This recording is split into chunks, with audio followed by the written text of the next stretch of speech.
me from my winter hell. I've got candles and candy, I can be your daddy if you only let me creep into your prison cell. Hey baby, can you tell I'm not a criminal? Your choice is seminal. I want you to stay true to what's right for you.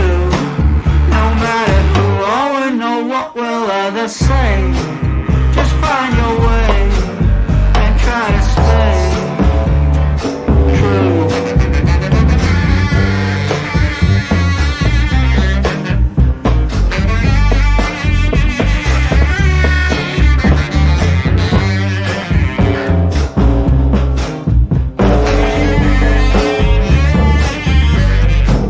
Just speak low, stand in your row, try not to show this life's a show. Try not to glow way down below. Oh, it's a lot of woe, and that's not a place where you would like to go.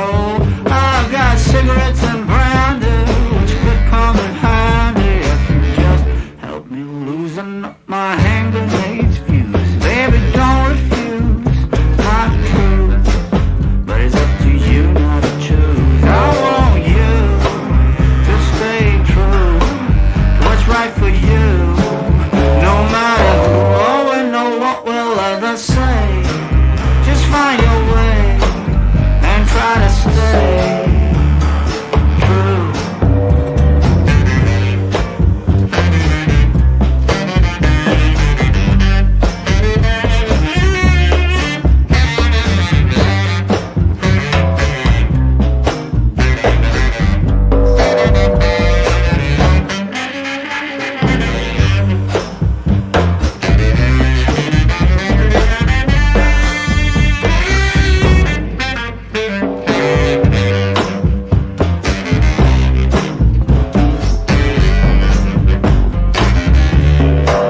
I want you to stay true to what's right for you. No matter who or know what will others say, just find your way and try to stay true, true, true, true, true,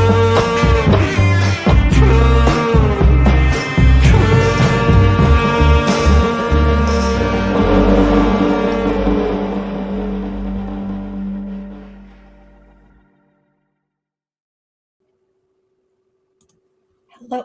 Sorry, you guys. Hello. How are you? It's been a few days. I think we all sort of needed that few days, or at least I did.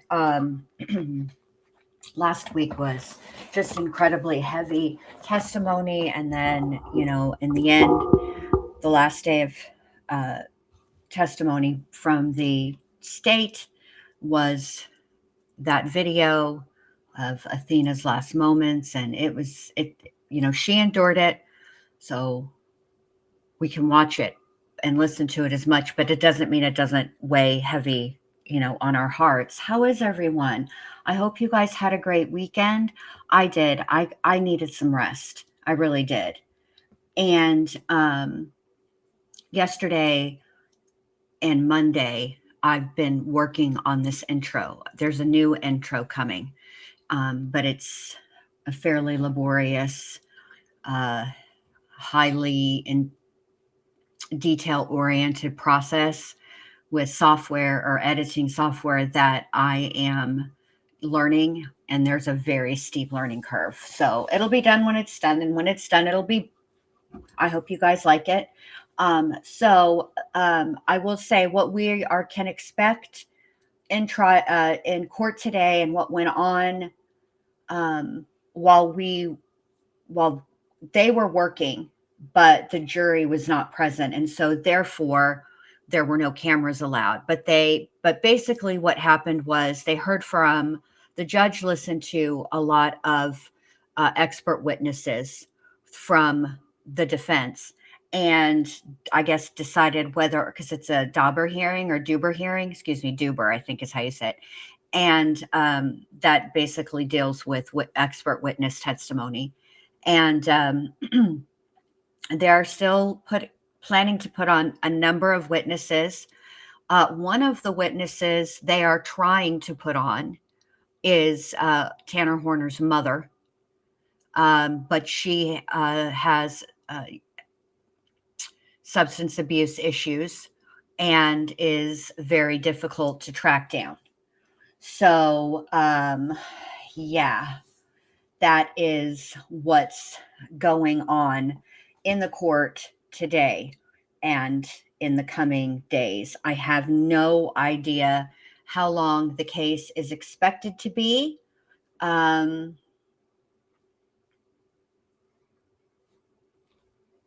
on a second. I don't know how long the defense's case is supposed to be, but I'll say this. Yes, I am going to listen to it, obviously, right? However, I don't think, and I don't think I'm alone here either, both with the chat and y'all, and then like legal analysts, like actual attorneys and stuff. I do not think that the defense, I don't really care who they put on as a witness, as qualified as these experts may be, as interesting as their testimony may be. I don't think that there's going to be a single solitary piece of evidence that the jury will consider an actual mitigating factor. And I think that they're very strong. I very much think that they are going to vote for the death penalty.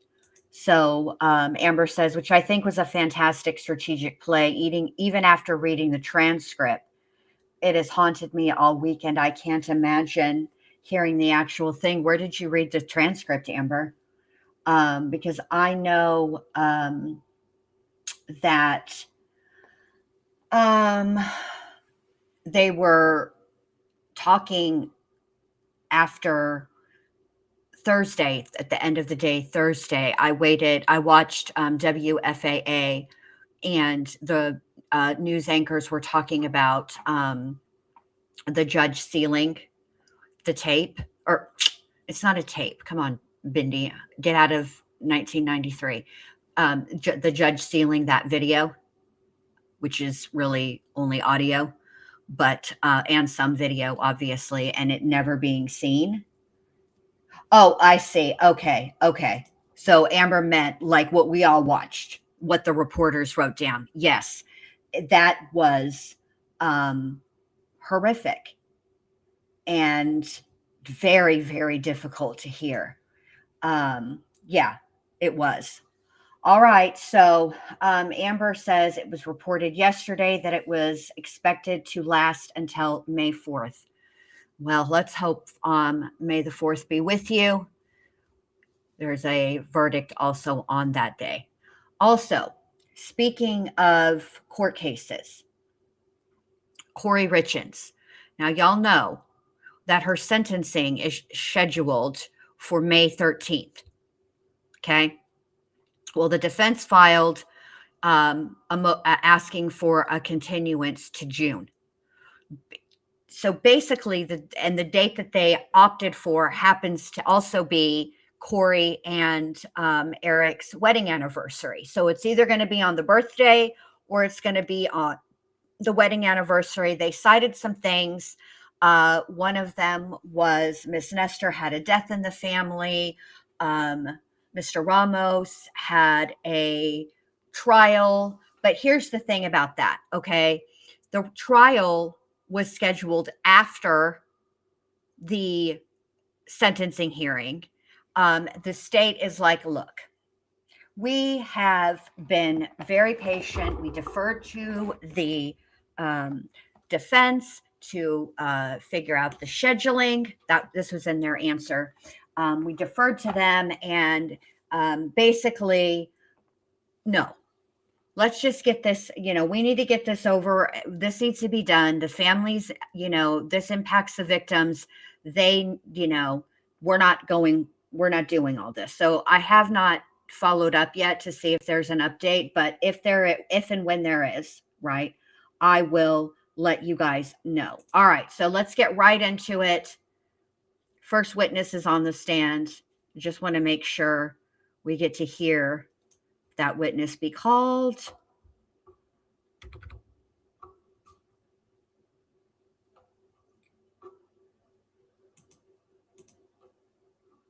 Ugh. I can't look at him. It's so hard. Truthfully. Everyone may be seated. Good morning. We are ready to proceed. And ladies and gentlemen, this witness has been previously sworn to testify truthfully. Let's go. Yes, sir. Good morning, Dr. Edens. Would you state your name to the jury, please? Sure. John Edens, Johnedens. And at the witness stand, I believe there's a document that's been marked Defendant's Exhibit 52. Can you identify that, please? Yes, that's my curriculum vitae. Your Honor, that was previously admitted to the record. We've moved now to have it admitted for all purposes. Any objection? No objection, John. That's defense exhibit 52? Defendant's exhibit 52 is exhibit. And Dr. Edens, what is your profession? I'm a psychologist and a university professor. Do you teach currently? Yes, I'm a professor at Texas A&M University. And can you tell me your educational background? Sure. I completed an undergraduate degree in 1989 at West Virginia State College, which is now called West Virginia State University. And I completed a master's degree at Marshall University in 1991 in clinical psychology, and then I went on to complete a PhD at Texas A&M, where I'm now currently employed, in 1996. After complete, that was also in clinical psychology. And then I completed a 2-year postdoctoral fellowship specializing specifically in forensic psychology at the University of South Florida. And what professional accreditations, licenses, or certificates have you been granted? I was licensed to practice psychology in the state of Texas for about 20 years. I retired that license 8 or 9 years ago due to not actively having a practice in terms of doing psychological evaluations or providing treatment services. Outside of the work I do through our university clinic, where faculty there have an exemption in terms of state licensing requirements because we're not practicing outside of the university setting. And my primary work has been, over that time, the training of doctoral students in relation to preparing them for careers to practice psychology or go into academia, as well as to conduct research on topics relevant to forensic psychology, mental health issues, and the law, things of that nature. So tell me a little bit more about your research and teaching fields. Sure. So my background is in clinical psychology broadly, which is the study of mental and emotional disturbances and problematic behavior, and the treatment and assessment of those sorts of conditions. And then my further specialization is in the world of forensic applications of that. In regards to, usually involving individuals who are involved in the criminal justice system or maybe involved in civil litigation where mental health issues come into play, such as child custody evaluations or things of that nature. So most of the work that I have done over the years in terms of my research has investigated issues such as trying to identify risk factors for violence in the future. As one of the main areas that I've looked at in relation to various types of risk factors that might be relevant to that. Related to that, I've also done research looking at the field's ability to identify potentially dangerous individuals and make accurate predictions about who will or won't be violent in the future. Those are two of the areas that I've done work in quite a bit over the years. Okay, and we'll come back to that, but before that, can you tell me if did you receive a distinction from the American Psychology Law Society? Yeah, well, I am a fellow of a couple of the main psychological associations that are out there, which means I'm really old. Essentially, I've been around a long time. And those are fellow status as opposed to just being a member is essentially one of those things that's tied to making distinguished contributions to your field, things of that nature. So it's a recognition of your kind of career accomplishments. And did you receive an award from the American Psychological Foundation Society of Clinical Psychology? Yes, I received an award from them in regards to my research on personality assessment and personality disorders. That was another kind of career award for outstanding contributions to research investigating those issues. There was a lot there, but your areas of expertise, do they include forensic and correctional psychology? You talked about personality disorders, and does that include studies of psychological assessments as well? Yes. Okay. And you talk about completing research in those fields. Does that include like receiving and completing research grants, that sort of thing? Yes. And what about being published in those fields? Yes, I've published over 200 research articles in scientific outlets over the years, most of which are related to forensic and correctional psychology. Not all of that is related to things like violence risk or personality disorders, but that's a large part of it. Okay. And did you ever serve as like the editor or on the editorial board of publications in those fields? Yes, so I've been an associate editor of a couple of the main scientific outlets where people publish research in the forensic mental health field and the just broader psychological assessment field. Journals such as the Journal of Psychological Assessment, the Journal of Personality Assessment. I've been an associate editor there where I'm responsible for evaluating scientific research that gets submitted in relation to its methodological merits and whether or not it should be published. And that process involves seeking out, importantly, peer reviewers to evaluate the research that's been done to offer their independent opinions about whether or not the research is sort of scientifically valid and worthy of being published. And then for other journals where I'm not an associate editor, I frequently serve as a peer reviewer of other research along those same lines. So I'm pretty heavily involved in evaluating scientific studies looking at forensic and correctional issues. And are you the lead author of the Personality Assessment Inventory Interpretive Report for Correctional Settings? Yes. And can you describe what that instrument is? Sure. So the Personality Assessment Inventory is a very widely used personality test that was created by Dr. Leslie Morey. And that test is used all around the world.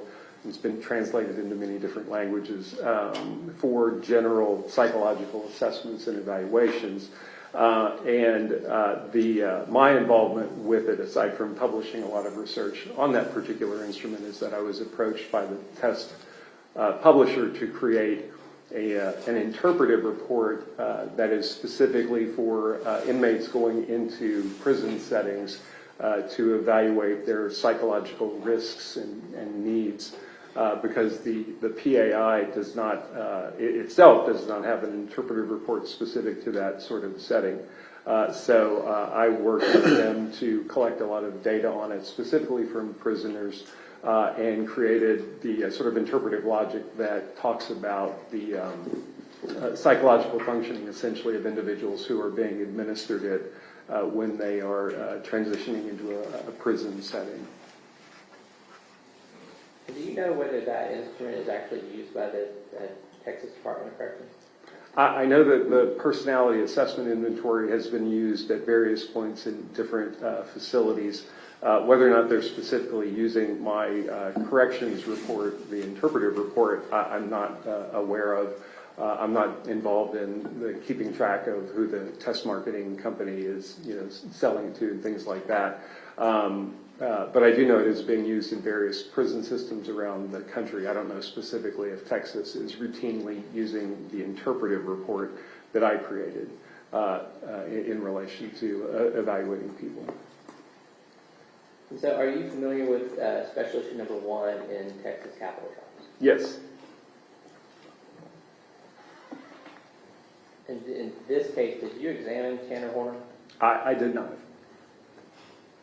And are you going to express an opinion as to the likelihood of him committing criminal acts of violence in the society that is TDCJ?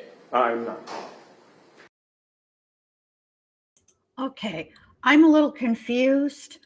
You didn't evaluate him. You're not going to offer an opinion as to whether he's going to be likely to commit more violent crimes inside the Texas Department of Corrections. So what are you here for, sir? Guess we'll find out. But based upon your expertise in forensic and correctional psychology, personality disorders, and psychological assessments, and your research in those fields, do you have opinions about the likelihood of violent behavior among inmates in general, and what information, factors, what type of assessments would be useful in determining the likelihood Yes. of violence among inmates? Sorry.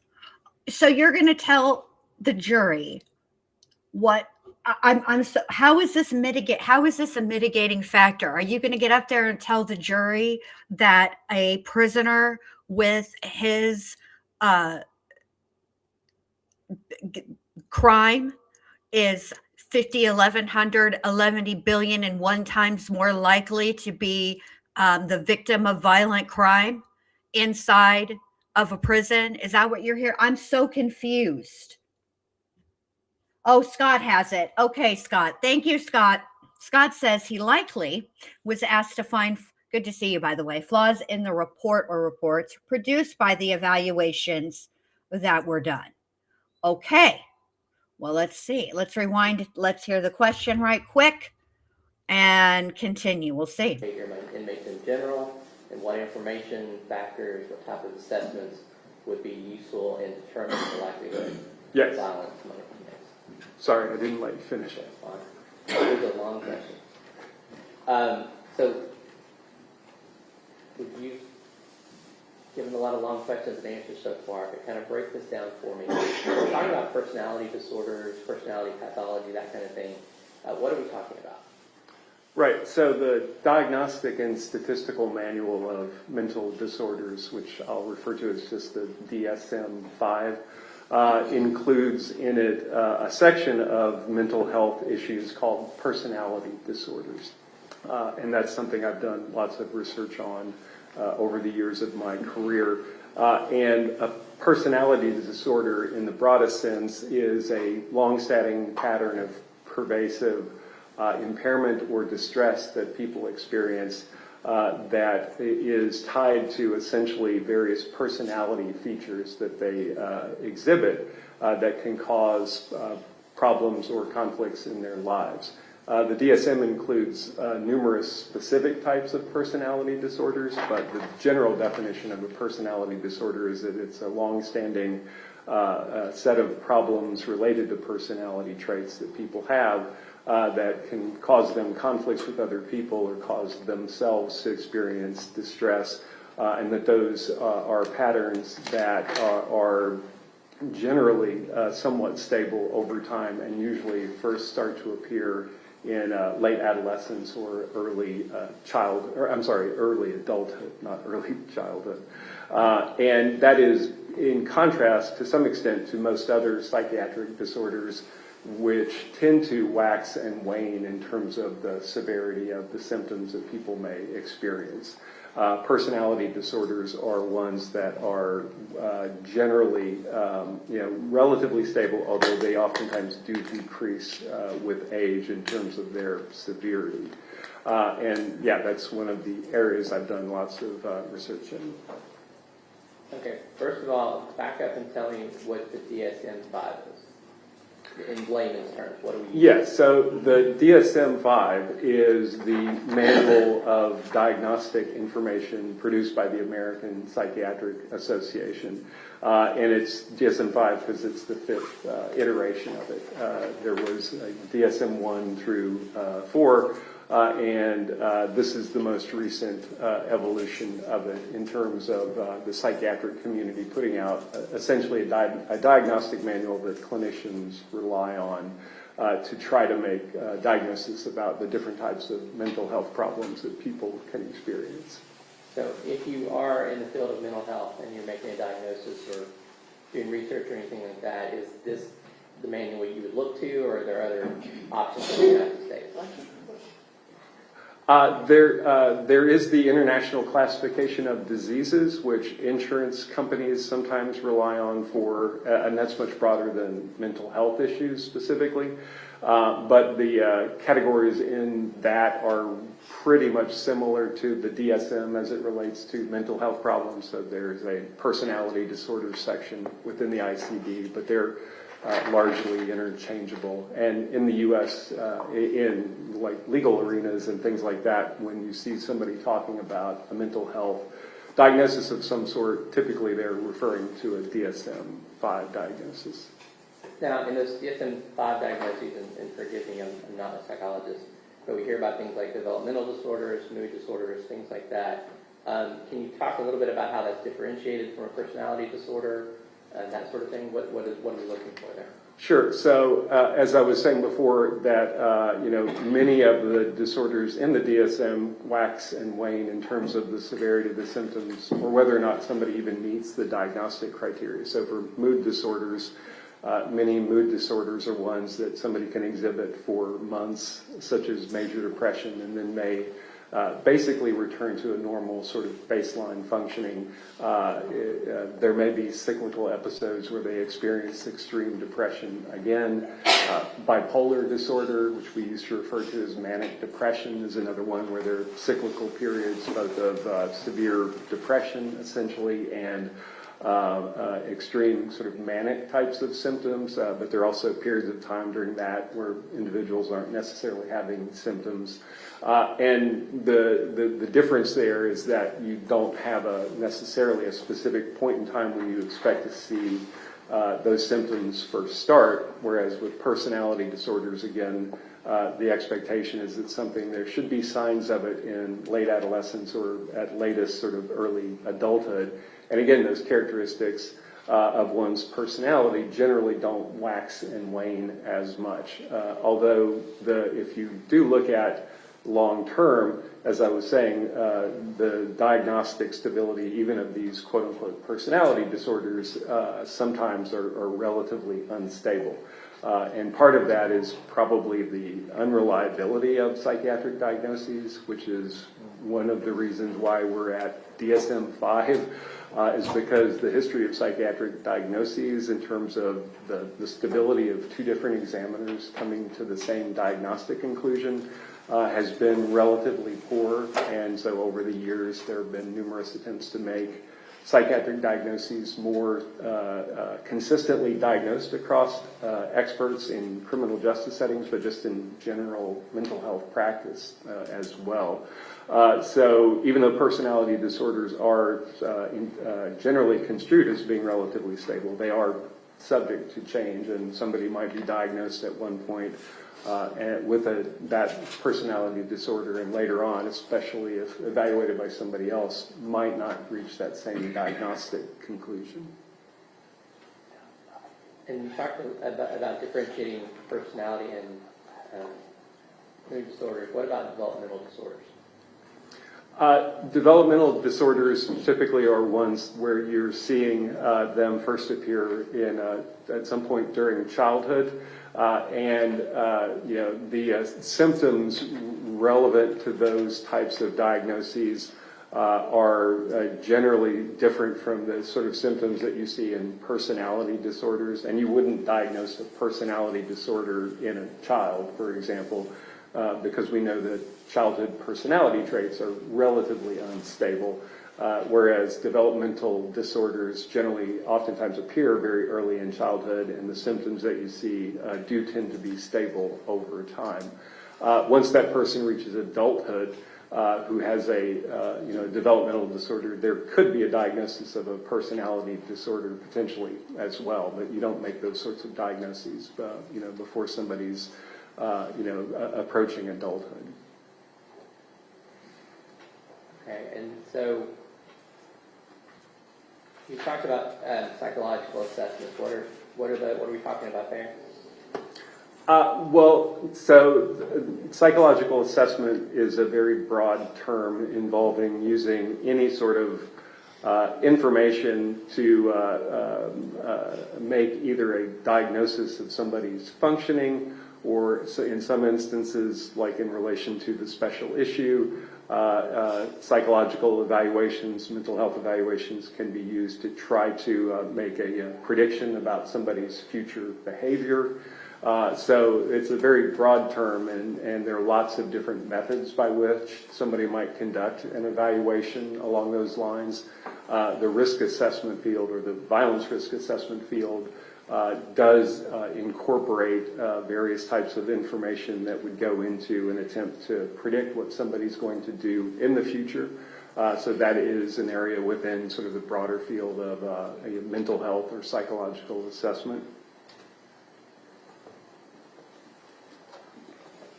Okay, and just to clarify, when we're talking about the developmental, I think you're kind of separating that and saying you use one type of assessment in children when you're looking at developmental disorders, but these personality assessments would be later on in life and different sort of criteria? Yes. Well, no, I was saying the symptoms of those different disorders could be are generally different from each other, and the time period in which you would potentially diagnose those things is generally very different. Again, you wouldn't try to diagnose a personality disorder in, say, a 12-year-old or something like that. But developmental disorders such as autism or attention deficit disorder are things that you would expect to be seeing evidence of in early childhood. Okay, and you mentioned about trying to use psychological assessments, maybe personality disorder diagnoses, to predict behavior of inmates. Yes, that's something that's been investigated by people in the field and in my research lab as well. And specifically, have those been used to try to render expert opinions on whether someone would constitute a continuing threat to society? Yes, if you look at the history of expert testimony in trials such as this, experts offering opinions about personality disorders, generally speaking, as well as specifically antisocial personality disorder, which is one of the disorders under that broader category of personality disorders. That sort of information has been introduced in quite a number of cases over the years to support the argument that somebody is a future danger. And you said you conducted research and studies to determine the scientific reliability and validity of this kind of psychological testing among the inmate population? Right. Well, the diagnosis of antisocial personality disorder in particular is something that I've looked at with collaborators that I've published research with over the years. We have published research looking at the issue of does having a diagnosis of antisocial personality disorder predict in any meaningful way the future behavior and adjustment of individuals who are actually incarcerated. We published a study in 2015 looking at that particular question of that diagnosis and its relevance to future acts of aggression in prison, and had about 350 individuals, about 300 of whom were men, across 4 different prison systems, and then looked at their institutional adjustment, which we collected the information from the prison system itself. All prison systems in the U.S. keep track of disciplinary infraction information, and we were able to obtain that over the course of these individuals' first year in prison.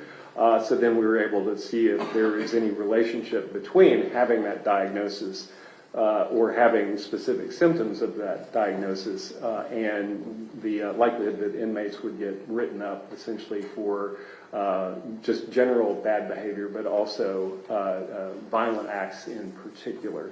And the short version of the findings of that study was that those diagnoses were irrelevant to trying to figure out who would engage in misconduct in those prisons over that time period.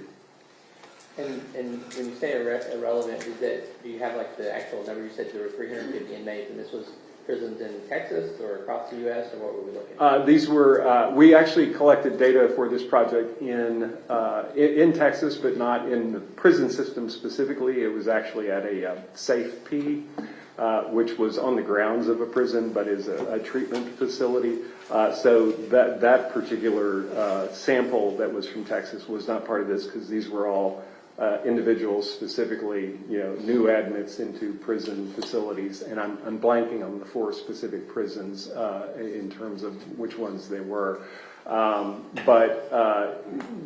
So there was a base rate of misconduct, and we were attempting to look at, well, can knowing that somebody has this diagnosis help you forecast basically the likelihood that this person is more or less likely to get written up for some sort of aggressive conduct or just any kind of misconduct at all. And we found essentially that there was no relationship. So knowing that somebody was or was not diagnosable as having antisocial personality disorder in that study was irrelevant to trying to figure out who over that first year would engage in any kind of misconduct. Hey, ATS. ATS News asks, did they show proof from his medical records for the claims they've made about him, like the lead exposure, etc.? This is the defense's very first witness. They have put on nothing yet. So will they be able to put that on? Will they put it on at all? I don't know. We're going to have to wait. Yeah. So that's where we're at right now. We don't know anything. This is their first witness. And also, were you involved in a large peer-reviewed study that looked at cases where the prosecution experts had actually testified that the defendant was likely to engage in criminal acts of violence in the Texas prison system? Yes, so this is a totally different study that I was involved with several years ago. And as I said earlier when I was describing, I guess, my interests, in addition to looking at like risk factors for violence, one of the other areas I'm very interested in is clinicians, mental health professionals' ability to make those types of claims or forecasts or predictions as to whether somebody will or won't engage in violent behavior in the future. And I got involved in a project where that was exactly what was being investigated. There was a sample of 155 cases that we were able to identify where someone facing capital murder proceedings was in their trial had an expert witness testify to the special issue that somebody was a continuing threat to society. And this information came from published court cases, trying to find the sample of cases.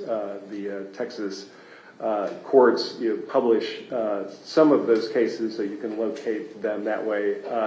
Not myself personally, but other people involved in the project were involved in trying to track down cases by contacting district attorney offices around the state to identify cases where this type of testimony was being offered.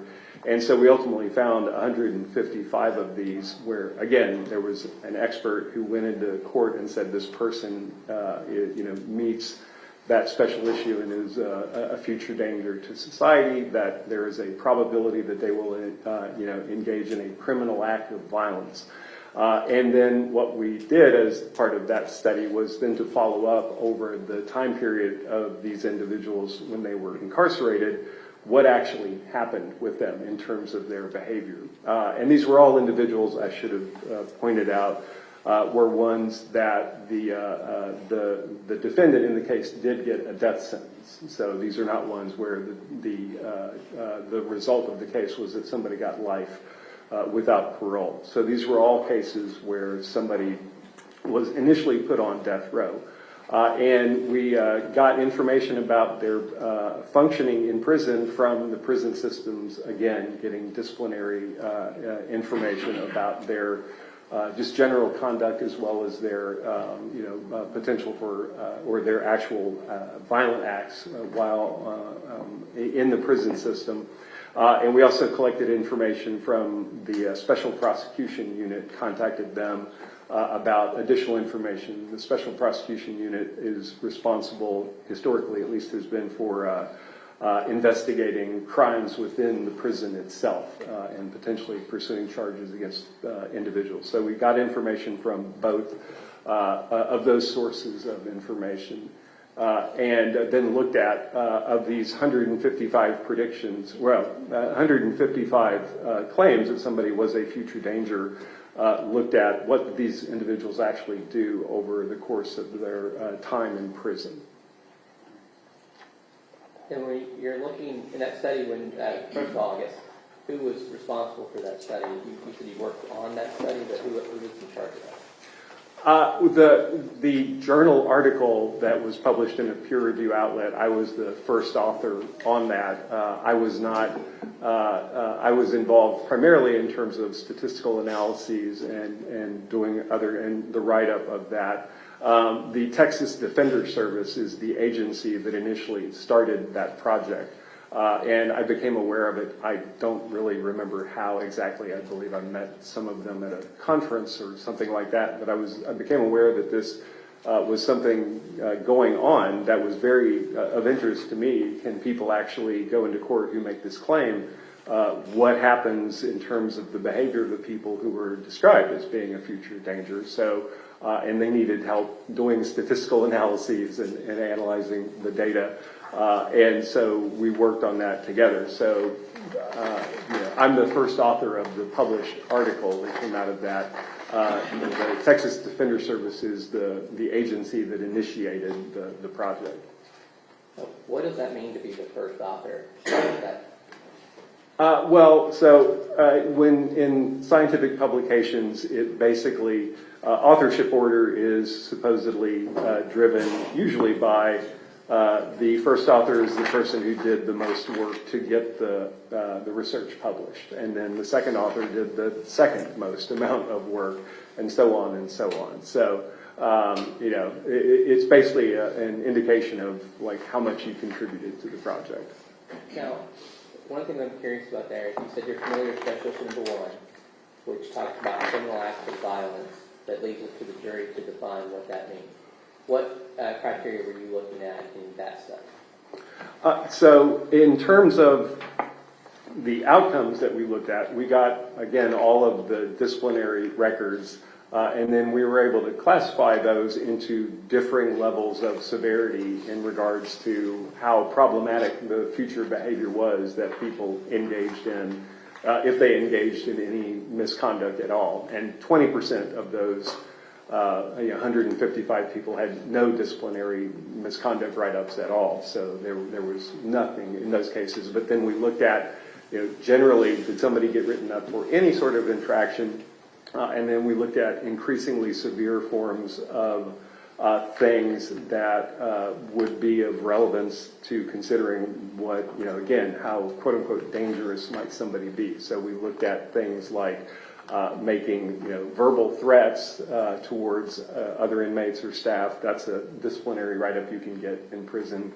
The disciplinary code books for prisons all share a general similarity kind of around the country, and there are different categories of behavior that are sanctionable if you break the rules. And some of those are, nonviolent things such as having contraband in your cell or things of that nature. And then some of the things you can get written up for obviously have the potential to be a violent sort of circumstance. So making a threat to somebody potentially could lead to violence.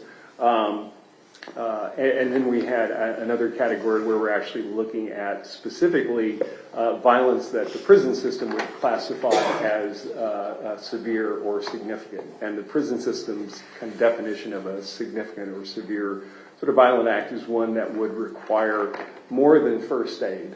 So, for example, if you needed to get stitches after an altercation, that would be something beyond, that would be a severe sort of category of potential violence. And then obviously as well, we looked at were there any murders that were committed by these individuals. In part because historically there have been experts who have not only said that somebody is a danger in the future, but made predictions along the lines that, that somebody will kill again in the future if not put to death. So obviously murder is something that would be of relevance as well. And as you might guess, if for each of those things that I was talking about in terms of outcomes, the more extreme the outcome, the less commonly it occurred among those 155 people.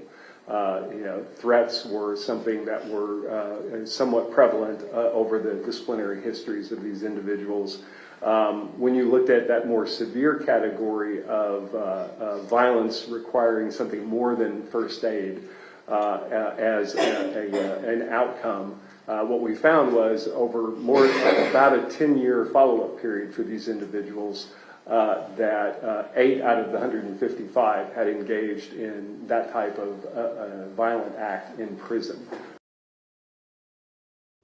Melissa, hey, good to see you, by the way, says the state is going to rebut this, right? Yes. So I looked it up and I wrote, does the state get a rebuttal case in the penalty phase in Texas? The AI overview is, yes, the state of Texas is permitted to present a rebuttal case during the punishment penalty phase of a trial to refute evidence introduced by the defense. So there you go. They do get a chance. I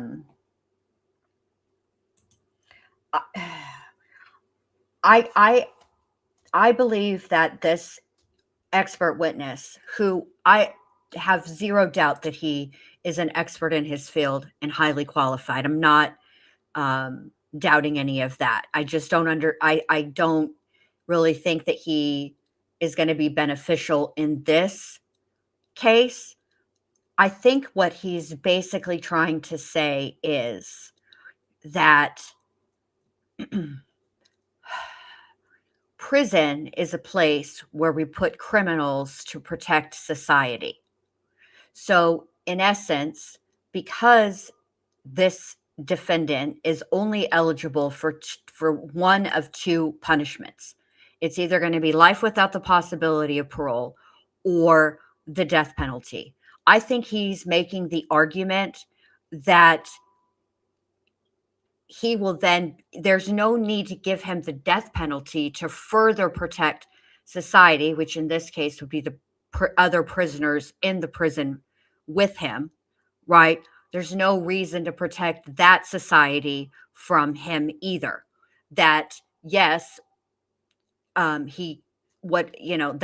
basically the argument. And I don't, but then he did slip in there something quite interesting, and I'm not sure if the jury caught it, but I believe that they did. He talked about convictions of death penalty cases that have been overturned on appeal due to testimony that during the penalty phase that the defendant would be likely to commit violent offenses even in prison. I found that to be interesting. So yeah, I understand, I think, where he's trying to go with this. I just don't, the defense has to do with their job, right? Their job is to put on mitigating factors. That's what they're mitigating evidence. Excuse me. That's what they're attempting to do. I just don't think that even if they were to put on even one piece of mitigating evidence that the jury I just don't think that there's any mitigating evidence that's going to be put on that is going to be greater than the aggravating evidence, which was that audio. I just don't think there's anything that can overcome it. So about 5% of those 155 people. And there were no murders in the follow-up during that time period. So 100% of those individuals had an expert testify that they would be a future danger, and 5% of them had any violence that required more than first aid. Yes. When we started talking about infractions, what type of things are we talking about with just an infraction under the general prison rules? Yeah, so again, the inmates get, when they go into prison systems, lots of information about how you're supposed to behave, and in particular, what things you cannot do and if you do those things, then you will get written up for them, and you may have things happen like, in extreme forms, you may be charged with a new crime. Less extreme, you may be put in segregation. You may have your housing classification modified to where you have to go into a more severe kind of restrictive environment. So the disciplinary infractions basically reflect, it's probably not technically right to call them the laws within the prison system, but the things that you will get punished for if you engage in those types of behaviors. And they range, again, from things that I don't believe anybody would consider violent potential necessarily, such as having extra blankets in your cell or something like that, to, again, more extreme sorts of behaviors such as fighting and rioting, things of that nature. So there's a broad range of different things that people get written up for. Okay, so once again, 100% of those in your sample had a state expert testify they were a future danger, and 20% of them didn't even get a write-up for things like too many blankets, right, things like that. Was there any pushback against your study after that one was published? Not in any sort of scientific outlets or publications sort of questioning the results themselves.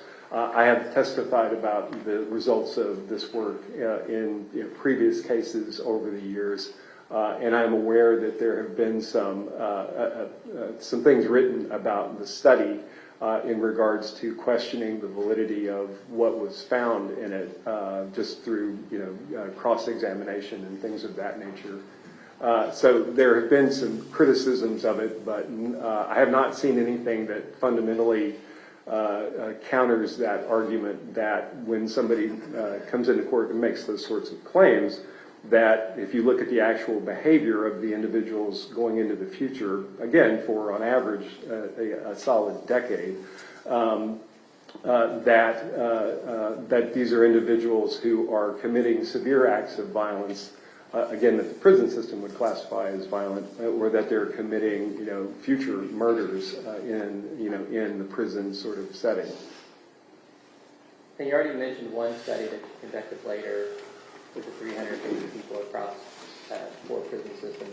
Have there been other studies or research that you're aware of or that you've been involved in that would corroborate your findings? There was a follow-up study published later on by a psychologist named Mark Cunningham. I believe he was the lead author, that looked at predictions in, I believe it was federal capital murder cases primarily, if I'm remembering that correctly. I may not be, actually.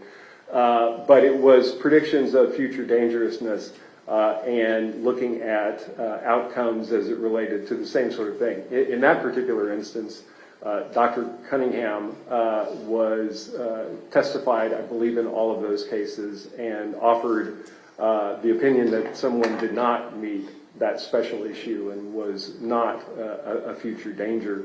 And that study, the outcomes there were relatively similar in terms of then looking into the future. Are those individuals, were they likely to engage in violent behavior in the prison settings? And that, again, found a very low rate that those individuals were, getting written up for serious violent acts. And in that study as well, there were not, if I'm recalling correctly, any murders committed by those individuals who were followed up over an extended time period as well. This is probably a good time to talk to the jury if you know about what size population are we talking about in TCDJ? Sure. So the Texas prison system, the census waxes and wanes over the years, but historically you're talking about a prison population in Texas, in the state system, not including federal prisons in Texas, of anywhere from 135,000 to 150,000 people. So it's a very, very large system obviously, in terms of, it's basically collectively the size of a small city. I think anecdotally, television media, we kind of envision that as being just kind of a hotbed of murder. Is that what the statistics actually show?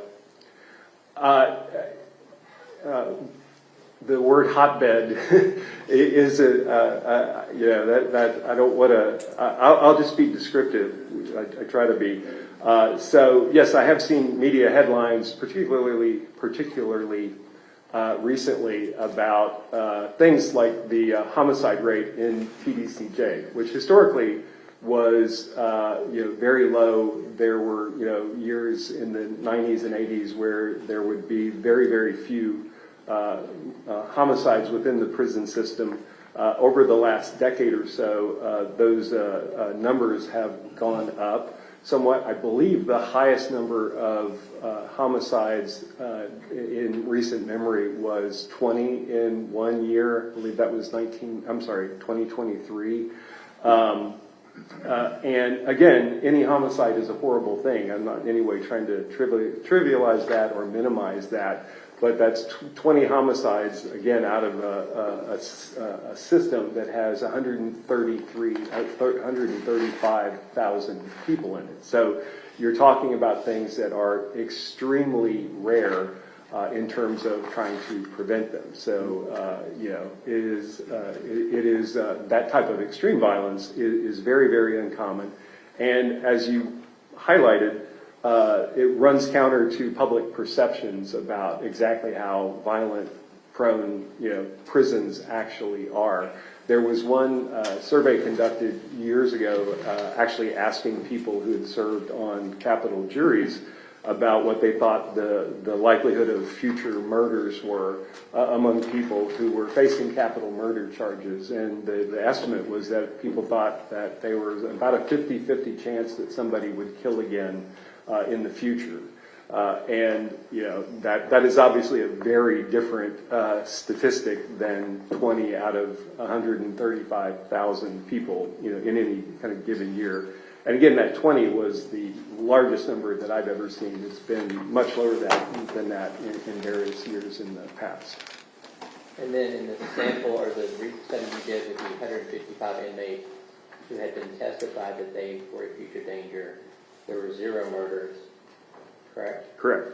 And 5% had some type of violence that required more than a first aid. Yes.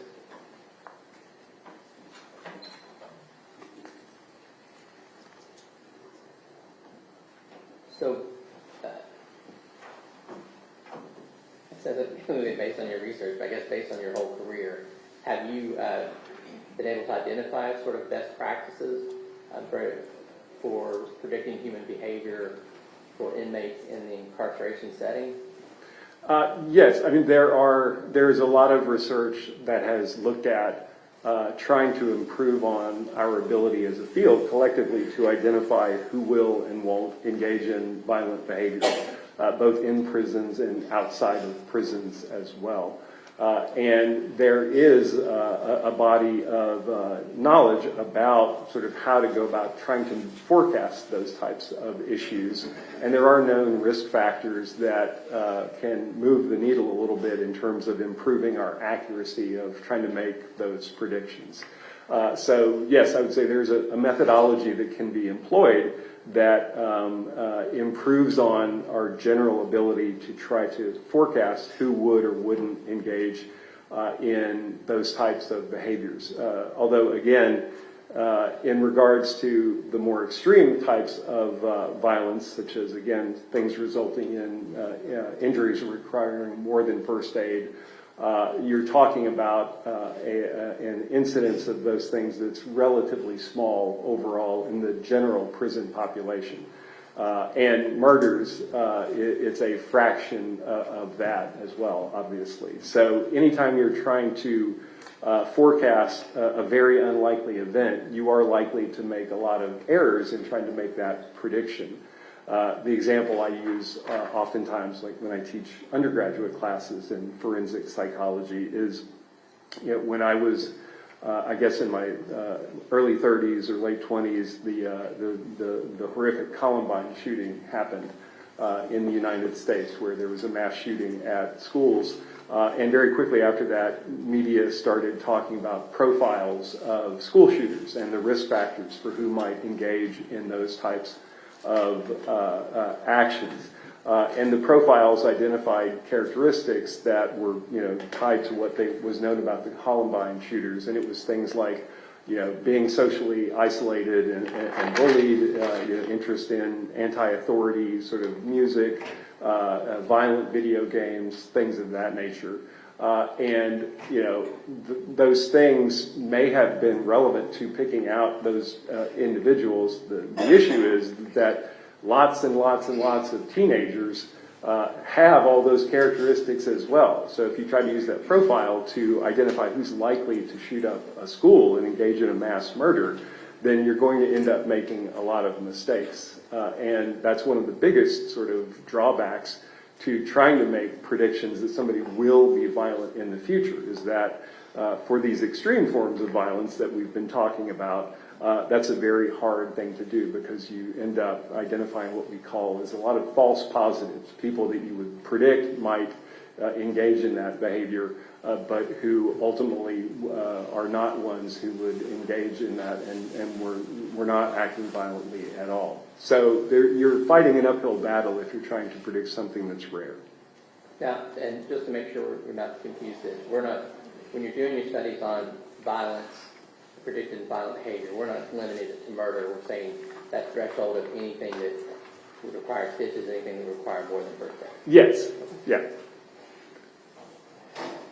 You talked about factors that do show some reliability, and then I guess there's ones that have not proven to be. Can you talk a little bit about the ones that have been used and have not proven to be reliable? Sure, and I don't think I even listed the ones that do have some relevance. So I'm happy I was to. confident you were going to go back and hit those. Okay. So when why when people make incorrect predictions about anything, what are the things that kind of lead to that? One of the big issues that we see is that when practitioners try to determine whether somebody will be violent in the future, and this is, again, a general statement, not specific to prisons necessarily, but applicable there as well, is that you oftentimes see people focusing on what they think are risk factors that make somebody more dangerous, but in reality, research that's investigated that has suggested that those things actually aren't predictive of the outcome that you're interested in. And so the big one that has been my main involvement in the criminal cases that I get involved in historically is the use of antisocial personality disorder as a risk factor. And that is one where, again, the studies that we've published and other research that's been conducted suggest that diagnosis is just not useful in terms of identifying who's likely to be violent in a prison setting or not. And part of the issue for antisocial personality disorder is that it's, even though only about 3.5% of men in the general population have that diagnosis based on epidemiological studies, in prison settings, the base rate of that diagnosis has been estimated to be, it depends on the individual study, but roughly 75 to 80% of prison inmates can be diagnosed with that disorder. So it's an extremely common thing that you see, in part because the diagnosis of antisocial personality disorder is based on one's history of having engaged in criminal behavior. So it's a very common thing in those settings, and you're trying to use that to then make a prediction about a relatively rare event, you know, in terms of serious acts of violence in these types of settings. And then even in addition to that, you know, issue of the commonality of it, again, the studies that have looked at, can you use this diagnosis and winnow down the pool of people who will be violent or not in a prison setting, it just does not seem to be able to predict that. So focusing on that, another common risk factor that gets focused on a lot in these clinical determinations is and this one is somewhat counterintuitive, but the offense characteristics in regards to the crime that led to the person being incarcerated. So it is quite interesting that in terms of if you're trying to identify the people going into prison who are likely to be violent or not and engage in these sorts of infractions, then the crime that got them put into prison is not a great risk factor for figuring out who's more or less likely to engage in those sorts of acts. And so, you know, even though one might expect that there would be a strong relationship between, say, violence in the community and then violence in prison, what we actually know is that in terms of future behavior being predicted by past behavior, what's really much more relevant is somebody's past behavior in a similar sort of setting. So, for example, there have been studies that have been published to suggest that people who have been violent in prisons in the past are more likely to continue to be violent in prison settings. That makes kind of perfect sense. But simply having a history of violence in the free world by itself, not a great indicator that somebody is going to go on and get written up for violent behavior in an institutional setting. And so that context about where are you making this, you know, where is this person going to be and how is that going to impact their behavior is something that is really kind of critical that oftentimes gets ignored. Okay, let's unpack some of that, because you talked about that personality disorder diagnosis being common among prison populations, partially because it's relying on the fact that you've been charged with a crime. Right. It's kind of a circular logic to say you're charged with a crime, so you have a personality disorder. You have a personality disorder, so you'll be violent in the future. The diagnosis is not just a history of criminality, and in fact, the diagnostic manual does specify that crime, absent the personality criteria that are listed, is not supposed to be diagnosed as a personality disorder. So there are lots of reasons why somebody may engage in criminal acts. The diagnosis of antisocial personality disorder is not to be made simply because somebody has a history of crime. But most people who get that diagnosis do have that history. So it's not totally circular, but there's a lot of overlap.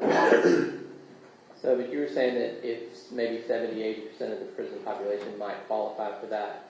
Yes.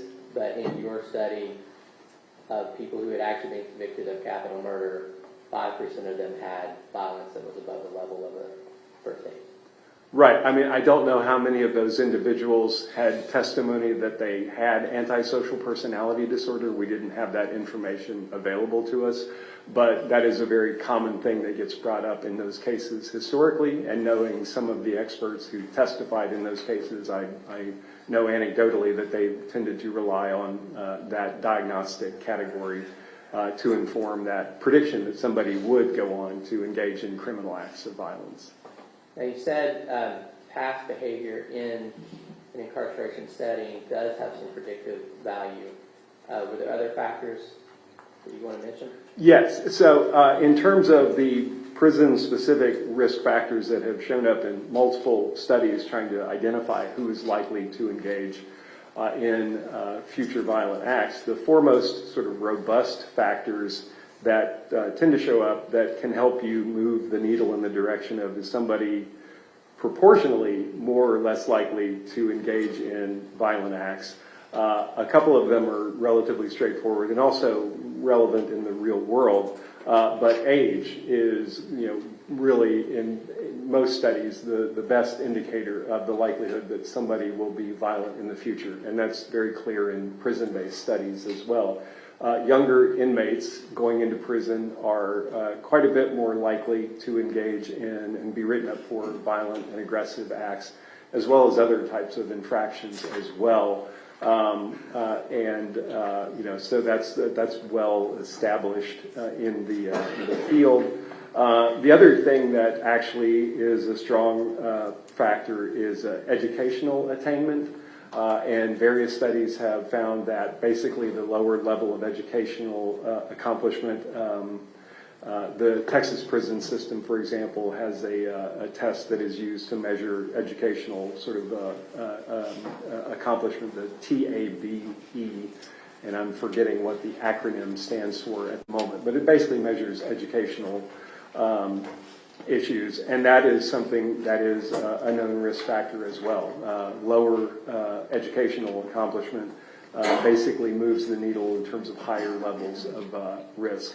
And then the other two factors are prison gang membership is a risk factor that's shown up in multiple sorts of studies that have been done, both prison gang as well as street gang types of. And so if there's a history of that, that also increases the level of risk that someone may experience, may pose to acting out in prison. And I believe that was 3. I'm leaving one out. And in addition to the behavior in a prison setting before?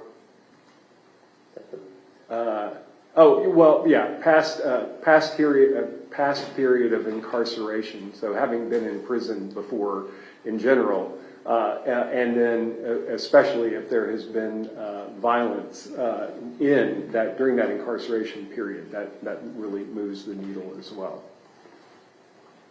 Okay. Now you talk about younger age. What are we talking about there? What age do you think? Well, so in the published research in this area that's looked at it has found that if you group people into age groups, 21 and younger in prison are far and away more likely to engage in violent acts and get written up for that early on during their period of incarceration. And then it's basically a linear relationship. The older you get, the lower the likelihood. The older you are when you go into prison, the lower the likelihood that you're going to engage in a serious sort of violent act. And as you age in prison, the likelihood of violent acts and just general misconduct tends to go down as well. And when you were talking about lower education, what are we talking about there? So like having a GED or a high school diploma is generally a positive indication of a lower likelihood of somebody getting written up for a violent act or just misconduct in general.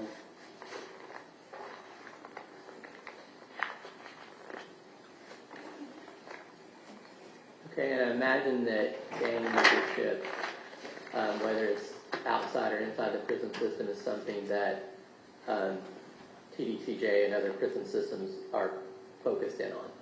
I'm sorry, I didn't hear the gang first part. Gang membership is something that, whether it's you come into a prison having been a member of a gang or you join a gang in the prison, is that something that prison systems try to keep track of for the inmates?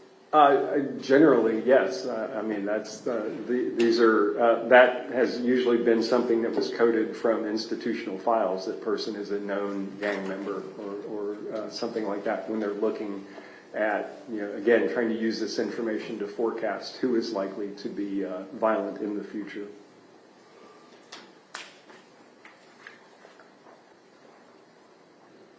Your Honor, I'll pass the witness. Cross-examination. Doesn't Dennis, let me ask you a couple of questions. Also, as part of your work as a professor, you also frequently testify on behalf of capital murder defendants, do you not? I have frequently, I actually tallied this up recently. I believe I've testified in roughly, counting this one and including hearings that were not necessarily before a jury, like an appellate issue. I believe I've testified 15 or 16, this may be the 16th time since roughly 2000. So I do not testify, I would say, all that frequently. I've been retained as a consultant in, I believe it was roughly 55 cases to either provide some input about violence risk issues. Many of those are cases that are actually on appeal, so I'm involved with writing affidavits, kind of summarizing a lot of the literature I've been trying to describe to you guys today, putting that in written form as part of appeals that usually are involving raising questions as to whether or not somebody should get a new trial, making an argument as to that because of testimony that lacks scientific a scientific basis as it relates to violence risk. So so about 55 total cases I've been involved in. I think I've testified about 15 times. And that's all on behalf of capital murder defendants? They're all on behalf of the defense, except one. Not all of them are capital murder cases, but the majority of them are, yes. And the one case I testified in for the prosecution was not a capital murder case.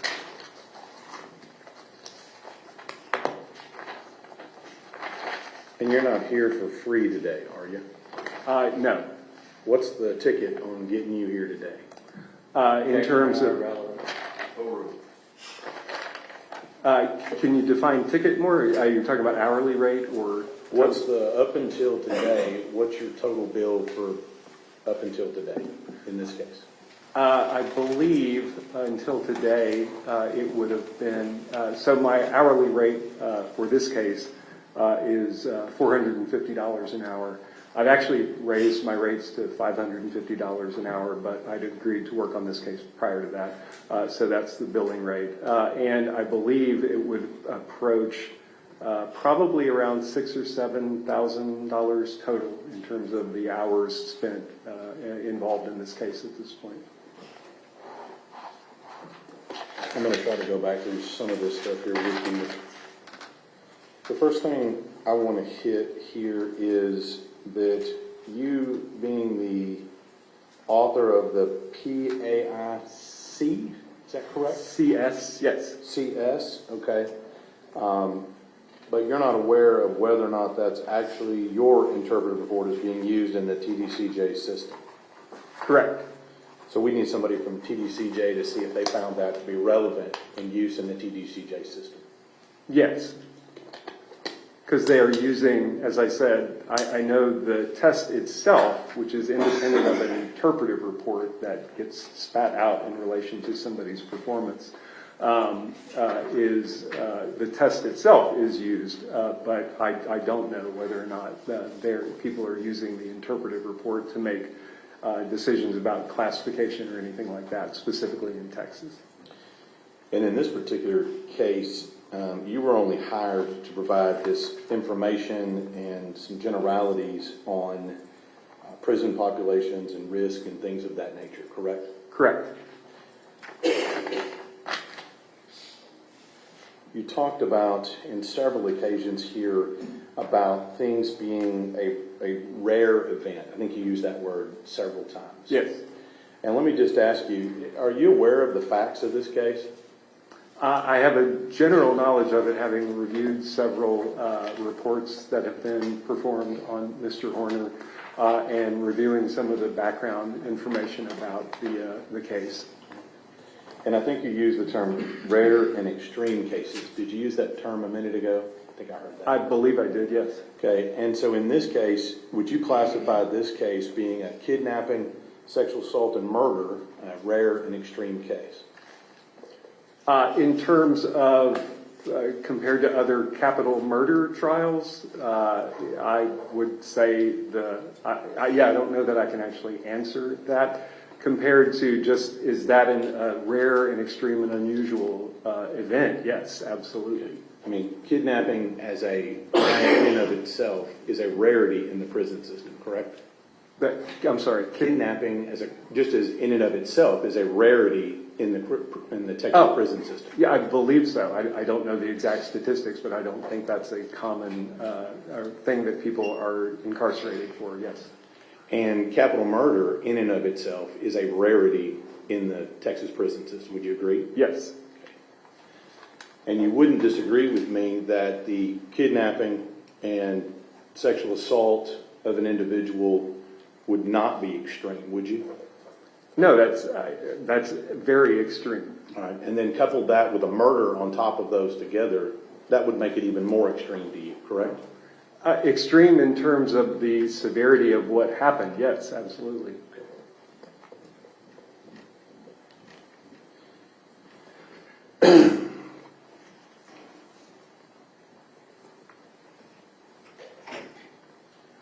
Now, you talked about, when you went over this study, you said that there was a 2015 study, is that right? Yes, that was, yeah, sorry, go ahead. Sorry. That was some form of behavior study, and you said that was during the first year of prison is when they did that study. Is that correct? Correct. We looked at the diagnosis of antisocial personality disorder, and then we were able to follow those individuals for a year in terms of their subsequent misconduct that was documented by the prison system. So that study doesn't have anything to do with somebody that's been there 10 years? It certainly doesn't go beyond that, although we do know that when you look at risk factors for prison violence... Judge, I'll object is non-responsive. I'll let him answer. Go ahead. The point I was simply going to make is that when prisoners do engage in violent and other types of infractions, particularly violent infractions, they tend to occur relatively early in their period of time in institutional settings. So that first year certainly is important, and you can't extrapolate beyond that first year necessarily, but we do know that the likelihood of, if somebody has gotten through the first year without a serious violent infraction, that does decrease the odds that later on, after that first year, you're going to see them then suddenly start being violent. I mean, it can happen, but it's not as common. But yes, I would love to have in that study 10 or 20 year follow-up data. We didn't have the latitude of doing that. All right. So the only thing you can offer as to that particular study is it applies to someone in their first year of prison? Yes. Okay. The second study you talked about, you said it was 155? Yes. Correct? And those were all individuals on death row? They were initially placed on death row, yes. Some of them were later removed from death row. So let's talk about this. Out of the 155 cases that were on death row, what state were these people that you studied, these 155 people on death row? Oh, I'm sorry, I didn't mention that. Those were all Texas cases. Okay. So let me ask you this. As far as death row in Texas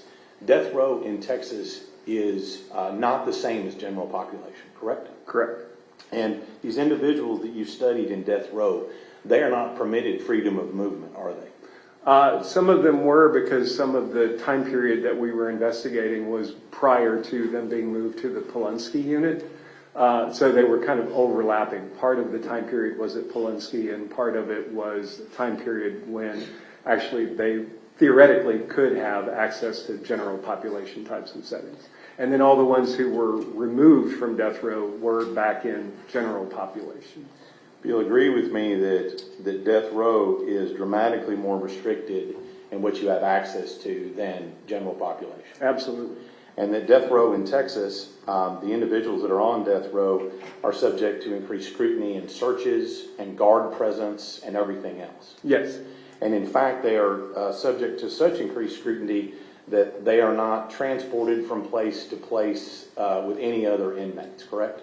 You're getting beyond my knowledge of that, but I don't know that for certain, but that does not surprise me in the least. Okay. And then with regard to death row inmates in Texas, they're not permitted contact visits as the inmates in general population are, correct? I believe so, yes. So you took a study of people that were severely restricted in their access to other inmates, and that's the population you based your study on. That's what part of the study is based on. There were 48 individuals who were actually released from death row, 2 individuals who were actually released, exonerated of their crimes. And we did look at their disciplinary infractions when released back into the general population as well.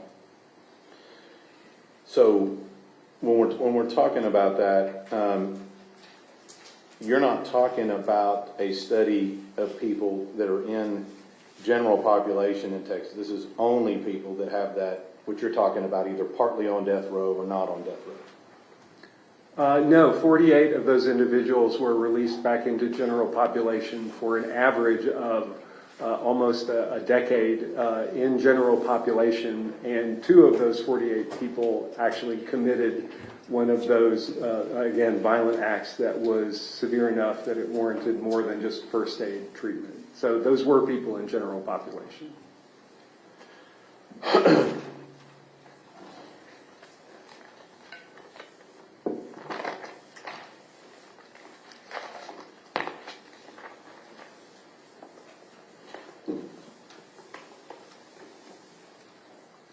Let's talk, you mentioned something about there was forecasting when it applies to rare circumstances, and you said there were errors and false positives. I think that's what your testimony was.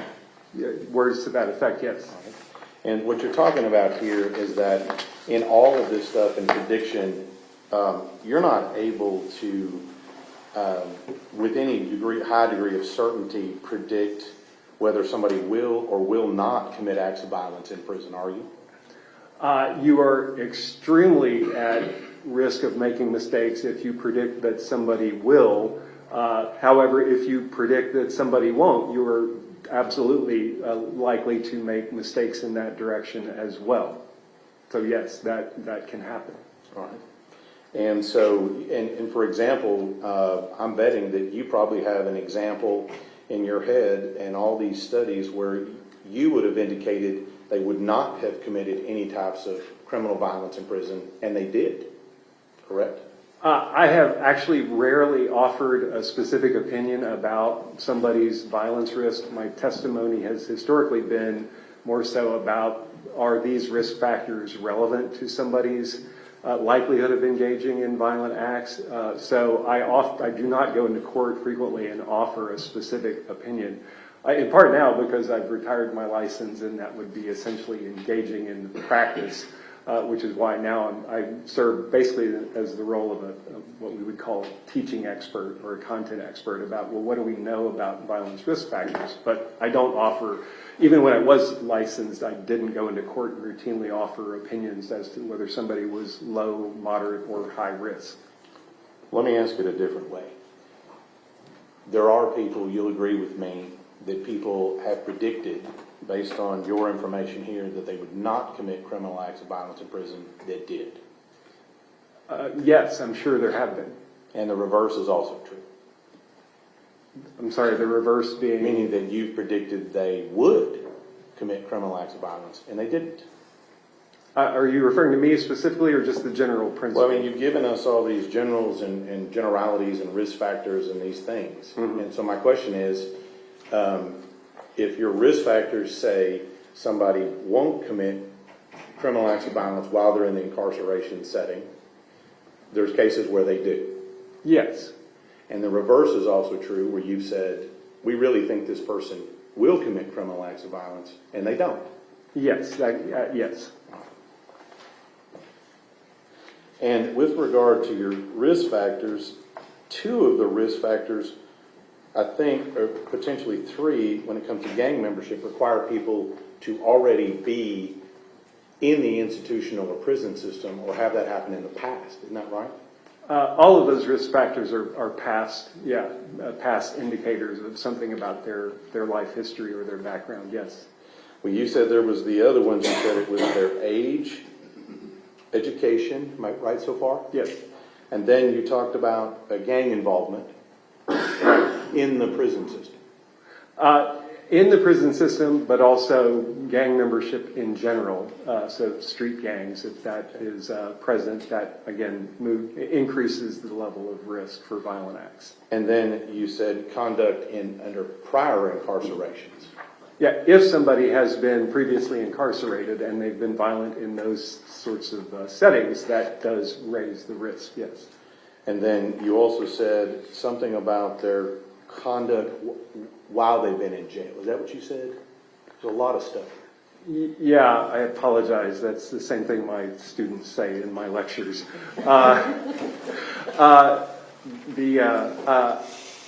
I'm sorry, I completely lost your statement there. Could you repeat that? I can. You had indicated that somebody's conduct in an incarceration setting is something you listed as a factor. Yes. Okay. But are there different incarceration settings for different people who are incarcerated? Let me ask you this. Are there certain people that when they're incarcerated, let's say in a county jail or even in prison, that are not allowed other inmate access? Yes. And there are certain people that are in what we call seg or segregated custody. Yes. And so if they're in that, you really can't rely on their behavior in, say, a jail setting if they're not around anybody else. Right. I mean, that's a great point. The thing that oftentimes gets overlooked in trying to make predictions about what people are going to do in the future is to focus exclusively on them and their past and not to consider the situation that they're going to be in. So being in the free world, very different than being in general population. Being in the general population, very different than being in ADSEG or administrative segregation. So the context very much matters in regards to trying to inform your decision about the likelihood that somebody may engage in violent behavior. And not all settings are equally comparable, which is why I was saying that simple history of violent acts in the community, not a good risk factor that somebody specifically will be violent in prison. But the situation that they are housed under and living in, and the sanctions that they may get for whatever misconduct they might engage in are all critical things that go into trying to figure out whether somebody will act out in the future or not. So you said something curious, and I want to ask you this. So exactly what is it that you're testifying to? Anybody that gets up here and says that they have evaluated Tanner Horner and all of his risk factors, that's really not enough to predict any future behavior, positive or negative. That basically people will people, and people who have 11 billion risk factors may not act up in jail or prison, or be violent in prison. While conversely, people who have only 1100 or lower risk factors might actually become violent in prison. So basically what you're saying is people will people and we can't predict it. So what is the point of this testimony? Are you trying to assert that life without the possibility of parole is punishment enough? And that's what the jury should decide? I respect all of your education, your studies, all of those things. It's not about that. It's about how it pertains to this situation. Because I don't understand how your testimony is relevant to this situation, this defendant, these circumstances. Now let's hear about what he said that was curious to the prosecutor. To the statement that if someone is violent or extremely violent outside of prison, you said that's not generally a predictor of their violence when they're in prison. Right. So somebody who is victimizing other people outside of prison, you're telling us that that's not predictive of them victimizing people in prison. Essentially, yes. So your testimony is basically somebody who is extremely violent and has the capacity for extreme violence outside of prison walks through the prison doors and is now no longer violent. That's not my opinion. My opinion is that knowing the offense that led to them being put into prison in and of itself doesn't give you a lot of useful information about what is the likelihood that this person moving forward now is somebody who will engage in serious forms of misconduct. Lots of violence that occurs in prison is by violence by individuals who are in for non-violent crimes. And people who have committed violent crimes certainly can go into prison and engage in prison violence in that setting. But knowing the characteristics of the offense itself is not useful for trying to, again, figure out who is the person who's more or less at risk. That was the point that I was making. I was not saying that if somebody who has a history of violence goes into prison, then that means that they won't be violent. It kind of sounds like we don't really know. Is that what you're saying? Well, we do know about the base rates from the prison system itself, about rates of serious violent behavior, inmate homicides, and generally rule infractions that people may engage in. And as I said before, there are increasing levels of rarity of those things. Some types of misconduct are quite common, and other forms, as you get more severe, become less common. But I do agree that in regards to a prediction about an individual people, there is always going to be the potential for that prediction to be wrong, either in the direction of claiming that somebody will be violent when they won't be in the future, or claiming that somebody won't be violent when in fact they will be. So what it seems like you're saying is that it's based upon the individual inmate. Is that what you're talking about here? No, I'm saying that a lot of the risk factors that you would look at in doing a structured assessment are characteristics of the inmate. But as I was saying, and as you pointed out, the circumstances in which somebody is housed, even within a prison setting, is going to have a significant impact on whether or not they are going to act out, have the opportunity to act out violently and or do act out violently. So it's really not just the characteristics of the individual, but those are things that are important to consider. So let me just go through this here. In prison, and you've done a lot of studies on Texas prison system, is what I'm getting from you. Is that right? Yes. Okay. And in the Texas prison system, and I'm just going to talk about an inmate in the Texas prison system here. And their life in the Texas prison system, regardless of where they are, that life is not static, is it? I'm not quite sure what you mean by static, but there are changes that can happen certainly while somebody is in prison, yes. Fair enough, let me ask. There are many things in the prison system that the inmate does not control. Yes. The inmate does not control where they live. Correct. The inmate does not control who their roommate is. Correct. The inmate does not control what type of housing they get. Correct. Potentially, there are differences, things that change. Texas offers a dorm setting as well as more of the traditional cell setting, correct? I believe so, yes. And all of those things change. Yes, things do change. There are innovations, changes to programming, access. Lots of things can change, yes. Right. And you'll agree with me that prison in and of itself is a stressful environment. Is that right? Yes, I believe that is a very fair statement. You seem to be really confident about that. I mean, I've worked in county jails. I've been in prisons. I mean, it is definitely a high-stress environment. There's lots of employee turnover, things of that nature.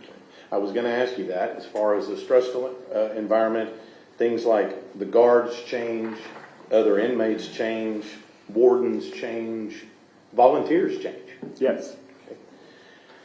And the inmate, in and of themselves, is not in control of any of that. Correct. Okay. And each individual inmate, I think, in listening to you here, comes with their own. You talked about personality disorders. You talked about some other things, education. They come with their own set of who they are. Is that right? Sure, yes. And so if they have a personality disorder, that comes with them. Yes. If they have some form of other disorders or mental health conditions, that all comes with them. Yes. Okay. Sorry. And so what I'm going to ask you here is this, is being that this environment is subject to change, sometimes dramatically, and being that it's stressful, that can have an effect on the particular inmate. Would you agree with that? Sure. And depending on what their conditions are, what they walk into prison with, that can affect how they react to certain situations. Would you agree with that? Yes. So if an individual inmate, by virtue of whatever their background history, what have you, mental health, all that stuff, if their reaction to that change and stress in prison, if their reaction to that is with violence, you would consider that to be a problem, wouldn't you? Sure. And if their reaction to that change and stress, their default is to react to violence, you would agree with me that they have more of a probability to commit violence in prison than other inmates.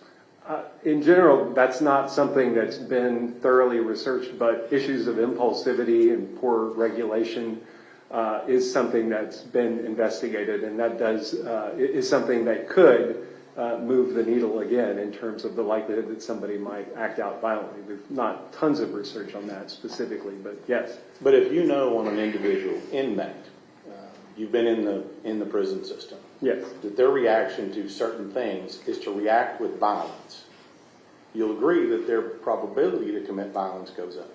Sure. And individuals that are also in prison, whatever they come with, whatever their package is, right? And I'm going to refer to that, kind of who they are. Sure. Right? Let me just ask you this. You talked about infractions and violations. Is that the terms you used? Yes, disciplinary infractions or violations of prison order, things of that nature, yeah. Okay. And I want to get this correct here. There are certain things that go with that. There would be things like if you possess something that you weren't supposed to have. Yes, that's a type of infraction. I'm just giving an example. I want to make sure we're clear on what Sure. I'm talking about here. Obviously, an infraction would be some form of assaultive behavior. Yes. Right. Up and into including murder. Right. That would be a crime, but also a disciplinary infraction. Yes. Fairly severe. Yes, the Special Prosecution Unit, I'm sure, would take over that case and pursue criminal sanctions, as opposed to the infractions, which are usually adjudicated by a board of people in the prison in terms of meting out punishment. So yes, I mean, obviously very extreme. And you'll agree with me that, again, I'm going to ask you kind of a similar question. If you have a particular inmate that their reaction to these types of infractions, when they're found with something illegal, or maybe found with drugs, or maybe doesn't have, or what did you say, too many blankets in their cell. Yeah, this is an example of the many things you can get written up for. Right. If their reaction, we know their individual reaction to that particular thing is to react with violence, right? You would agree with me that that inmate would have a greater probability of committing violence if in prison. Yeah, if someone is reacting violently to what sounds like in your hypothetical a minor transgression, then under other circumstances, that person's likelihood of acting out violently, if that is their response, certainly could be higher. Again, you have to consider the circumstance and everything else that goes into it. But yes, that potentially raises the risk of somebody acting out aggressively. Right. And we would know that about that individual inmate. If that is their default, that's what I'm asking about. Well, I don't know in your example if we can know that somebody's default to provocation is always to act violently. My experience is that that certainly can happen. Most people, even people with severe impulse control problems, can control their behavior under some circumstances. In the example that you're giving, if somebody always lashes out violently to minor provocations, would they be more likely to lash out to more major things where their freedom's being impinged or something like that? Then yes, I think that would be likely to be true. But I believe that example is a fairly extreme one in regards to describing what is typical in terms of behavior patterns in prison.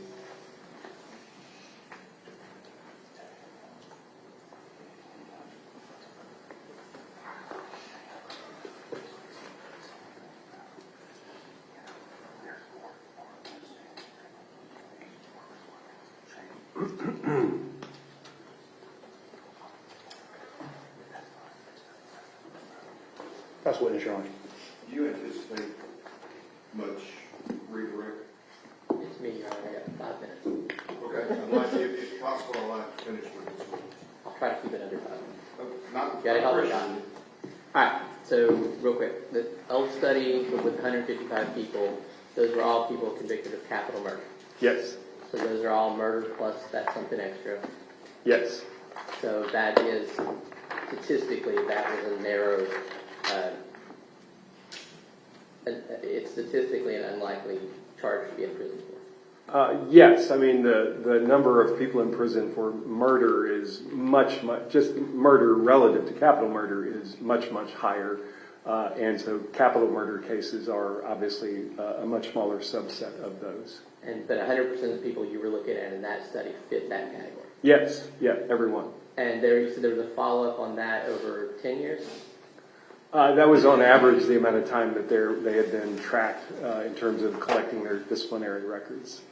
And you do not have to be on death row for TDCJ to put you in more restrictive housing, correct?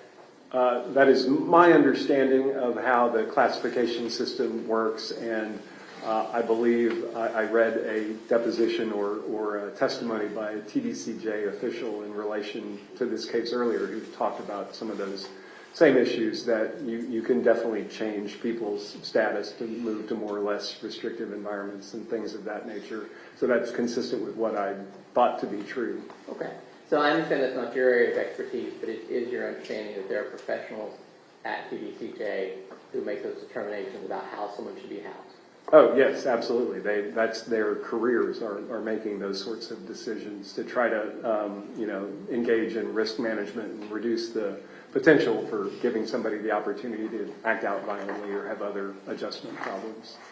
Now, you went into a hypothetical about impulsivity with the state, but it seems to me like would that tend to fall into the category you're talking about how you behaved previously when you were incarcerated and that sort of thing? Would that impulsivity in his extreme example have shown up under that category? I'm not really sure. I mean, my understanding was I was being asked if somebody always responds with violence to provocations, then in a prison setting, would you expect that person to have a higher likelihood to respond violently in that setting, which is, again, I think an extreme example that no one ever always responds violently to provocations, even with people who have severe impulse control problems. But if somebody did, then that would, I think, increase the risk that somebody might act out in an aggressive way if having a confrontation in a prison setting as well. So I'm not really sure if that answers the question, but at the end of the day, we know there are lots of people in prison with impulse control problems who have a history of violent acts. And again, I believe I said this earlier, if you're talking about doing a risk assessment and trying to decide who's likely to act out violently in the future, there's an old saying in the people who work in this area. There's real estate agents say that the three most important words in selling a house are location, location, and location. Sorry, I'm holding up 4 fingers. And in the violence risk assessment world, one of the most, the kind of thing that people tend to say, the 3 most important words in violence risk assessment are base rate, base rate, and base rate. And the reason for that is knowing the rate of whatever it is you're trying to forecast in the future, whether that's suicide in the community or somebody having cancer and whether or not a diagnostic test can identify cancer. You need to know how common something is in the population, which is why I was talking about for the types of acts that you might consider as being relevant to future danger. Those more extreme ones involving actual injury beyond needing first aid and violence are ones that are very rare. And that is rare in a sample of people who have, again, very extensive histories of violence potentially in their background. So, the hypothetical person that was described is kind of extreme, but I would assume that may apply to a lot of people in prison. Again, you have to look at, well, what are the rates of actual violence in this population that you would expect to have a lot of those sorts of risk factors. Final question. In the Texas prison system, they have mental health professionals who are doing assessments and working with the inmates, correct? Yes. That's all I have. Mr. Statement, Nothing further, Your Honor. may Dr. Reed be excused by No objection from the by state. dismissal of him? No objection from the state. Yes, John. Thank you.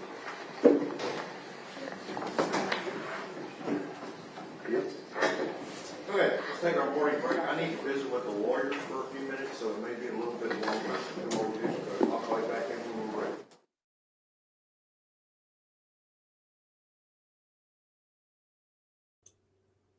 All right, let's see.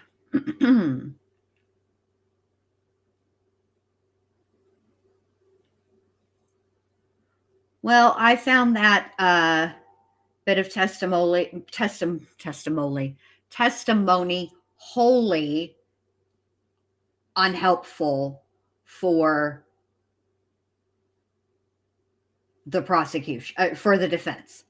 I don't know what really for the jury. Like, okay, so then what should the jurors be basing their decision on? Okay, if basically people are going to people, and therefore we cannot, there's just too many factors that go into assessing, predicting future behavior, and it's unreliable, right? So how was that information, how was that witness, how was that testimony helpful to the jury? Are they supposed to walk away with, well, basically, if you sentence him to the death penalty, basically he will be in a cell 23 hours a day, 7 days a week. He'll get out an hour a day for either rec time, which, by the way, I think in Texas, if I'm not mistaken, it is basically you are in a cell with some sunlight. And then you have to alternate that because you're only allowed out 1 hour a day.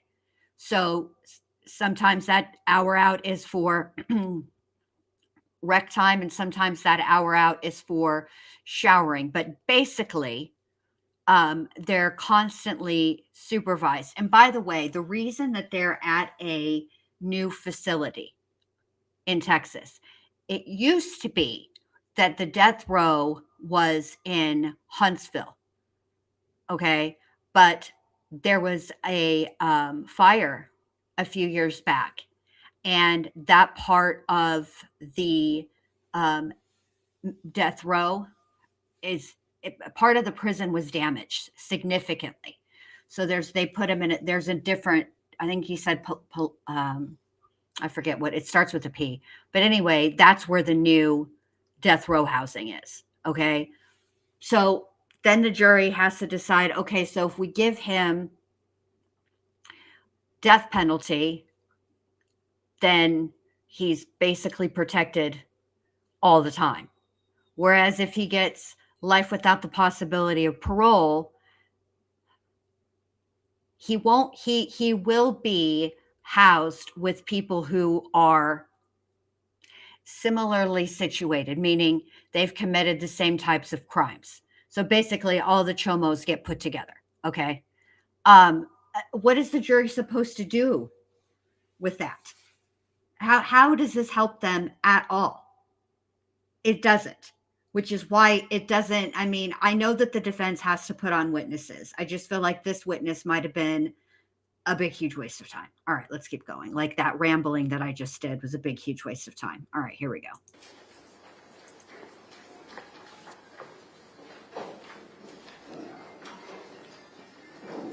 Ooh, Hannah, that sounds delicious. All right, everyone may be seated. We are ready to receive, ladies and gentlemen. Making me hungry. The three witnesses sworn to testify truthfully.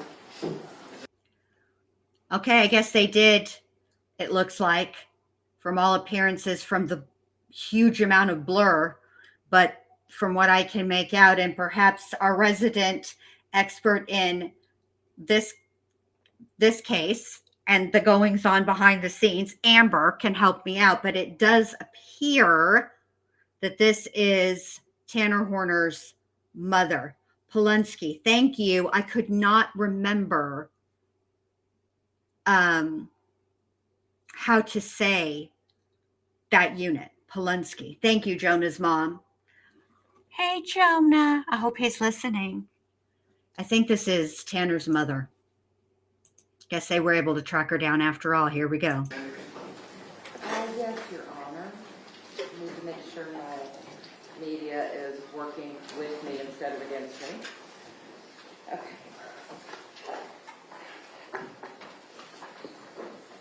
Good morning, how are you? Did better.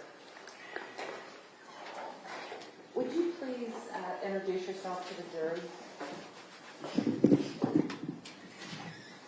I'm Tanner's mother. I'm the defendant's mother. Yeah. And Did y'all not prepare this woman? When you say introduce yourself to the jury, okay, when you introduce yourself, ma'am, you start with your name. For example, hi, I'm Jen Liu. Sheesh.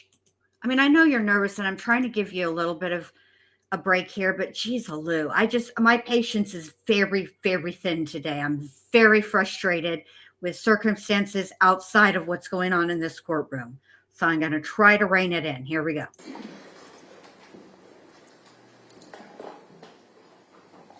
can I ask you again, how are you doing?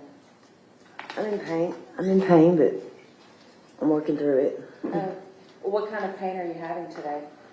I've had 2 neck surgeries in last year, and the screws have fallen out, and they're working their way down my back as we speak.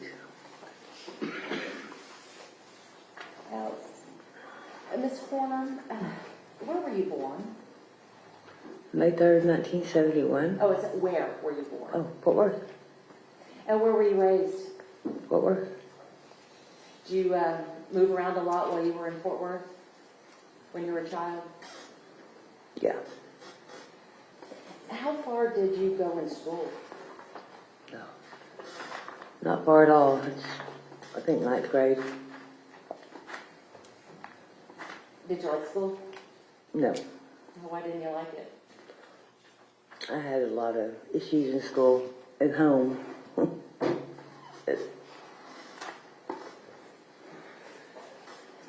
When you were in school, what kind of grades were you making? I don't remember that, Susan. I don't. Okay. Did you ever want to go to college? Oh, Shauna. Yes, I did. And Ms. Horner, you're also very soft-spoken, so if you can try to, and I know you're in some pain, but if you can keep your voice up for us and use the microphone as much as possible, that'll make it easier for the jury to hear what you have to say. Is that better? Much. Okay. We were talking about you wanting to go to college. Did you ever make it to college? I did when I got sober in 2014. I did. And how was that for you? I did good. I had an essay published in Blueprint. You had an essay published? Mm-hmm. Oh, what kind of essay? It was a simile metaphor, a simile and metaphor essay. Oh, what was it about? The oppression of Muslim women. So, where was this essay published? Oh, in TCC, or it was TCJC at the time. Is that Tarrant County Community College? Mm-hmm. Melissa, when you were a young girl, what did you want to do with your life?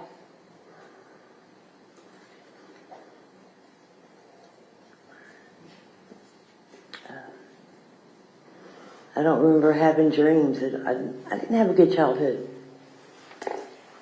Your Honor, I'm going to... May I approach the witness? Yes.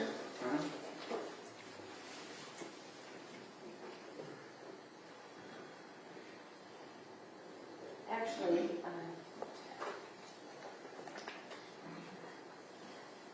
Ms. Horner, I'm going to hand you what has already been admitted into evidence as defense exhibits 55, 56, 57, 58, 59, 60, 61, and 62. And we're going to be using these throughout your testimony, okay? Okay. Oh, Lord.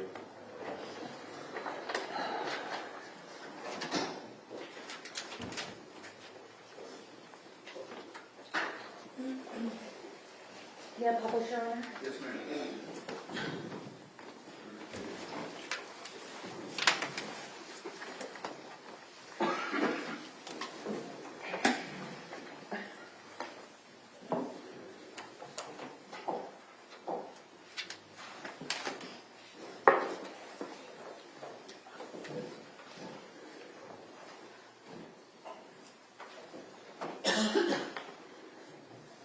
Who is that in state's number 55, or defense exhibit number 55? That would be me. About how old were you there? Maybe 8, 9. Ms. Horner, I want to talk to you a little bit about your upbringing, okay? Who is your mother? Jackie Harbison. What kind of mother was Jackie? Excuse me. What kind of mother was Jackie? A very nurturing mother. Not very protective, but nurturing. Did she ever leave you alone as a child? Yeah. How old were you when she would leave you alone? Not. I mean, what do you mean alone? Well, if she left you at home by yourself, how did she often leave you at home by yourself? When she was working. Yeah. How old were you? About 6. About 6? Mm. So at the age of 6, she would leave you at home alone? Yeah. Did you have any brothers or sisters there with you? No, not at the time. Did you have a stepfather or any cousins or relatives to stay with you? I'm not sure about the age, but like until my mom got married, I was alone, and then I had 2 step brothers and sisters.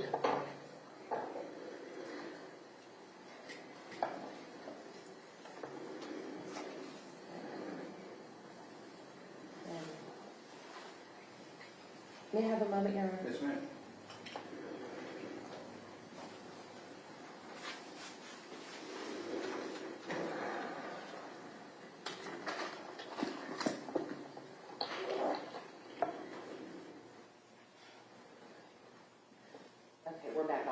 Sorry.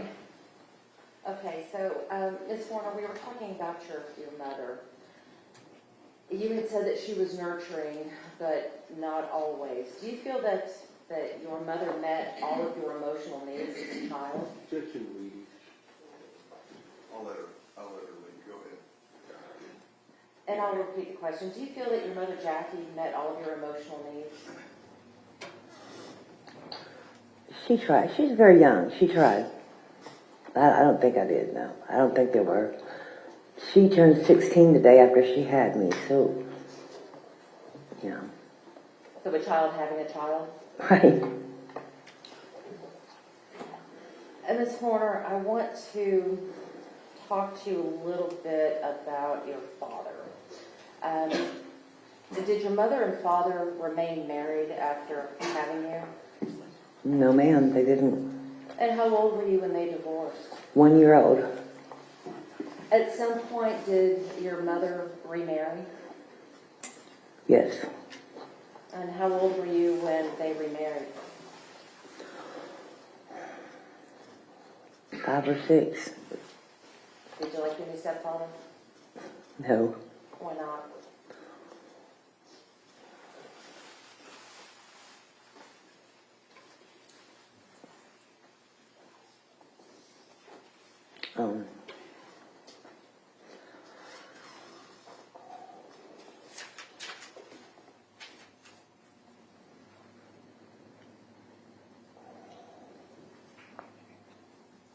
Okay, Ms. Warner. Did your stepfather abuse you? Yes. How did he abuse you?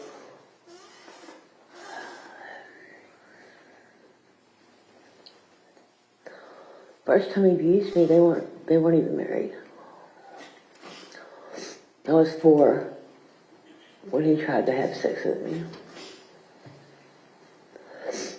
And this was before they even got married? Yes, ma'am. Did you tell anyone? Yes, I did.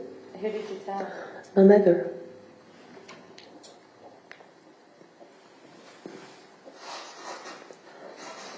Even though you had told your mother that the man she was with at the time had abused you, did she break up with him? No, she didn't believe me. She didn't believe you? I think he told her because he had put something on a rag to make me pass out, and she asked him what that smell was, and I think he said it perfume, or he spilled perfume on me, and he had to clean it up or something. I don't know what he said. She believed him over me. And even though he abused you, did they still get married? Yes, ma'am. After they married, did the abuse stop? No, ma'am. Was the abuse constant through the marriage, or was it at different times? It was not constant.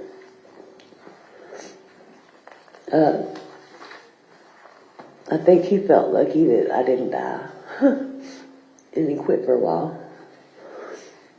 So during the time that your stepfather was abusing you, did you tell your mother about it? Yeah. Yeah, I used to put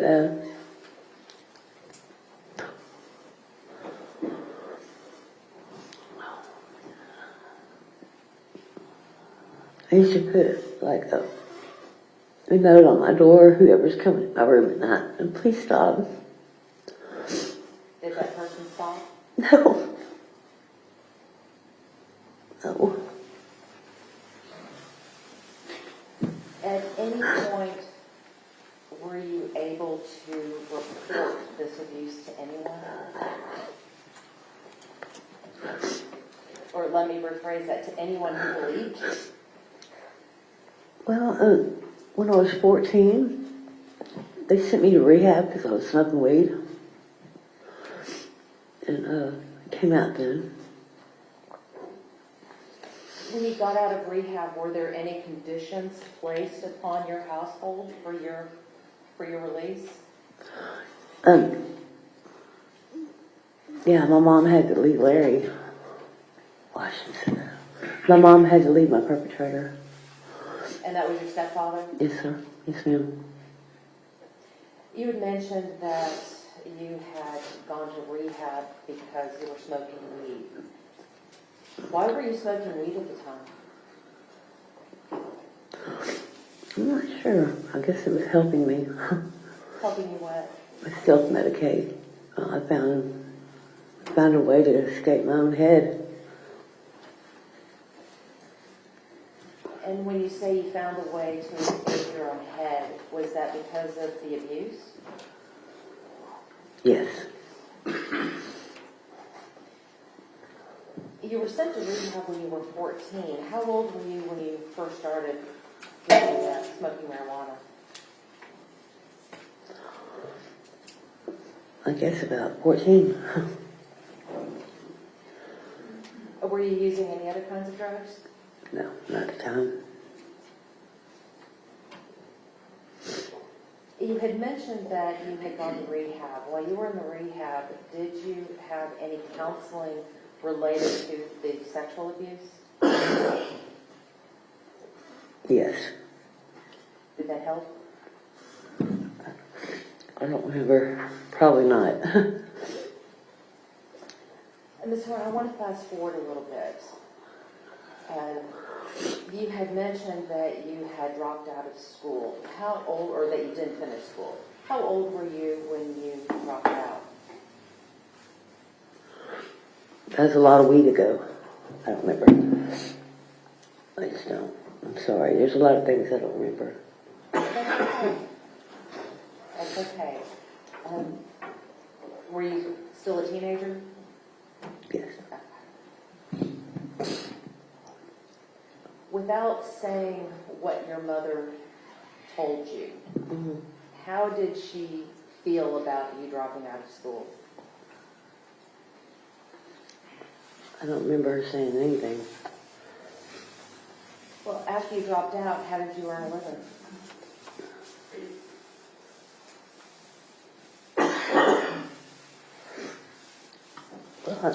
Jack in the Box at first, and then Wendy's, and then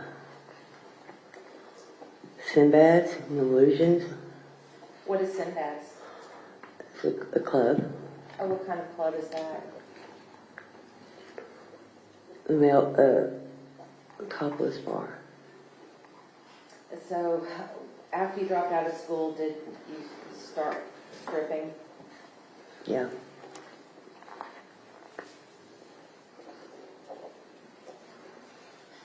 How'd you feel about that?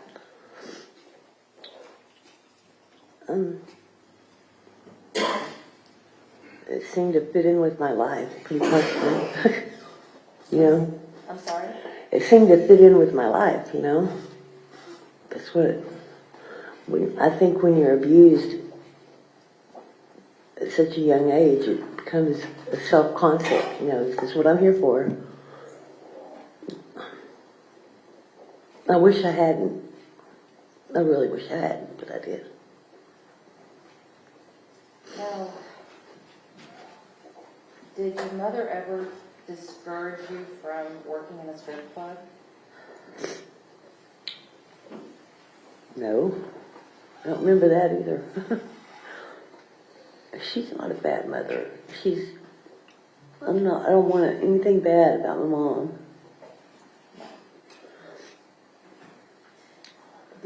So how long did you work in the strip clubs? 12 years. Till I turned 30. So if it was 12 years when you turned 30, you were about 17 or 18 when you started? Yes, ma'am. When you first started working in the clubs, was it easy for you to go up on that stage?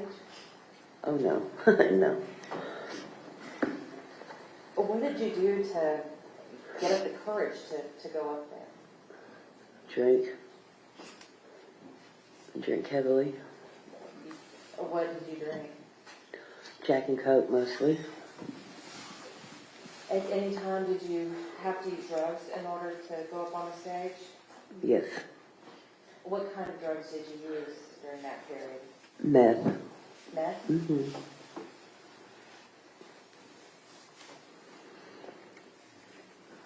About how old, if you remember, were you when you started using the meth? I don't know. At some point, did you start using even heavier drugs than meth? Yes. What drugs did you start using? When was this? Just later on? Yes, ma'am. I mean, I've done everything. I mean, heroin. Is that your drug of choice? Yes. How long have you been using heroin? It was about 25 years. When you first started using heroin, how did you use it? Was it snorted? Was it? Yeah. Yes. A little pill. I'm sorry? A little pill snorted. And did you ever start shooting heroin? Yes. When you started using heroin, how did that make you feel when you took it? A lot better. Why do you say that? Because I have a movie that plays in my head every day. Every day, without fail. And it gets rid of it. Excuse me, I'm so sorry. You're fine, Miss Warner, you're fine. The movie that you said that is playing in your head, what kind of movie is it? Is it a comedy, a romance, a horror film? What kind of movie is it? It's my past. It's my abuse. It plays in my head every day. Does the heroin take that away? Yes, it does. Is that why you still use it? I'm on methadone now. You're on methadone now? Yeah. Ms. Horner, I want to talk to you a little bit about your own personal mental health struggles, okay? Okay. Have you ever been diagnosed with a mental illness? Bipolar disorder and schizoaffective. Have you ever been diagnosed with PTSD? Mm-hmm. Yes. Have you ever been diagnosed with ADHD? No. When did you start having mental health issues? I wasn't even aware I had them till they told me I did. Who was they? The doctors. Why did you go see doctors? Because I was at my wit's end. I wanted to die. Why did you want to die? Because I can't do nothing right. Ms. Warner, when you went to go see the doctors and they diagnosed you with bipolar and schizoaffective, were you also prescribed any medications? Of course. Did they help? They seem to for a while, but I don't believe in medicine like that. Did the medications... Well, let me ask you it this way. For you, and in your opinion, which helped you more? The medications that the doctors prescribed or the drugs that you were taking?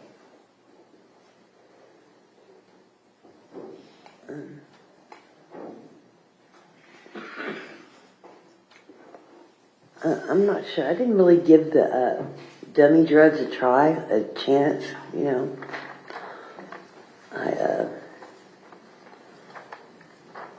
I really didn't. I didn't give it a chance. Well, Ms. Warner, you had stated that you felt that you were at your wit's end and that you couldn't do anything right. Did you ever attempt to take your own life? Yes, How did you do that? with heroin. Was it an intentional overdose? Yeah. Yes. And what happened after you had this overdose? They, I don't know, I was out, but I woke up in the hospital and, left. Do you recall how old you were at the time? No, ma'am, I do not. I don't remember. I'm really terrible at dates, ages. Sorry. Was it before or after Tanner was born? After. Let's talk about Tanner for a moment, okay? Sure. Tanner's your son, is that right? Yes. Okay. Who's his father? Terry Horner. Was Terry Horner your husband as well? Yes, he was. Now, Ms. Horner, how did you two meet? In the bar I was working at, Sinbad's at the time. Mm-hmm. Do you recall how old you were? 17, Did you recall how old he was? 29.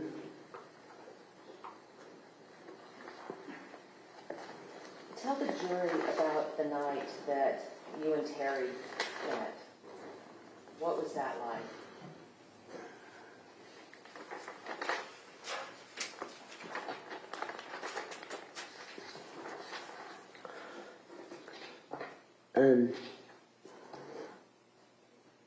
The first night we met, he raped me.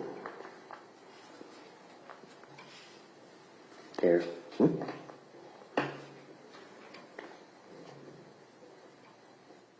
That night, did he ever hit you? Yes, he did. Tell me about that. What happened? Well, he asked me to go back to his room and do a line, and I said, okay. And I went, and he was trying to fill me up. I said no, and he knocked me out and made me do what he wanted. Now, in spite of the beating and the rape, did you still continue to see Terry? Yes, I did. I married him. So even though he beat you and raped you the first night that y'all met, you still fell in love with him? It wasn't love. But yeah, I married him. Well, why do you say it wasn't love? I mean, it goes back to what I thought I was about. Well, how old were you when you married Terry Horner? 19. You told us that he had abused you before you got married. Did that abuse stop once you became his wife? It stopped after the first night. I mean, he never hit me again until when I decided to leave him.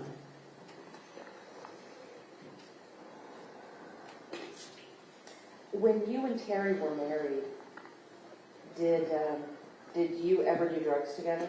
Oh yeah, What kind? meth. And how often would y'all do drugs?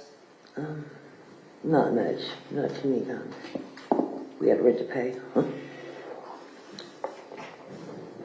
Did you and Terry ever separate?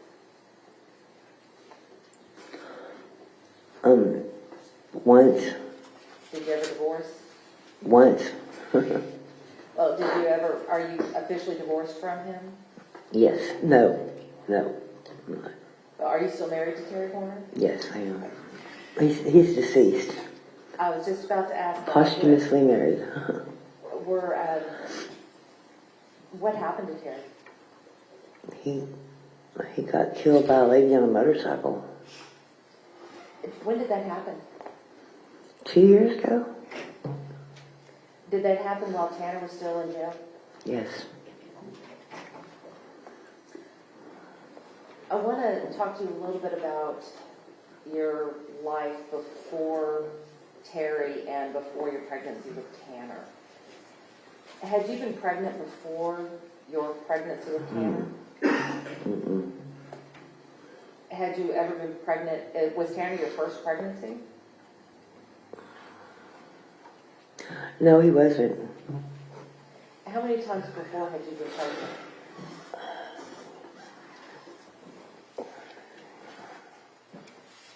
Is there anything I can refuse to answer? You want to rephrase? I'll move on. Okay. Thank you.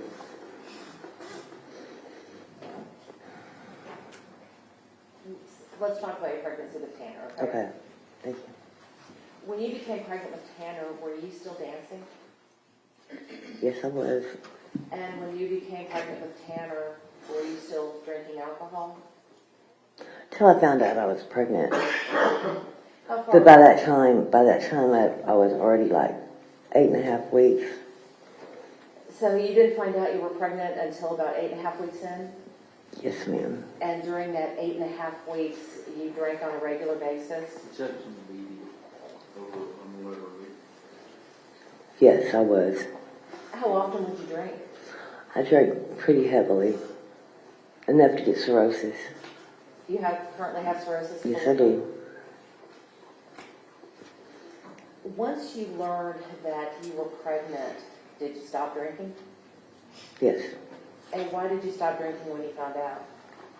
Because I wanted my baby to be healthy. Before learning you were pregnant, did you smoke cigarettes? Yes. After you discovered you were pregnant with Tanner, did you stop smoking cigarettes? No. What about marijuana? Did you continue to smoke marijuana throughout your pregnancy? You know, I did a little bit because I was throwing up every day, and it helped. It helped with the morning It sickness? really did. And I hate to say that, but I did. Before learning that you were pregnant with Tanner, did you continue to use other drugs? No. So at the time that you found out you were pregnant, you were just smoking marijuana and drinking? Oh, no. Before I found out I was pregnant, I was, So during that about 8 to 9 week period. yeah, I was doing everything. And what do you mean by everything? I mean, anything I can get my hands on. I mean, I didn't go out looking for it, but it was always coming into the club. And, it's not a good lifestyle. It's not. But I did try to stop whenever I found out I was pregnant. Once you found out that you were pregnant with Tanner, did you continue to work at the club? But, I mean, just for like a couple more weeks. And I totally forgot to ask, but is Tanner your firstborn? Yes. Do you have any other children? Yes. When was that child born? Not his birth date, but how long after Tanner was your second child 10 born? years. So they're 10 years apart? Mm-hmm. All right, so let's talk about the birth of Tanner. Were you able to carry him to term? Past term. Past term? How late was he? It's like, he was 3 weeks and we still had to use Pitocin because an induce. He wasn't coming out. He set up shop. How long were you in labor the night that he was born? Wow, I think it was a little over 3 weeks. And then, no, it was difficult pregnancy. When he actually decided to be born, were there any complications during that period? Well, yeah, he had gotten so big. I mean, I have a long torso, so I think that's why he had a lot of room to grow, but he had gotten so big that he not ruptured, but tore a little leak in my sac, so I was leaking water. I went to the hospital and they sent me home. We'll come back in whenever. So Then they had to keep him for 2 days because the infection that he said he probably had because of that. He had a hard time coming out, so they put this thing on his head to pull him out. Not forceps. It was like a... Like a suction cup? Yeah, kind of. Like that. Mm-hmm. All right, so after Tanner was born, and he's cleaned up, and he's wrapped up in his blanket, and put in your arms, what were your first thoughts when you looked down into his face? He looks like his dad. Yeah. Were you happy to be a mom? Yeah. I was happy to have my kids. And why were you so happy to be a mother? It just changed everything from, wasn't about just me anymore.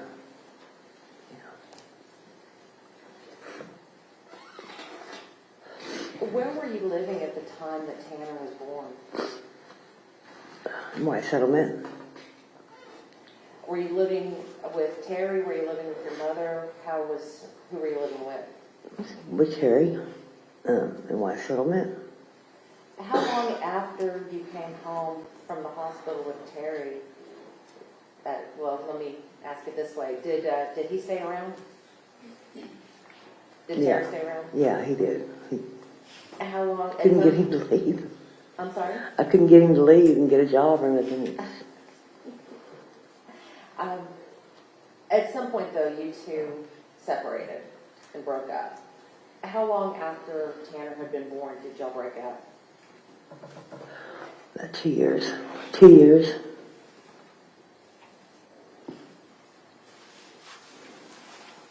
You had mentioned before, and you told the jury that before you had found out that you were pregnant, you were doing drugs, but then had quit the drugs when you found out you were pregnant. After Tanner was born, were you able to stay sober? I've never been able to stay sober. I mean, it's just the truth. Well, how old was Tanner when he started using again?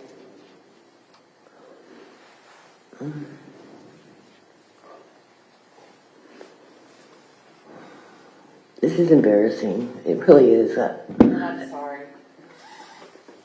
Probably about 2. What made you go back to using? I don't know. When you went back, were you using the same kind of drugs, the heroin and the meth and the I marijuana? hadn't started heroin. You hadn't started yet, heroin no. yet? Okay. So was it just the meth and the marijuana and the drinking? Yes. Cocaine. Did your drug use increase over time? Yes. Were you able to keep a job? No. And do you think that was because of the drugs? Yes. Had you ever lost a job because of your drug use? No. I could never keep a job. I think my bipolar has a lot to do with it. I don't know why I can't.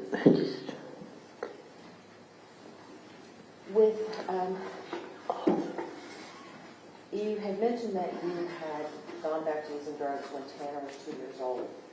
Do you know if he ever saw you using drugs? Yeah, he did. Tell me about that. It was sad. I nodded out one time on the toilet. I mean, I was just like, I wasn't using the bathroom or anything. I had done what I was doing. And I just nodded out. And Tanner came in. He was just a little guy. And he thought I was dead. And he went in there and he told Mom, Mama's dead. And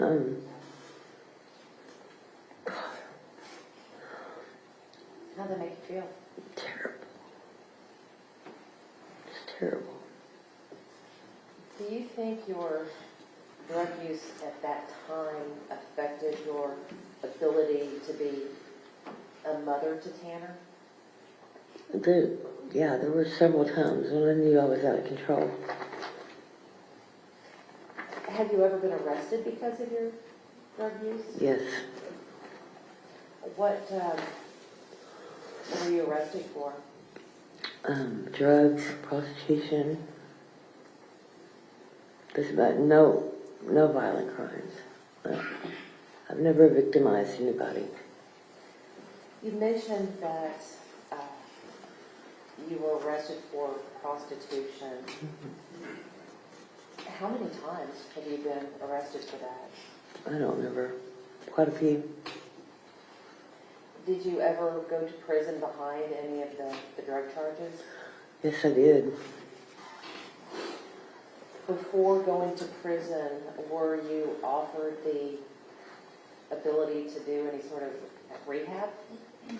Yeah, Judge, I went to Azle and Judge Carr put me in the Greenlight Ministries. I piloted that program, actually. I'm sorry? I piloted that program, and it was for women with mental health issues that want to get out of that way of life. So tell me more about that. What was Greenlight about? What was it like? It gave you a foothold and tried to get you started on a clean life. It was really a good program. Did you complete the program? No, I fell in love again, and I quit.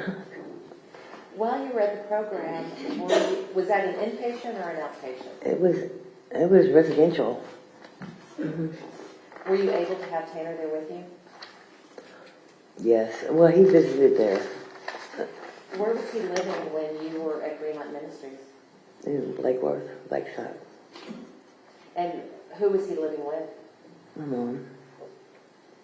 Were there any other rehab facilities that you went to? Nexus. First Choice. I went to all of them. So let's talk about First Choice. When you were with at First Choice, was that a residential program as well? Yes, ma'am. Were you able to bring Tanner with you? Yes, ma'am. At this time, was your other child born? The first time he wasn't. The second time he was.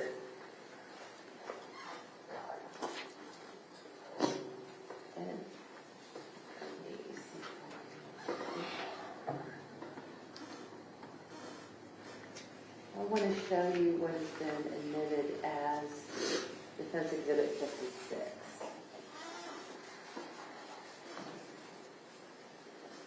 Where was this taken?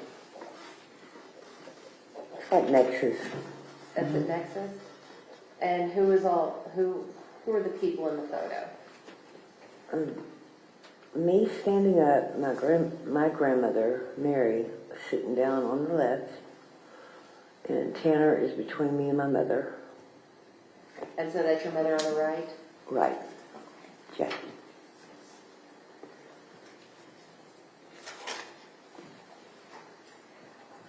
Ms. Warner, were you ever able to, in spite of all the times that you went to rehab, were you ever able to stay clean? Sporadic times, yeah. I always wanted to. I had to want to, but just couldn't do it. What do you think kept you from being successful and staying clean?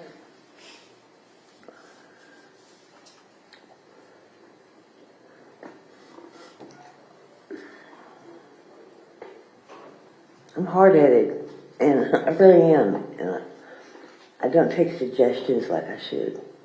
I need to go get some help and take a pill that they want me to take, but I have a hard time doing that. Yeah. When you were at these rehab facilities, you had said that Tanner stayed with your mother? Some of them. Sometimes he went with me. How was your mom as a grandmother? We better ask Tanner that. Well, from what you could see, was she a good grandma? Yes.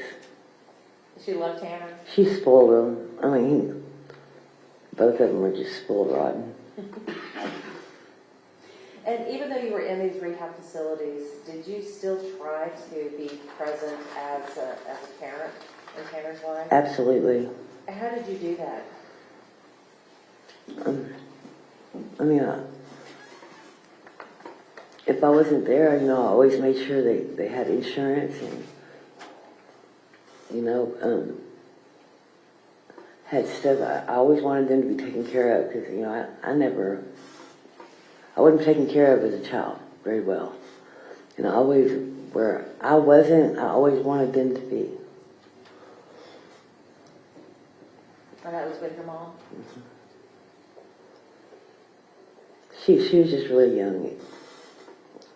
So for the times that you were able to spend with Tanner and your other son, and when you were able to stay clean, did you enjoy being a mom?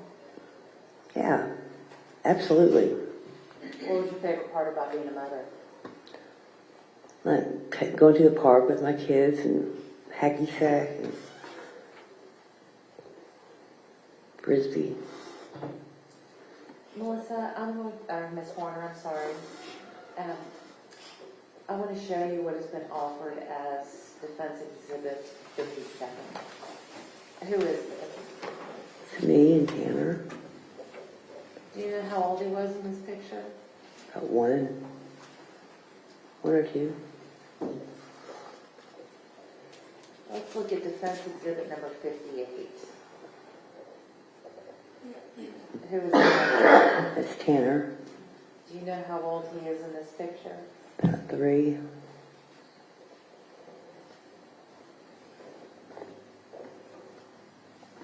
Defense Exhibit number 59. Who is this? Tanner.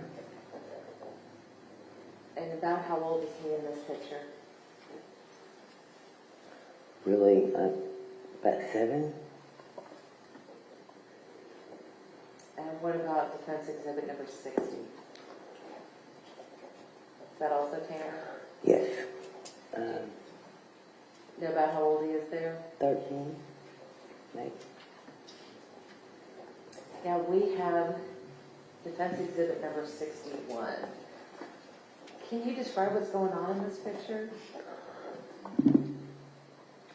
I'm giving him sugars, and my other son is watching. You mentioned your other son. Was Tanner excited to be a big brother?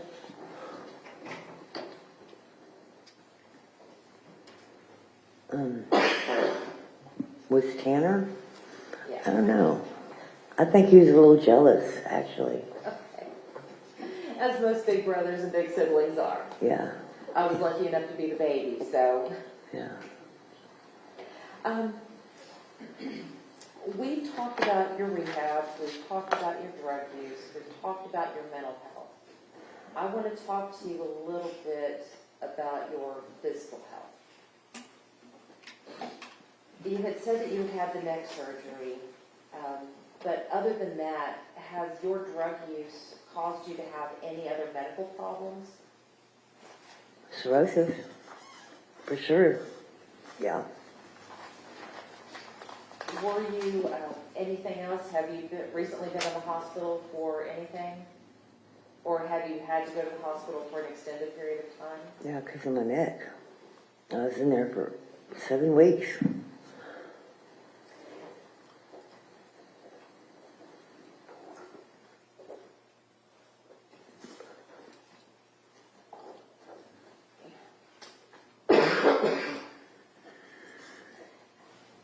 Because of the drug use, have you had to go to the hospital over the years to be treated for things? I don't remember that. No. Have you ever left the hospital against medical advice? Oh, yeah. Why is that? Probably because of pain management. Tell me more about that. What do you mean you left the hospital because of pain management? Well, you know how they are with opioids, and they don't, that's what helps my pain, and they have a thing about that now. When you left the hospital against medical advice, was it to go get opioids? Yes, And by opioids, do you mean heroin? yes. Do you know about how many times you left the hospital in order to get heroin? Just like once, I think. And Ms. Horner, I want to switch gears again, and I want to talk a little bit about Tanner as a child, okay? And please, I know that you're in pain. Do you let me know when you need a break, okay? Okay. When Tanner was a child, did you ever notice anything about him that made you feel that he was, I don't know, different from other children? Yes, yes. What kinds of things did you notice?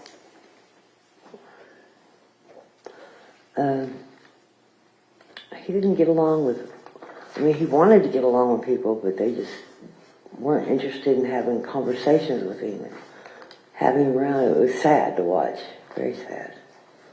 They didn't like him at all. How old was he when you first started to notice these things? Probably when he started school. Did any of this cause you any concern? Oh, so sad to watch. What types of things would you see? I mean, he wouldn't say things like they did. He didn't talk the way they did. And it isn't like I could hear what they're saying, but you can tell by looking at their faces, they're like, he didn't know how to talk to them the way. Did you see him having this trouble with other Yes. people? How did it make you feel when you saw your son having such difficulty interacting with children his own age? I wanted to go get him help, see what's wrong. Did you go get him help? Yes, I did. What did you do? I took him over here to the Child Study Center, and I think they rigorously tested him for about 6 weeks, I think. And After they tested him, were they able to come up with a diagnosis? Asperger's syndrome. Did he have any other medical diagnoses during his childhood? Well, they would call it, they kept telling me it was ADHD, but it wasn't. They're always trying to treat him for something he didn't have. And the medicine would always change him and make him something he wasn't. With the diagnoses that he received, did you try to get Tanner services? Yeah. What kind of services did you try to get him? Well, because he was struggling in school, and I didn't want him to leave like I did. And I would go to art meetings, and we set up a classroom, the classroom to where it was more of a learning experience for him. Were you able to get him any Social Security benefits? Yes. Your Honor, may we approach? Yes.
I'm sorry, you guys. I guess they're going to take a lunch break, maybe. I don't know what they're doing. Let's look. Oh, hold on. I forgot to mute me. Yeah, it looks like lunch.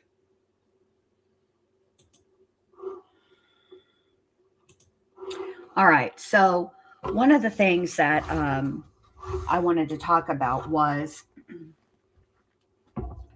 her testimony about her early childhood and what happens when you are sexually assaulted and as a child and you report it and you are not believed. You know, I wouldn't have objected if I were the state either, because quite frankly, what they're making a case for here, I don't know if this is intentional or not, or if this is just all they can do. And so they're doing it. But basically, we earlier in the trial, I get what day was it? Monday last week. Tanner's two other victims testified, and they were 16 years old at the time. They're not 16 anymore. But anyway, they testified about what happened to them. And so, and that they have a great amount of guilt in not reporting it more to law enforcement at the time. And perhaps if they had, then Athena would still be alive, right? They have that guilt. But that is what happens. That's long term. After the act is committed, then there's what the victim suffers long term. And his mother is a victim and an example of what happens and what can happen long term. So all they're really doing is highlighting what happened to his other two victims, what they struggle with, because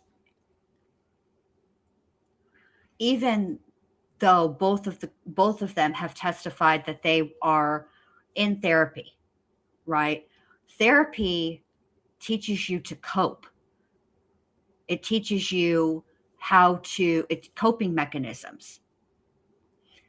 The movie that she referenced, playing in her head over and over and over all the time, that doesn't go away.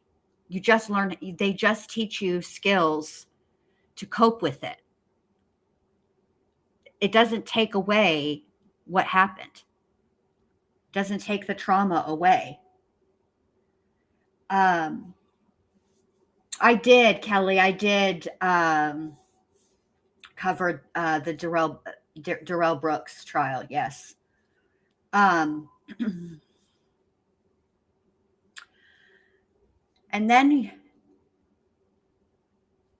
so I think that the defense, as Amber has pointed out, this is pretty much where I was going, is that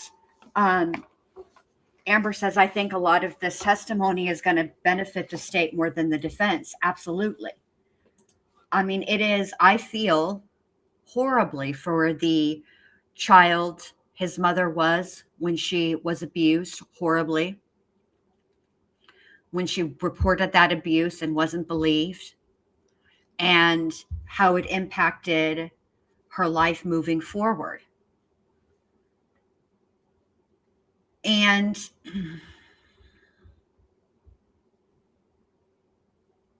to me, what it sounds like is that she spent a great deal of Tanner's childhood in and out of rehabs. And I'm not judging her, because people, When you have a substance abuse issue, you need help, and that's what she was trying to do, is get help. And if her, particularly heroin being one of her drugs of choice, that is a difficult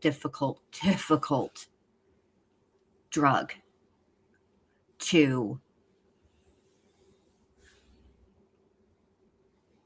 maintain sobriety. But it sounds to me more like her mom is the one that really primarily raised Tanner. And people might be thinking, well, why would she let, if her childhood wasn't great, why would she leave her children with their grandmother? Which I can understand that line of thinking. It seems to me from her testimony that she has gotten to a place with her mother where she has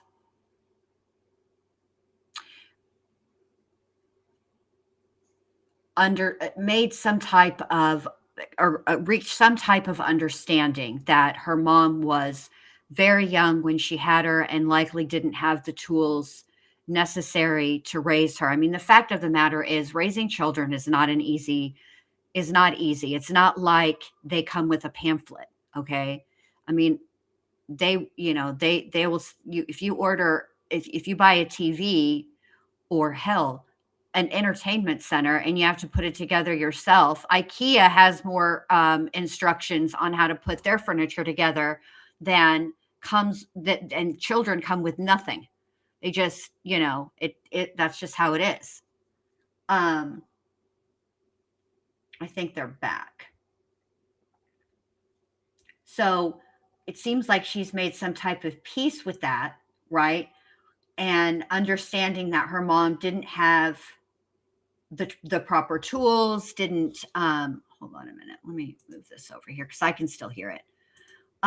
Didn't have the tools and whatnot. And I will say, there is a difference in helping raise your grandchildren versus raising your own children. By the time you get to be a grandmother, I'm speaking from personal experience here.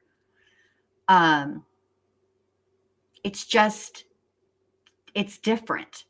I have the nuggie a lot, at least 40 hours a week, because that's, her parents work 40 hours a week, if not more.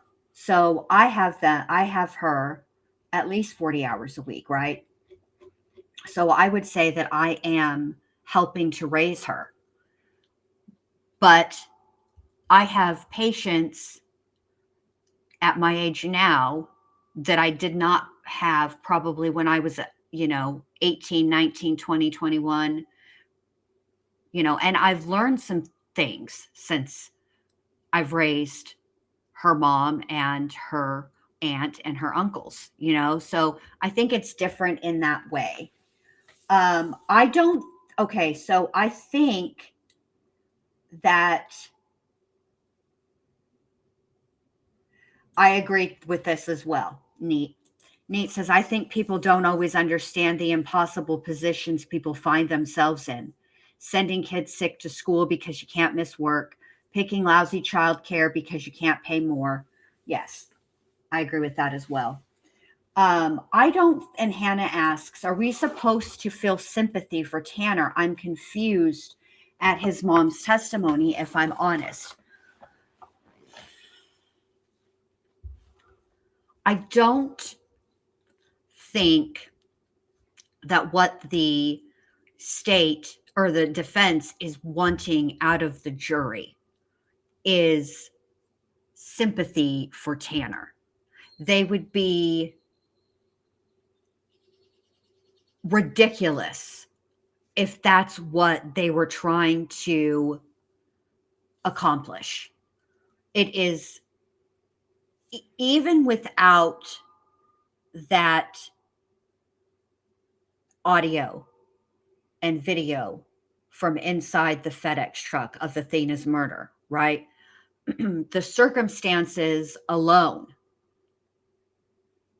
of her murder, I think they would have voted for the death penalty just based on the medical examiner's testimony, if I'm being honest. Like, but I mean, obviously the evidence is the evidence, and they had audio, but they don't always have audio in these kinds of cases. Very rarely do they have audio of a murder. So anyway, my point is that I don't think it's sympathy. I think what they're trying to accomplish, and not very well, is that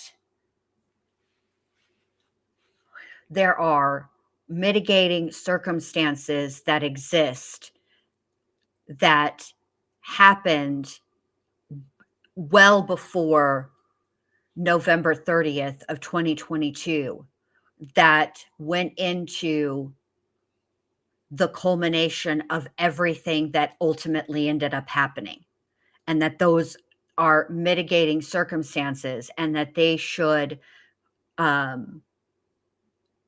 recommend life without the possibility of parole versus the death penalty. That's what they're trying to do.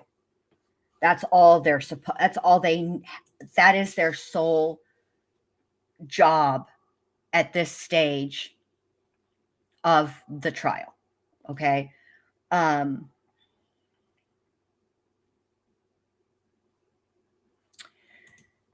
Hannah says, if he hadn't killed Athena or hurt those other girls, I could feel sympathy and empathy for him, but none of what his life was like before this excuses his actions. See, they're not. I don't think it's an abstract concept, and I'm trying and not doing very well, trying to explain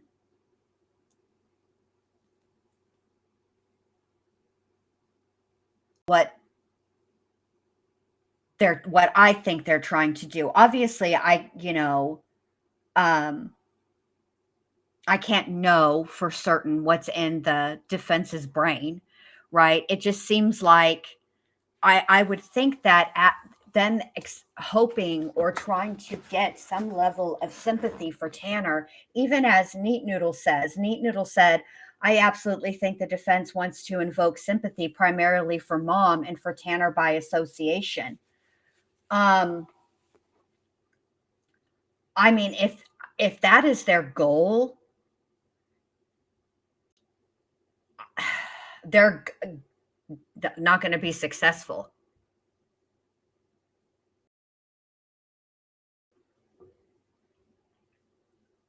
I mean, they're not. We don't know what the jury is comprised of. They've kept that very, very hush hush.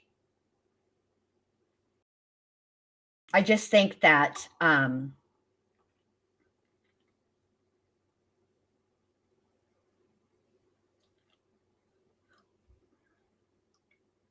I think there are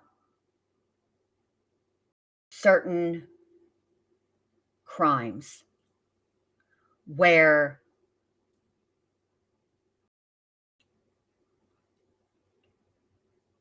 no amount of anything that the defense would do would ever mitigate the actions of the defendant.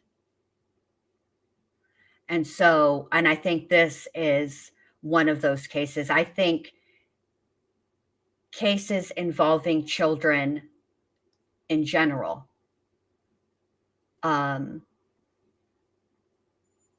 where it is up to a jury to decide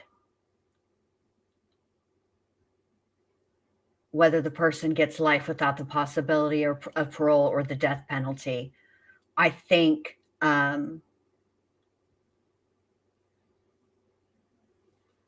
I think if they voted in favor of life without the possibility of parole, I don't think it has, if they ended up deliberating, and that's what their verdict was.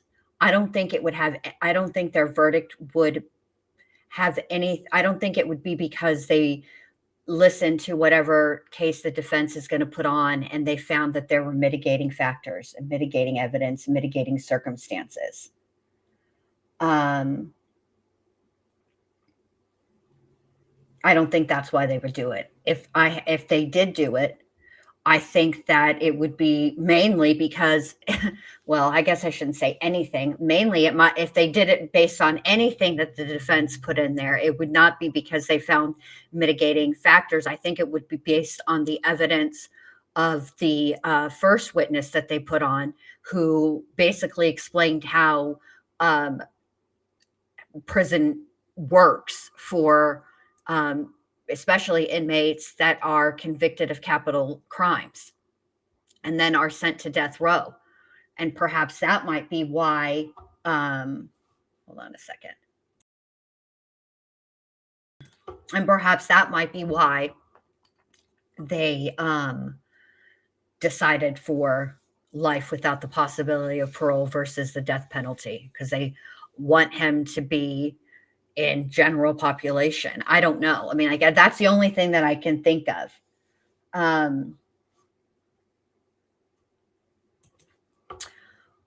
So Dana said, good to see you, by the way. Didn't they say he was a fetal alcohol baby and it changes him mentally? They never actually, if I recall correctly, never actually said that he had fetal alcohol syndrome.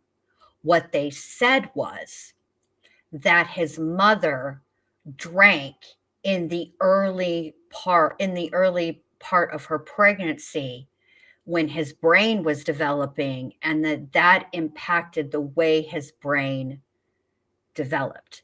That, if I'm not mistaken, was the gist of what they said.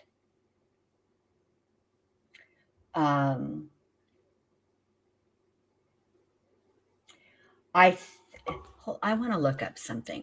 I think I understand what this means, but I'm curious.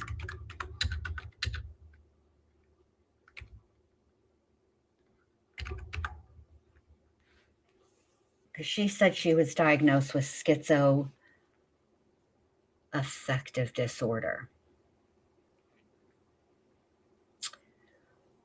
All right. Schizoaffective disorder is a chronic mental health condition characterized by a combination of schizophrenia symptoms, hallucinations, delusions, disorganized speech, and mood disorder symptoms, depression or mania. It involves prolonged psychosis along with major mood episodes requiring constant management through medication, therapy, and supportive services.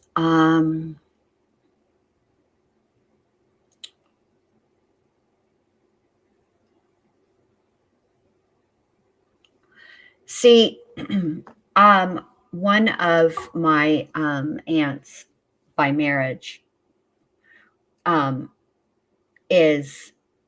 she's schizophrenic, and she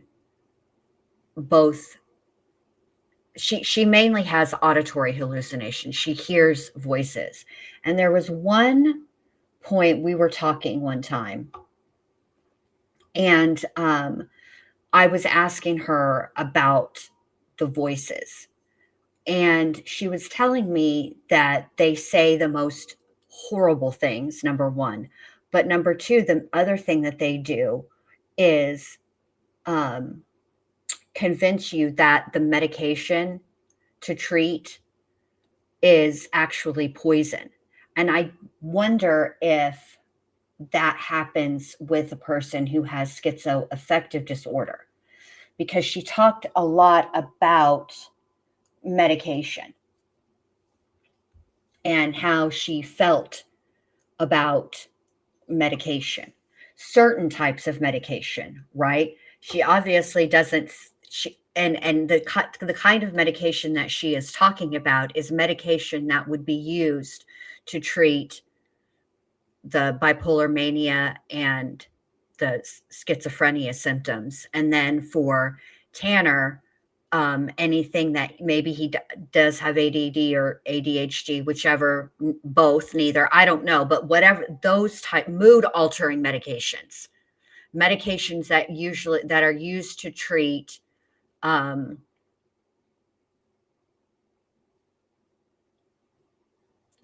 psychiatric medications. Okay. And she seems to be anti-psychiatric medications because she's currently on medication now. She's taking methadone. And I don't know what, if any, I mean, I don't know. I don't know what pain medication she's on. It sounds like nothing that's an opiate, but there's a lot of medications that are not opiates that treat pain. So she's not anti all medication. She's anti-specific medication. And if this justifies absolutely nothing, I'm not justifying a friggin' thing that Tanner has done at all. I would never, ever. My point being, her saying things like they were always trying to treat him for stuff that he didn't have. They, you know,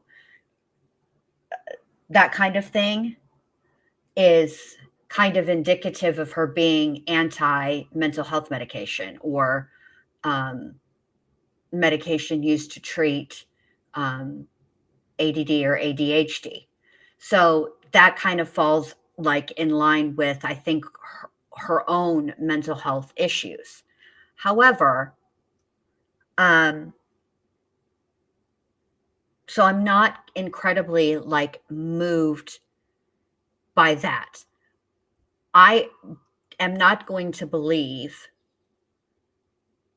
that Tanner has any other issues other than, well, he was diagnosed with Asperger's, but we don't call it that anymore. It's an antiquated term. It's called high functioning autism now. But I think that is not in dispute. It's the other stuff that I would like to see if there is actual paperwork, not for any other reason than I'm just curious. It's not going to change my mind one way or another. I think that Tanner deserves whatever punishment the jury decides he should get. And that's that. So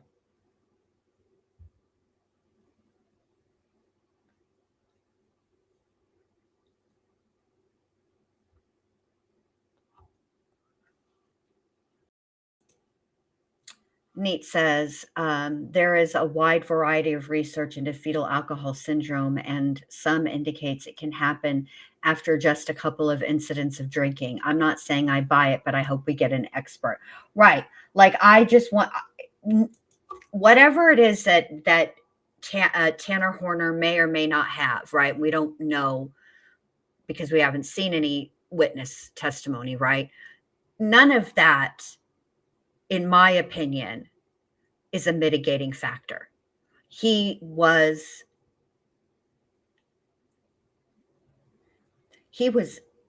definitely, in my opinion anyways, not in some sort of psychosis when this happened, when he did what he did. It may have been a crime of opportunity in that it was going to be someone. Because I do think that he had been thinking about doing something like this for a very, very long time. But I think there was an element of premeditation. I don't want to use premeditation because that's a legal term and means something different. There was a level of planning with this crime that took place over multiple days. It wasn't just that day, which is, to me, indicative of there not being something like there was no like psychosis.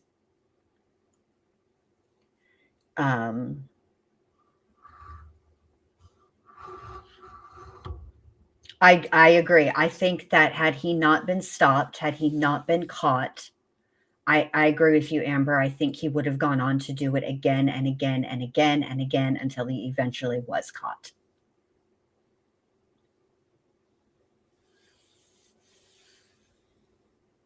Exactly, Dana. Nothing that he has causes someone to be a pedophile. None of what the defense is going to present is going to be a mitigating factor, frankly. Nothing is going to get this jury to move to decide.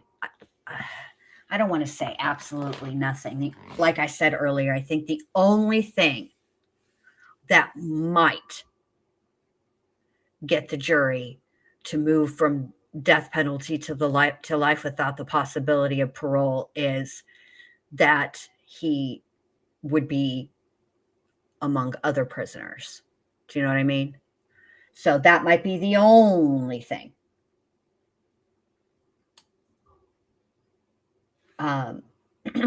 So none of that's gonna change anything. I think at this point, I just am curious what actual diagnoses he has, if any, he has, other than Asperger's. I do not think that I don't think that anybody questions the fact that he has high functioning autism. But, you know, this is not,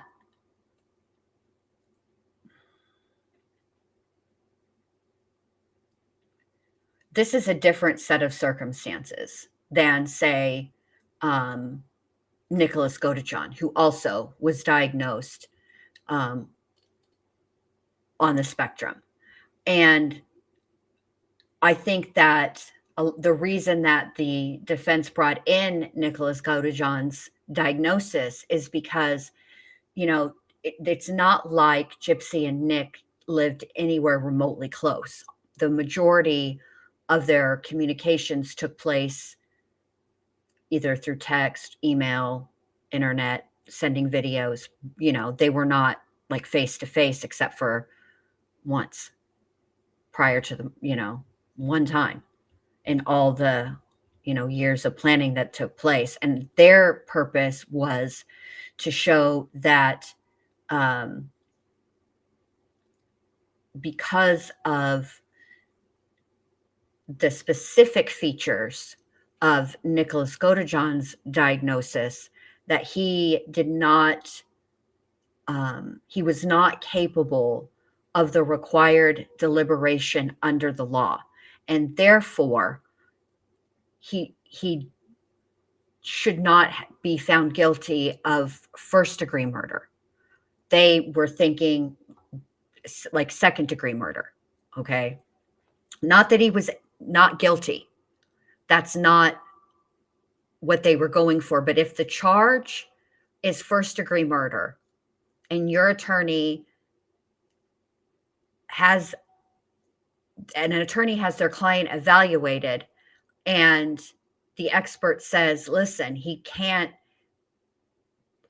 form the necessary deliberation required under the law, then you tell your client, and that's what they're charged with, premeditated murder, then that is why you would tell your client to plead not guilty.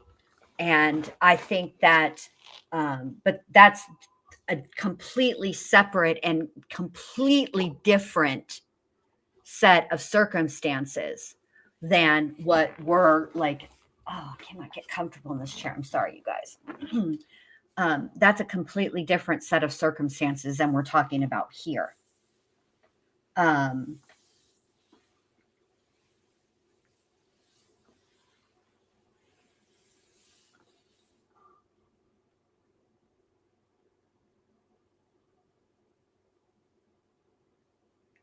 See, I think I know what you're talking about, Amber, but I can't highlight that comment. But Okay, Amber said he's going to claim he was on an illicit substance that day and Athena caught him. That came out in the hearing. I think they're painting a picture of all these unfortunate stars aligning and it was a one-time thing. You know what? If not, I don't think the jury is ever going to buy that. And even if it was, okay, even if it was a one-time thing, why was it a one-time thing? Because he got caught. I mean, their own expert witness testified that, oops, I'm sorry, I didn't mean to hit the mic, that people are going to people. And basically, you can evaluate a person, you can take all the risk factors that they have, into consideration. You can take where the exact prison they're going to be in and where they likely would be housed and who they would likely be housed with, right? You can take all of those things and people will still people. You might evaluate all of those things and say, okay, this person is more likely than not to be violent while they're in prison, right? And they might not be. And the truth of the matter is, with a crime that he has been convicted, that he will be convicted of, he pled guilty to, he's guilty to, he is legally and factually guilty of this crime. I mean, it's all on. It was recorded for fuck's sake.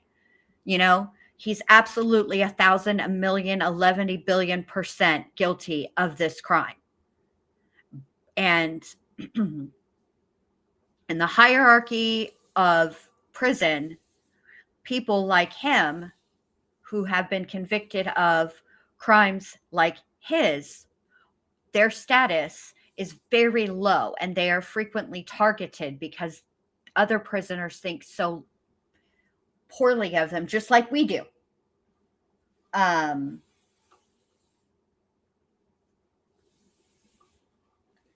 I think that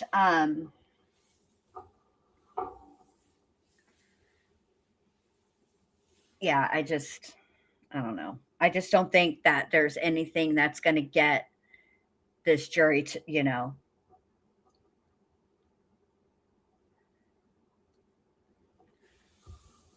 Well, Neat says, I also think he fantasized more than planned because clearly this was not well planned out.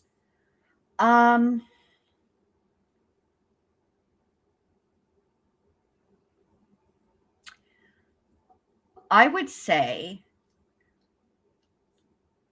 that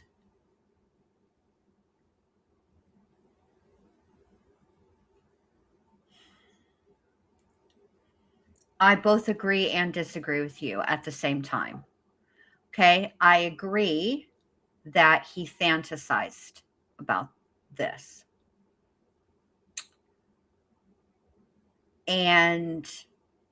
But where I disagree is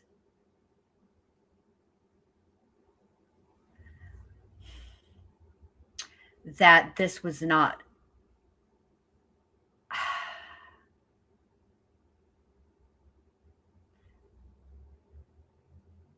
I do think it was planned out, but I think there were things that occurred that I don't think that he thought of. For example, I don't think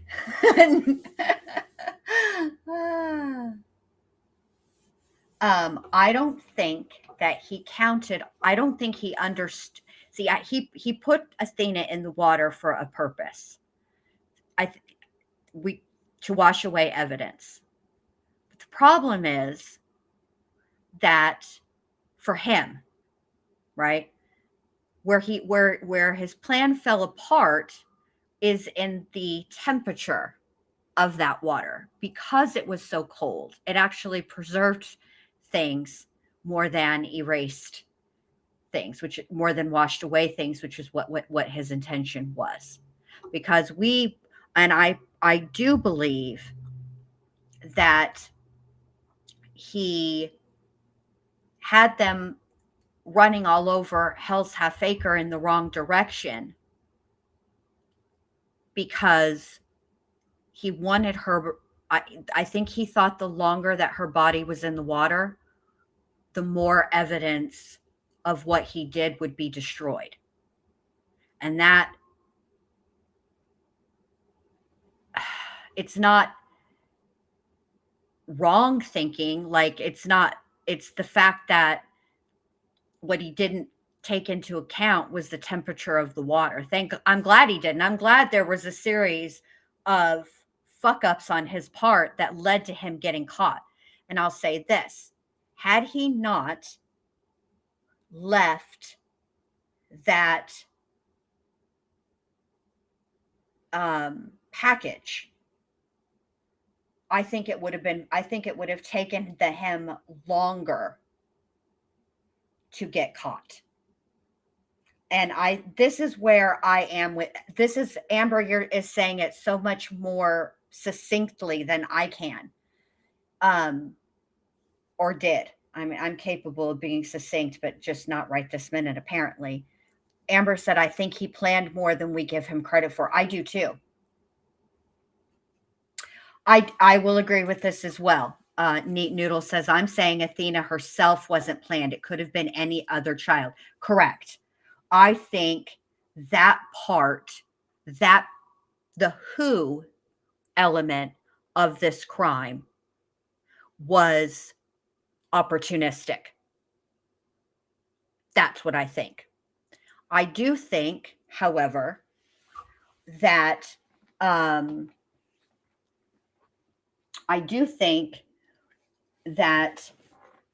what I do,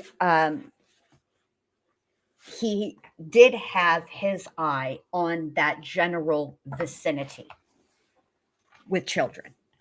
And I say that because of the behavior in that interaction on November 29th. He was clearly, in my opinion anyway, scoping out that home.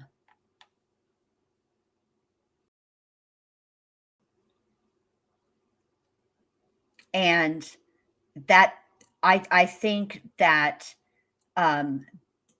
for that part of it, that element of the planning, where to take the child from, I think that neighborhood, due to its ruralness, that's what I'm talking about, Dana, that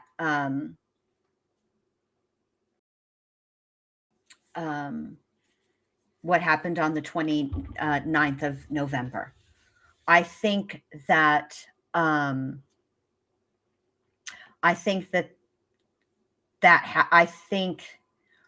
that neighborhood in his mind was an ideal, and I don't know another way to say this because he's a predator. So what do predators there? I think it became an ideal in his mind hunting ground. And I agree with you, Nicole. Be cool. Nicole says, in my opinion, Athena gave him a bigger fight than his other victims, and that's why he ended her life. And see, I think that he has always been drawn to victims that are vulnerable in many different ways. Their youth, there's a huge difference between a 16-year-old and a 22-year-old. There really is. 6 years is a very long time developmentally between the two. And I think that he has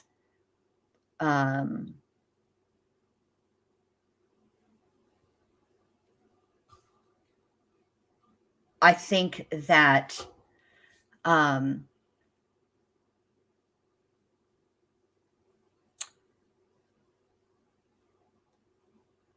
I'm trying to think of how to put this.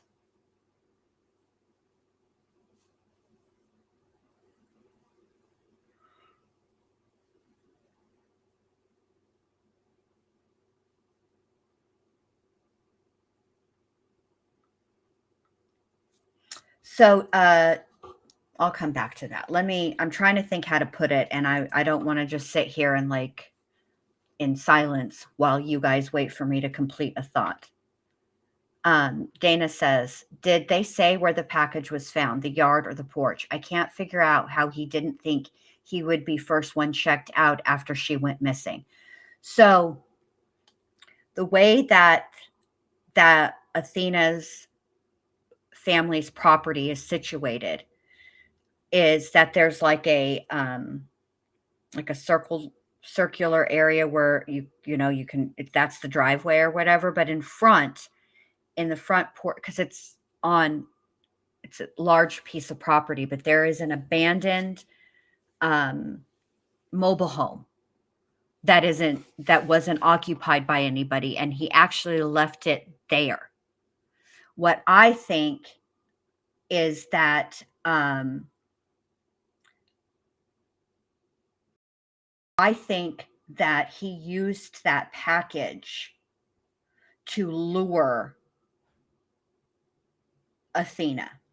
Like, I got this package. I got another package on my truck. Can you help me get it out? Which is how I think he got her to the back of the truck, and then to get her to go that way. And then I think he, of course, I don't know for sure because there was no, even the people that did watch that video from the truck, there's no audio on the outside of the truck. So we don't know what he said. But anyway, I think that's what he used to lure her. And I think that, I don't think that he intended to leave that package there. I just think that he knew he had to get her and get gone quick. And I think in all of that, I think he left the package. But what he did not do is mark that package delivered. So that tells me that was to me anyway, that was a mistake, that the package was left. He knew the package was left. He just didn't, I don't think he thought that they would be able to connect it directly back to him, or, well, no, I think he knew. I think once he realized he did not have that package, that he knew it was only a matter of time.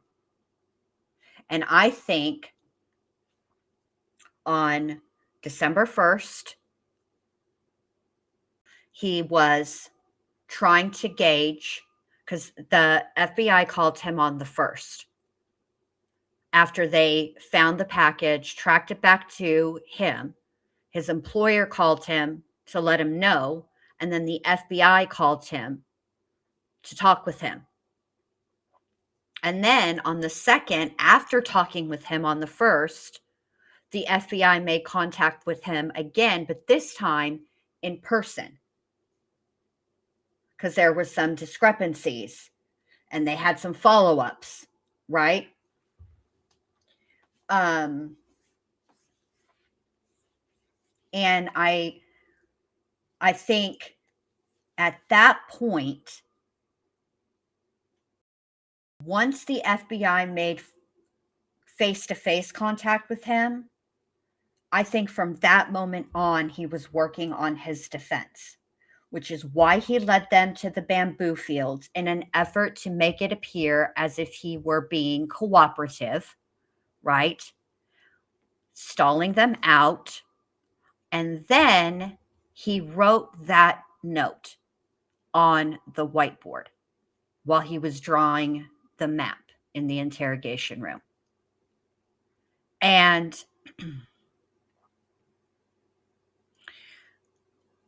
I personally think that if Ranger Espinosa had not had that light bulb moment where he referred to him as, or asked to speak to Zero, that is what Tanner was waiting for.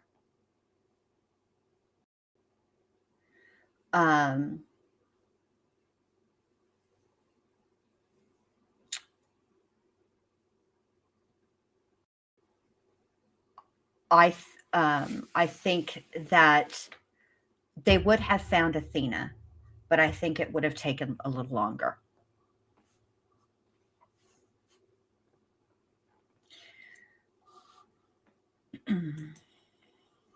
Lola says, I wonder if that was his regular route. Okay. We don't know all of the ins and outs of his job, like in those terms, because nobody ever called anybody, not yet anyway. Nobody's called anybody from the company, Big Top Spin, that he actually worked for, the contract company. So, what we do know is that he wrote letters after his failed suicide. Well, he attempted suicide, but was obviously he was unsuccessful because we're sitting here at his penalty phase. But he wrote letters. He wrote a letter to Athena's parents. He wrote a letter to law enforcement, and he wrote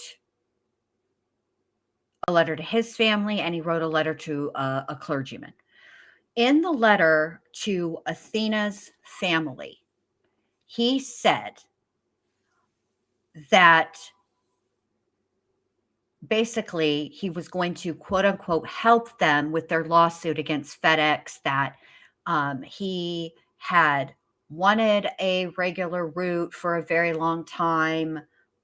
He had wanted, because he has Asperger's, he needs consistency, he needs a schedule.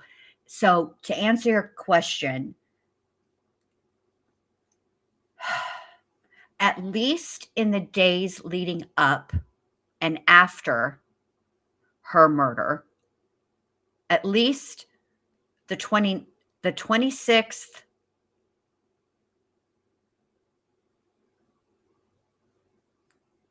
29th, 30th, and December 1st, that was his route.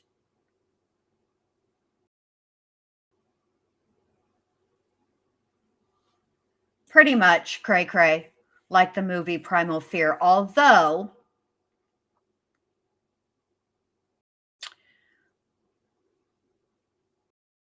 yeah, pretty much like Primal Fear. Although I think that his situation, his what he's trying to emulate is more from Split.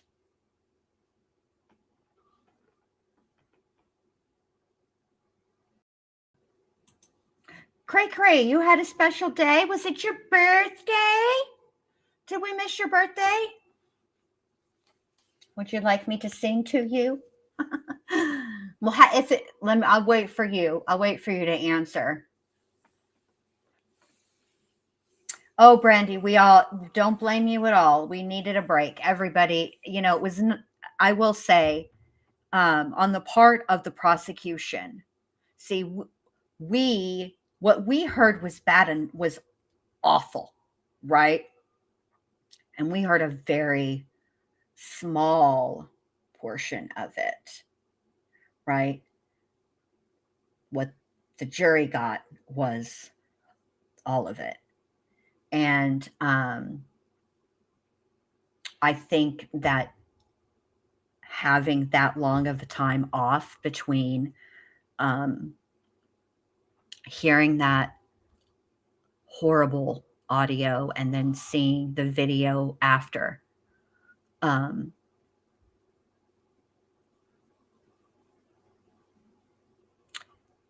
I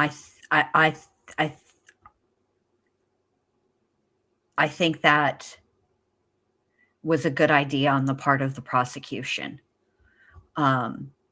because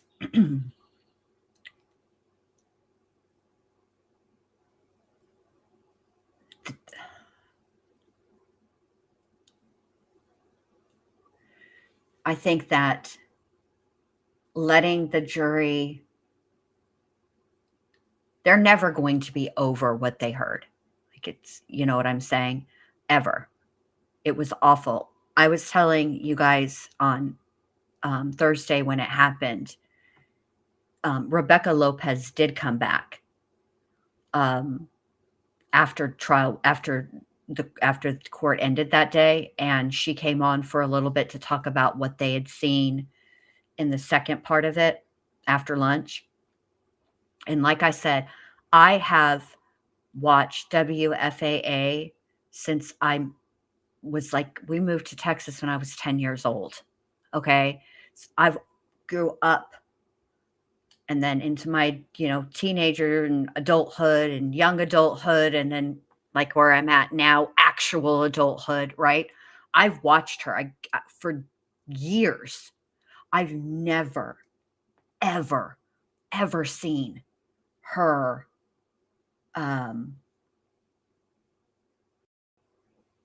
look like that. I could tell that she was shook. And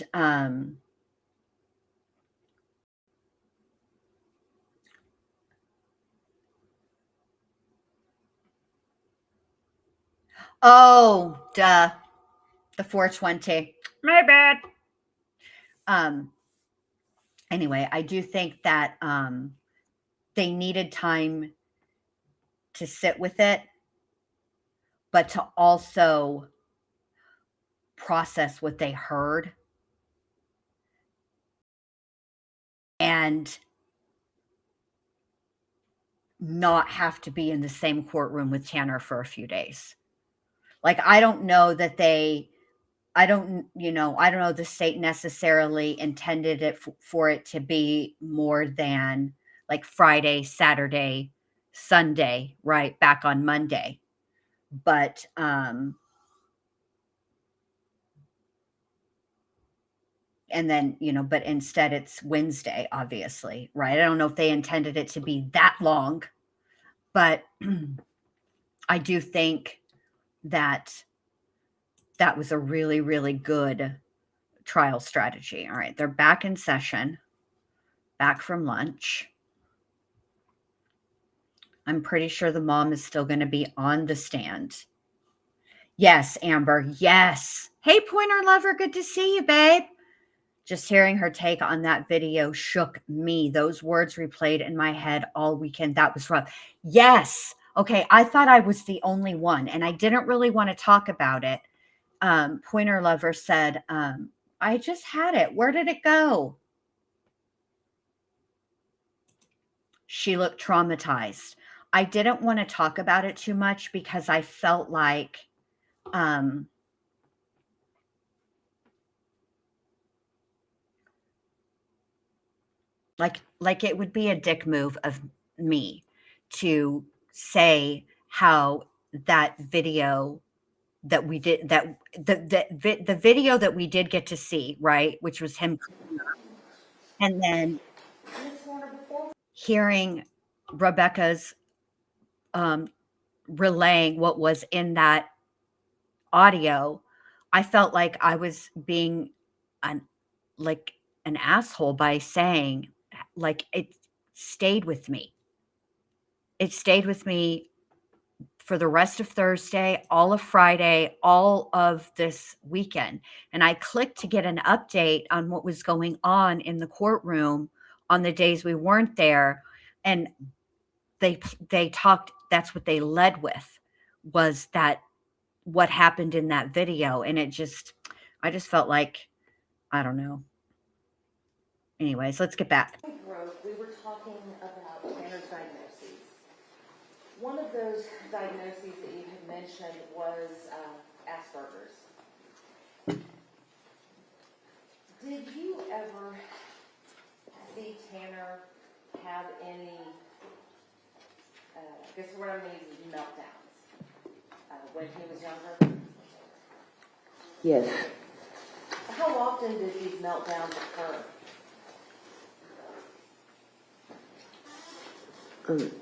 It would depend whether he could get his point across. He was having trouble communicating. Were the meltdowns his way of communicating? No, when he couldn't communicate. It was just my personal feeling. When he was having trouble communicating, he would melt down. Let's talk some more about these meltdowns. When did you first notice Tanner having these meltdowns?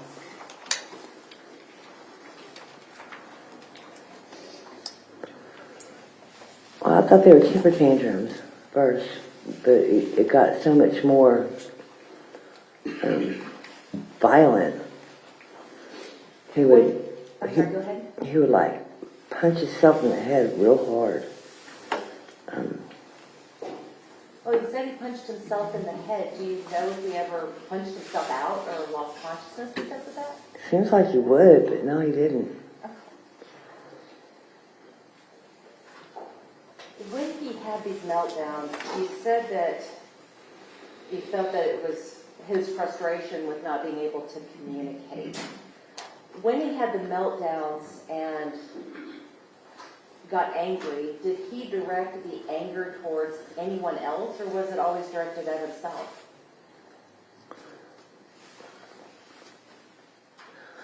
I'm sure it was just himself, really. Did you ever see him direct his anger at He anyone? never tried to hit anybody. Did he ever try to hit you? No, Did you ever see him try to hit his grandmother? no, Did you ever see him hit a wall? yeah, What would he hit the wall with? his fist. Would he ever break things? Yes, But you never saw him exhibit anger towards yourself. no, not really. At what age did he begin hitting himself in the head? That was after he was getting bullied in school. I'm sorry? When he started getting bullied in school, Tanner was bullied while he was in school? oh, terribly. Did you ever see any of the bullying happen? No, I would want to go up there and save him, but he would never let me. He would never let me go up there. He said I would make it worse, but I wanted to. What kind of bullying did you see happen? I didn't see it. Your Honor, she just stated she didn't see it herself. Did you see Tanner get bullied at any time? Not at school. His grandfather did sometimes. You saw his grandfather bully him? I saw his grandfather bully him sometimes. So let's talk about his grandfather. Who was his grandfather? Bill Harbison, He was married to your mother, Jackie. yes. Can I refrain from using names, please? How about we call him grandfather? Okay, Is that okay? yes. Okay. How long were your mother and second stepfather, married? 30 years. At any time did you and Tanner live with them? The majority. Or when you say the majority, what do you mean by the majority? The majority of Tanner's life, The majority of Tanner's life? yes. How did you, or why did you move in with your mother and stepfather? When I left Terry, I was scared Why were you scared? because his dad stopped me for a long time, and I got scared, and I moved in there because I was watched better. So you were afraid that your husband would hurt you? But you said he stalked you. How did he stalk you? He would sit across the street from my work and like follow me home and stuff like that. Did you fear for your safety? Well, yeah, Did you fear for Tanner's safety? no, not at that time. Did did you think that Terry would ever hurt Tanner? No. Was he a good father? He loved his dad. His dad loved him. Was his father able to be there for him throughout his life? Sometimes. When Terry wasn't able to be there for Tanner, typically where was he? I don't know. Do you know if he ever went to prison? Yes. How often or how many times did Terry go to prison? Twice. Do you recall for how long? No. When you went to go live with your mother and your stepfather, you brought Tanner with you, is that right? Yes, I did. How'd that go over with your mom and stepfather? Did they like having you there? Yeah, they did, actually. Did you have a good relationship with your mother at the time? Well, I was doing my own thing. I totally cannot believe I forgot about this. But one of the people that that might potentially testify for the defense is Tanner's brother, who is currently incarcerated. But I forgot to tell you guys that, so there's that. Here we go. And, I really did it because I was having support with him. It was hard trying to do it on my own. Is it difficult being a single mom? Absolutely. And were you doing the best you could? Yes, but I could have done a lot better. I know that. Someone once said that it takes a village. Is that what you found with your mother and stepfather? Yes. So let's talk about your relationship with your stepfather. Which one? With the most recent one. Okay. When you were living with your mother and the stepfather, when Okay. Tanner was born. Is it okay if I call him Mr. Harbison? Without using first names? Just, yeah, go ahead. Okay. And whatever makes you more comfortable, I will address him whichever way. Go ahead. Okay. With, how was your relationship with Mr. Harbison?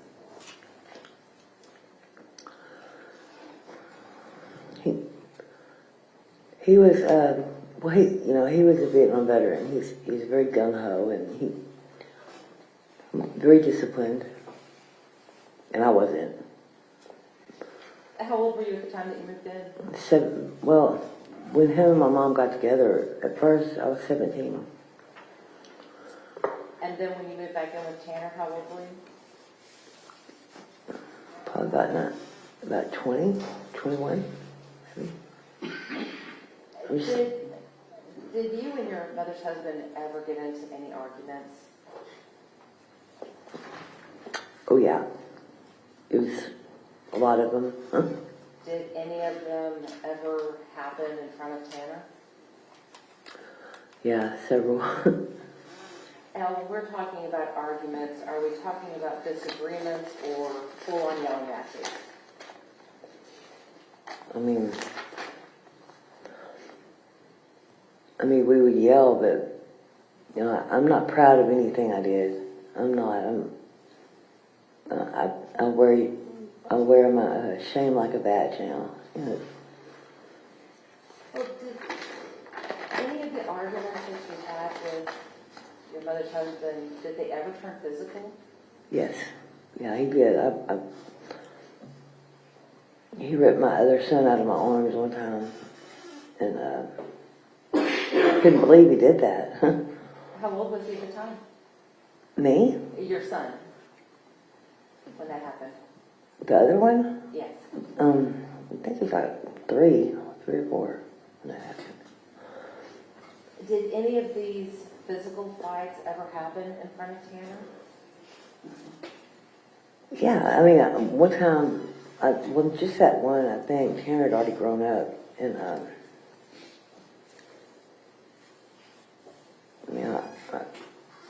I had never really had anybody take up for me before, and, Tanner's a pretty big guy, then he was growing, and Bill tackled me in the front yard.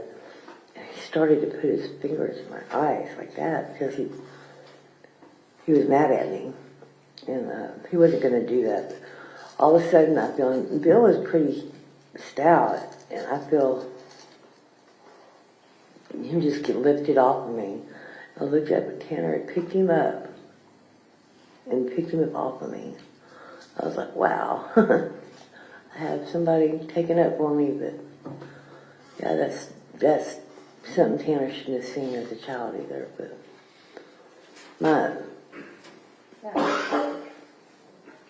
What about the relationship between your stepfather and Tanner? How was that? I think Tanner kind of worshipped him. Really liked him a lot, but Bill was mean to me. What do you mean by mean? How was Bill mean to him? That would be something you don't need to ask my mom. She knows more about that, so I'm going to let my mom answer that. Did you ever witness any of it? No, not really.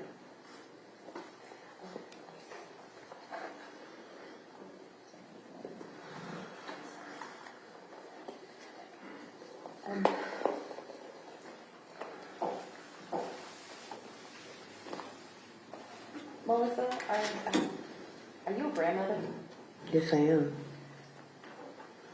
How many grandchildren do you have? Just one.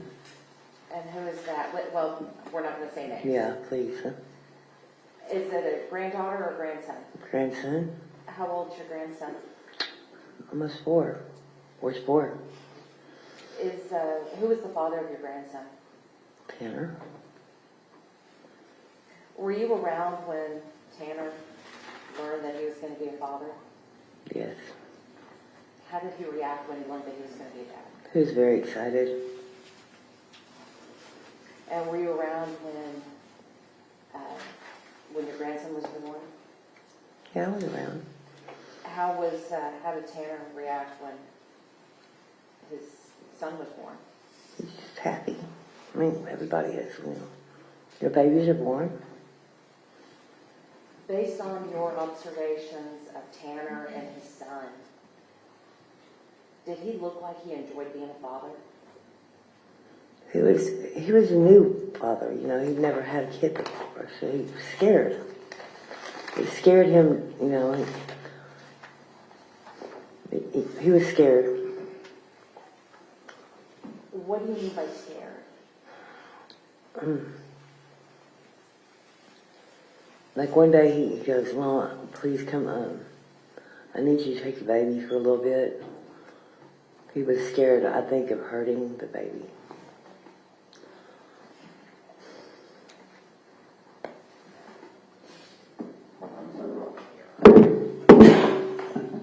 Did you watch Tanner and your grandson together often? No, I didn't get to see him very much because all this happened. Were there times when you did get to spend with your grandson? I got to spend a few days with him. Your Honor, I'd like to publish what has been admitted as defense exhibit number, I believe it was 58? 54, I'm sorry. Defense exhibit number 54. All right.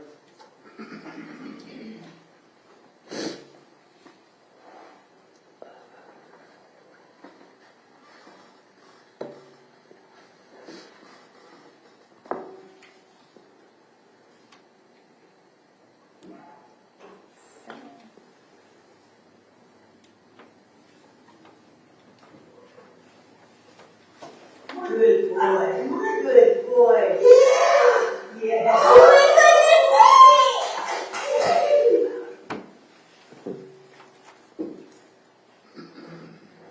Melissa, what do we just see a picture or video of?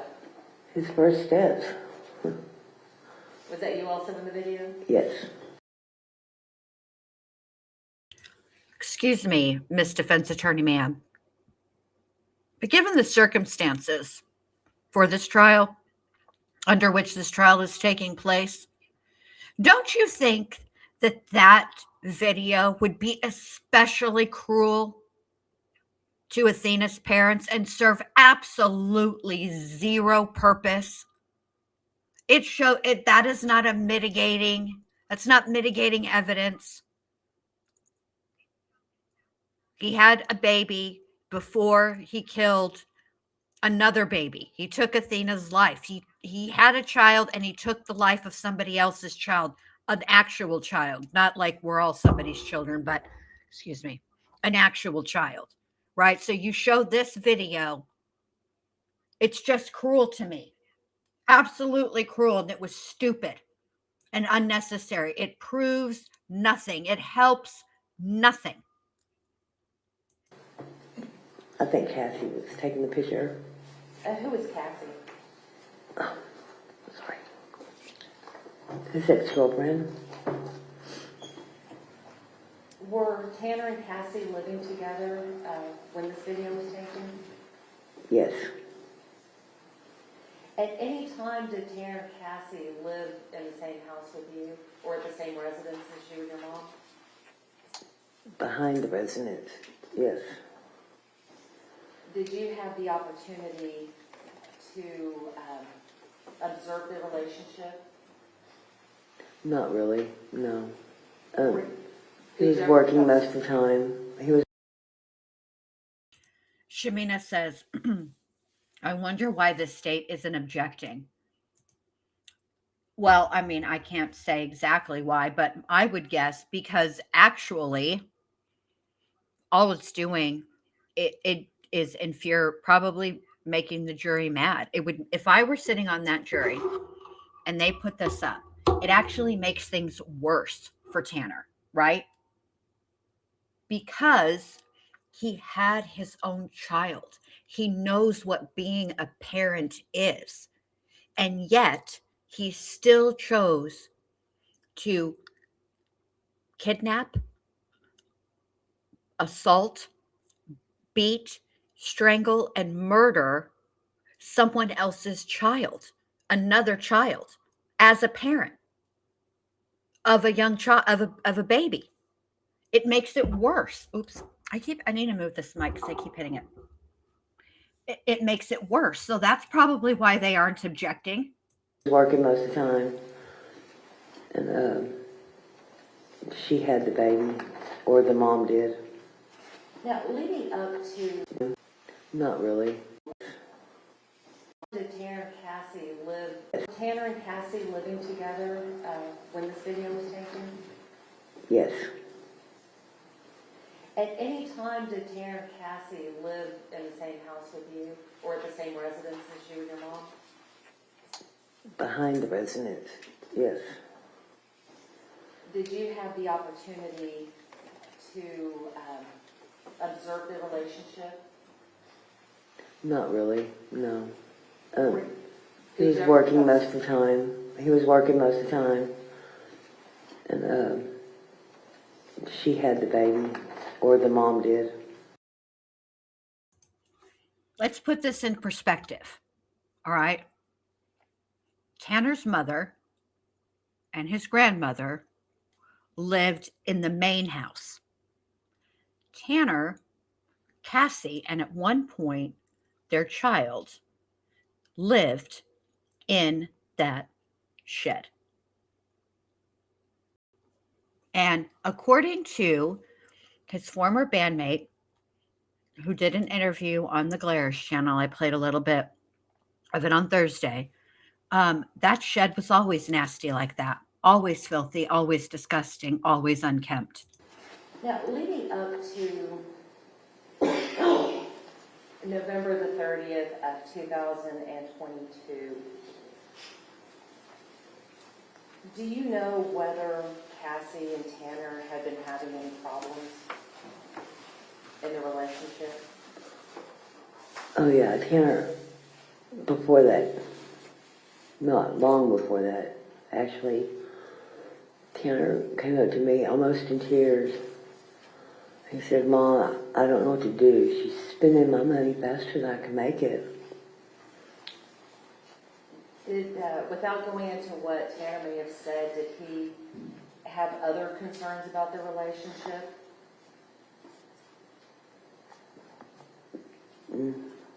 Not really. I mean, he wanted them to be together, you know, but he didn't want. I don't think he felt like he could keep up with it, with the whole thing. Yeah, you've known Tanner all of his life.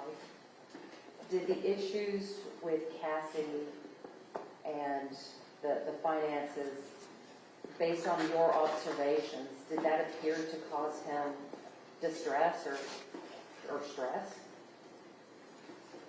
Yes, he had finally found a girl to stay with, you know, that would stay with him. And he really wanted to keep her, you know. He was treated pretty bad. Ms. Horner, I want to talk to you about the incident itself, the reason why we are here today. You understand that your son has pled guilty to kidnapping and killing Athena Strand, right? Yes. And you know some of the facts and information surrounding what may have occurred during the incident. Is that right?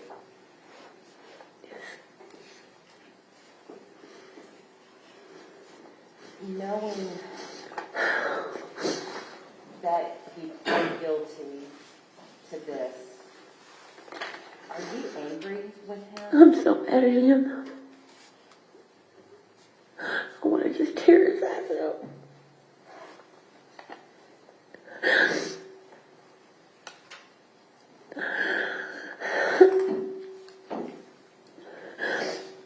And He's just a baby.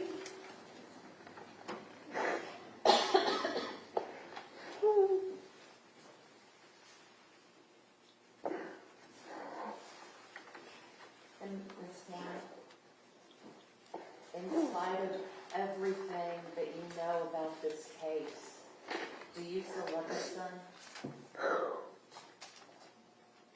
Of course I love my son. I don't love who did that, though. I don't know who that was. Okay, Ms. Your Honor. You okay? Do you need to take a few minutes? I need to go back in just for a second. No, it's not going to be required.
All right, I don't want to be this person, but I'm going to have to be because she done pissed me off. Okay. First of all, ma'am, the actual victim in this case, Athena Strand. Hold on, excuse me just 1 second.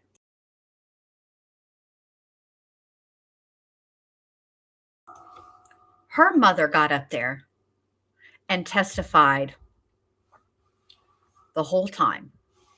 No interruptions, no breaks. And you can't even sit through it. Now, look, I'm not saying this woman wants to be there. She was subpoenaed. She has to be there. Okay. She's, and I understand that.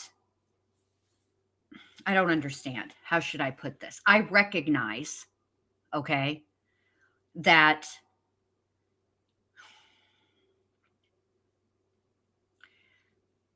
for her, it seems there's a difference in the person she knew and loved and raised, and that's the child that she knew, loved, and raised, and the man, the monster that he turned out to be. I get that. I recognize that, okay? However,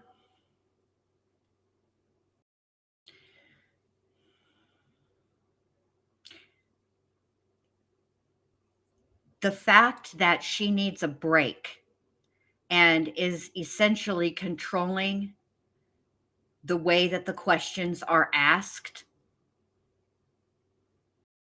that is making me angry. And saying that I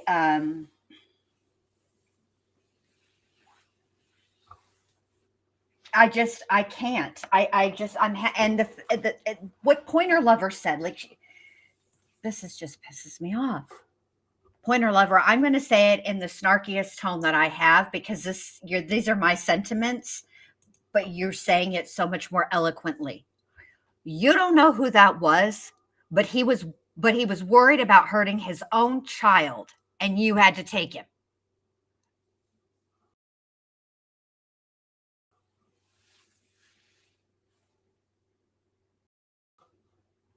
That's it right there.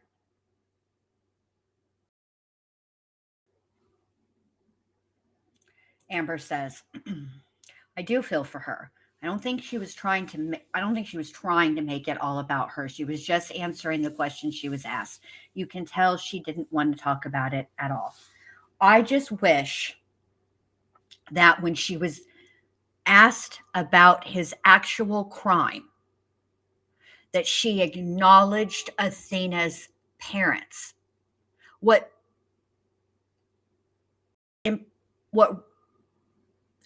the way that Maitland has carried herself through this whole situation from the very beginning until the testimony has impressed me.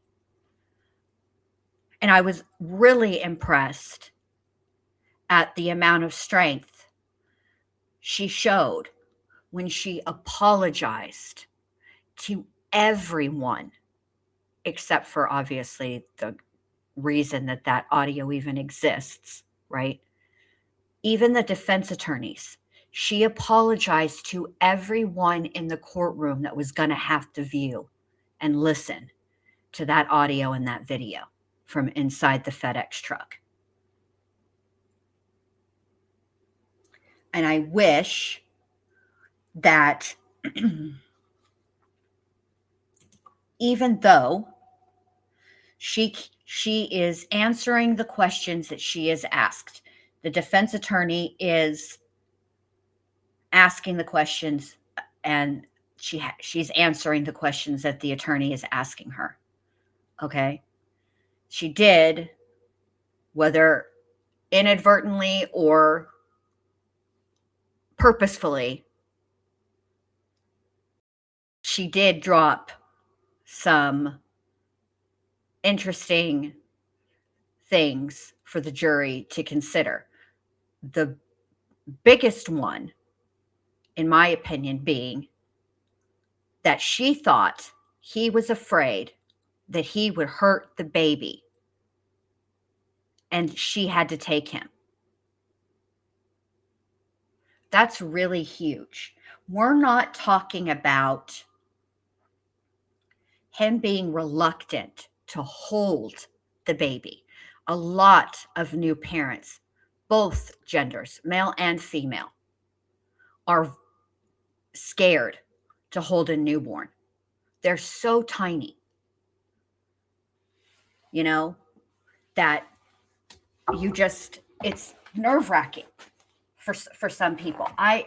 it it wasn't for me so much, only because like I did a lot of babysitting, so I was accustomed to holding babies, and then my mom and dad had um, friends, and while we babysat for both kids.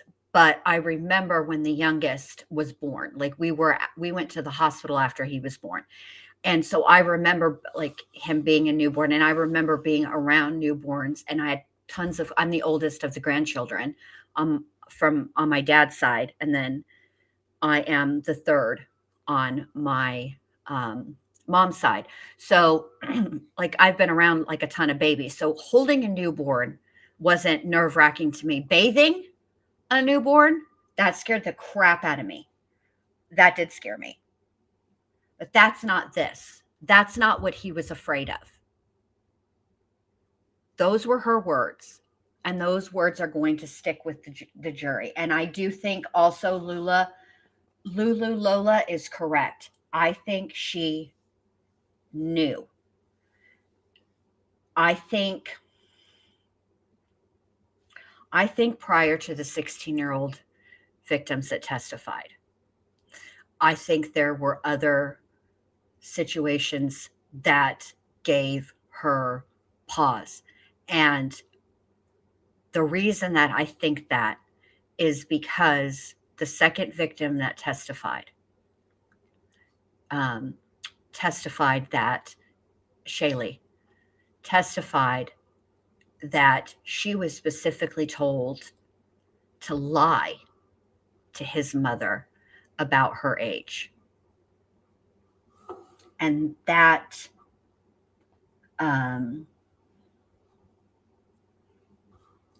that stood out to me as well. And I'm sure it made an impression and stood out to the jury. Yes, yes. Sleeping when they would go to when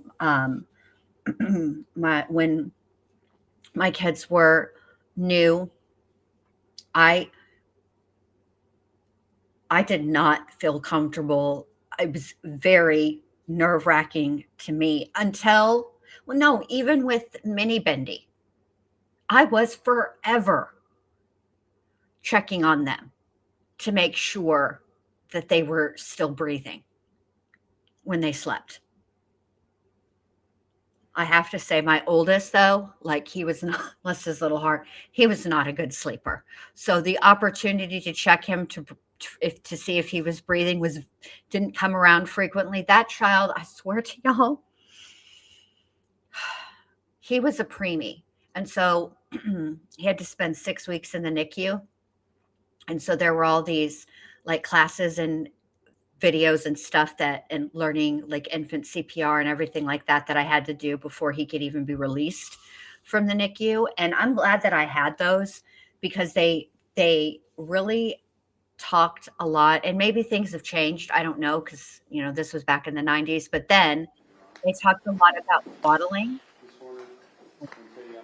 They talked a lot about swaddling and the importance of swaddling in newborn or preemie, because they aren't really equipped to be in the outside world all free moving and all of that. So, but this child, and he loved to swaddle, but I swear to y'all, he would get comfortable in that swaddle, start to fall asleep, and then he would do something, kick his little leg. I don't know how he would do it, but he'd get his little arm out, and boom, bang, boom, he'd be awake. And then for hours, he would be awake. And I remember just begging him. I'd be like, look, I'm not going to have a party. Nothing fun is going to happen. You know what I'm going to do? I'm going to take a shower. I just want to take a shower. Please, please. Can you just sleep for like an hour? Please. Yeah. Those newborn days are hard. All right, here we go. Sorry.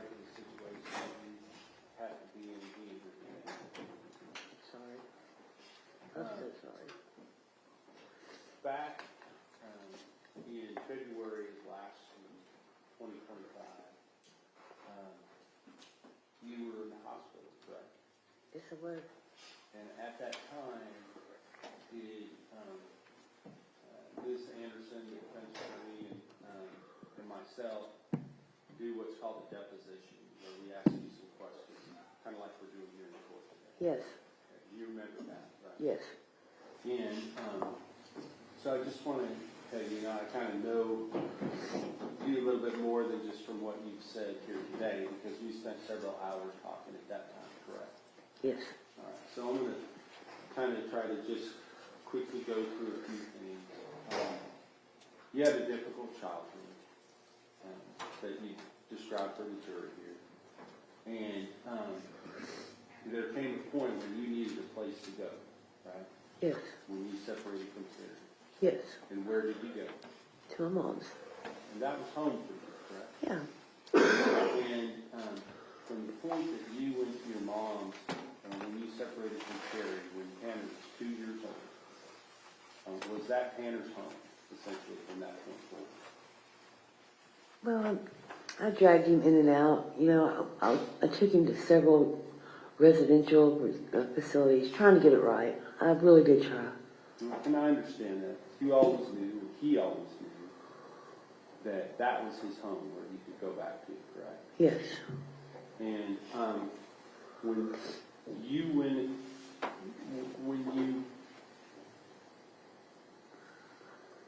lost your sobriety, at times where you would go off on your own and leave, where would Tanner be? At home.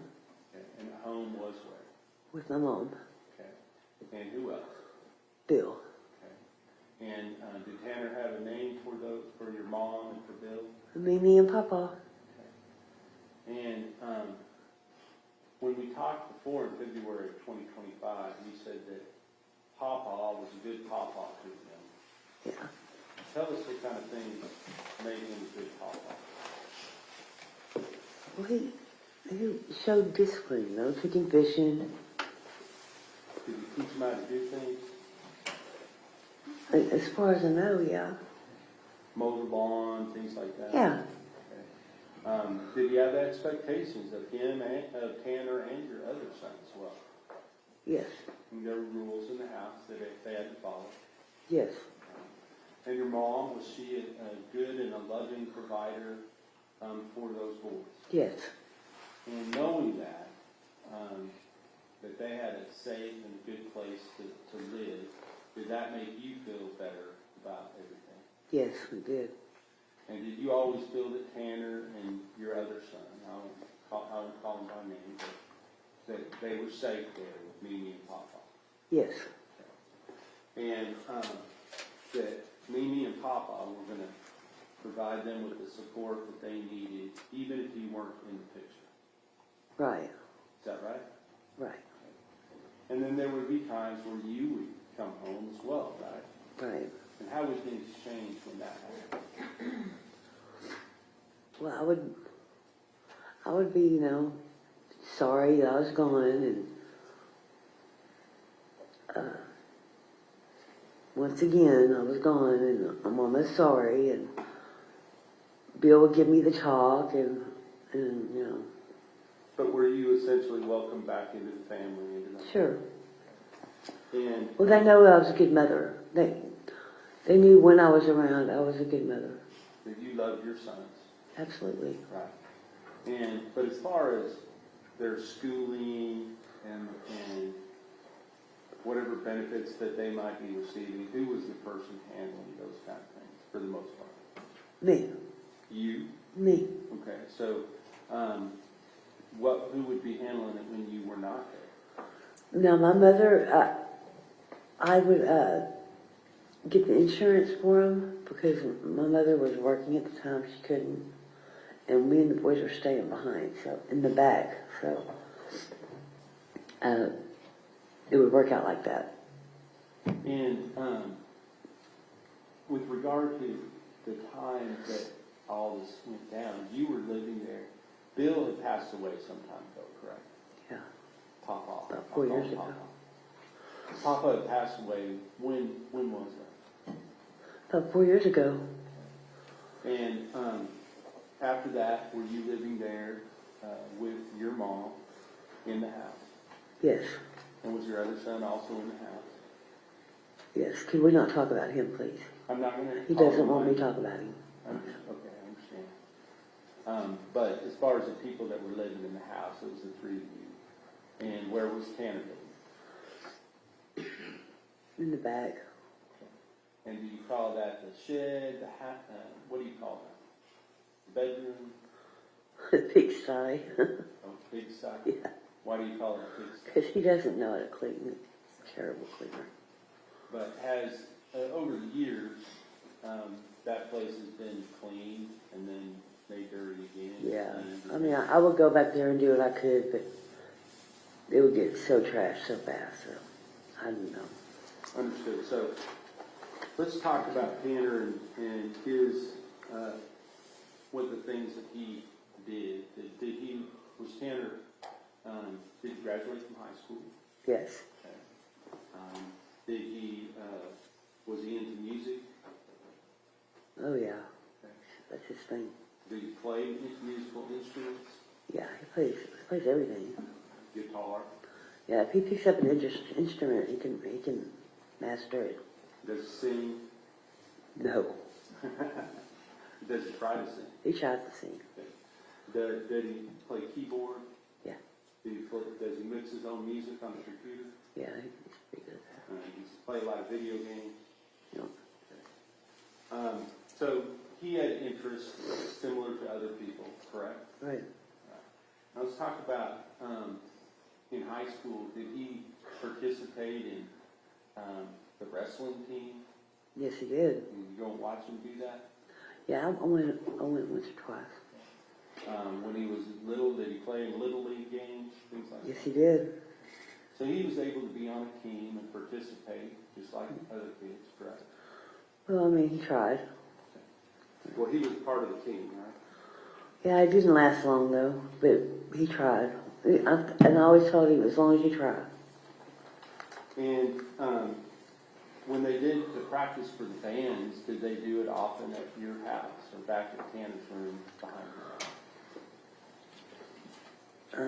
you? My neighbors didn't like that too much, so they had to do it somewhere else. 'Cause my neighbors didn't like that. But Tanner was a part of several different bands, do you agree? Yes. So in that respect, he was working with other young men, same age as himself or around that age, is that So right? they got Did you ever, freaked out on me. did you ever express any concerns other than just the loudness of the music about what was going on back there during the band practice? What was going on back? I don't know what was going on back there. I don't. Let me ask you. I want to talk to you about this particular case. I'm not gonna. I want you to know. I understand your life situation is not being easy, and I know this has not made it easier. But I want to ask you what your understanding is of what happened in this case. Objection, Your Honor, relevance. Overruled, the letter H. Okay, could you say that again, please? What is your understanding of what happened in this case? At first or after? Right now? Well, let's talk about it at first. Well, at first I believed in what my son told me. And what did he tell you? That he had backed into a little girl. He panicked and strangled her. And so you said at first I believed that, and now do you believe something different? Yes, I do. And have you been watching the live streams of the Don't get me thrown in jail. What was that? Am I going to go to jail for that? No. Yes, I have. Okay. You're not. I'm just asking if you had the ability to watch the trial. Yes, I have. Okay. So now that you've seen those things, what is your understanding about what happened?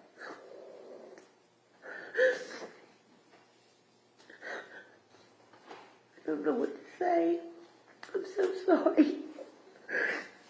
I don't know what to say. I'll pass it. Read right. I'm sorry. Read the right. Your Honor, I have nothing further. This witness be excused. No objection. You don't have to keep excusing. I'm already to go to the hospital, so can we finish? We're done. We're done. We're done. Okay, thank you.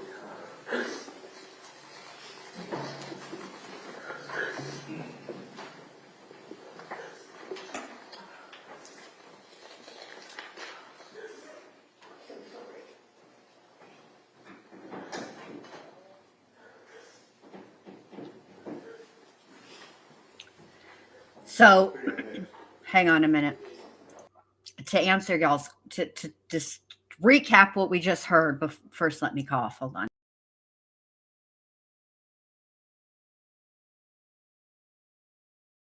Let's rewind. Let me hear what she said about going to the hospital. Okay. First things first.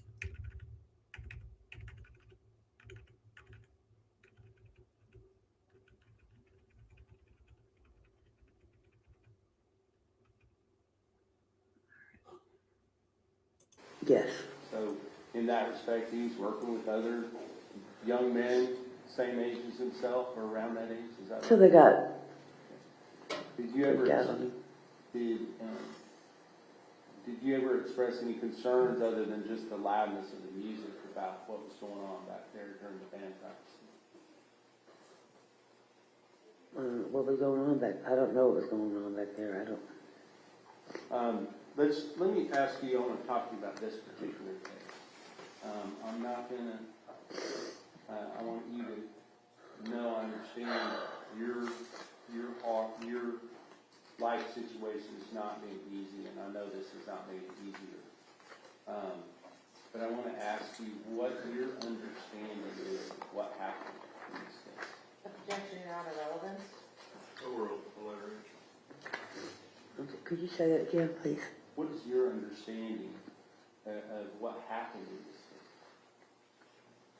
case? At first or after? Right now? Well, let's talk about it at first. Well, at first I believed in what my son told me. And what did he tell you? That he had backed into a little girl. He panicked and strangled her.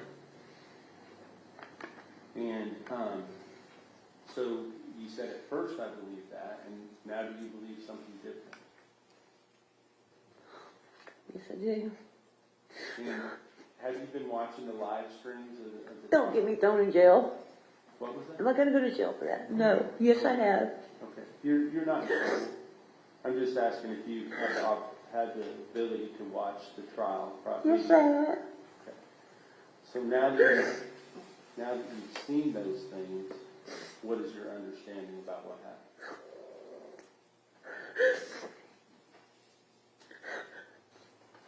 I don't know what to say.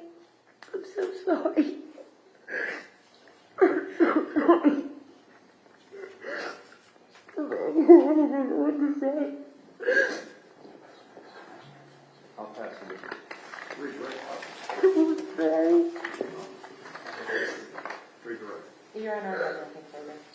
This witness be excused. No objection.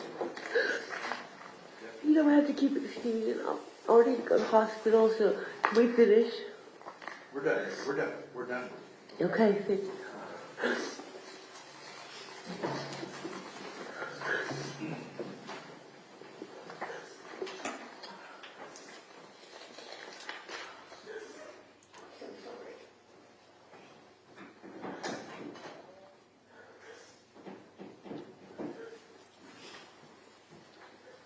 Who do you have next? All right. She doesn't say why she has to go to the hospital, just that she has to go. But she realized the truth, not because her son told her the truth, not because she was, hold on a minute. I got to cough again. I'm sorry.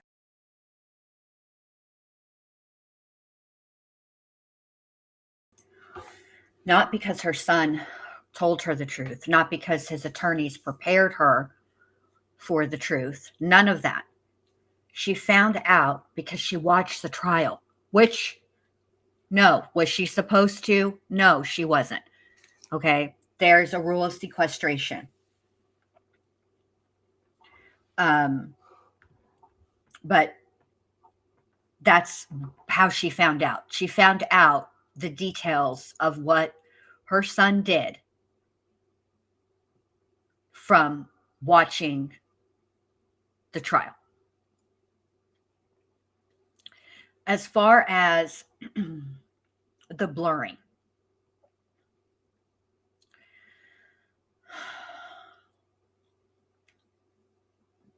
I believe that it's something that was requested likely by the defense, because the defense attorney, right before she started actually questioning Tanner's mother, she said, I just want to make sure that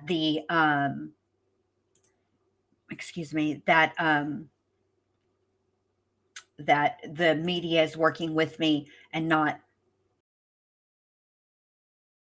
against me. Sorry. And so I would imagine that when I went and looked at Tanner Horner's Instagram page, which is still open, people are still commenting on it. I would imagine that people have likely found out his family's social media and have probably said some stuff. And it's Tanner who did this, not her. Tanner is responsible for his actions. Tanner is the one who pleaded guilty. Tanner is the one who murdered Athena Strand. So likely they honored the defense's request, and that is why she was blurred. For some measure of anonymity, I think. We have Dottie. Okay. Is she back here or out there? I believe she is in the back. I will check. Yes, thank you. Dottie.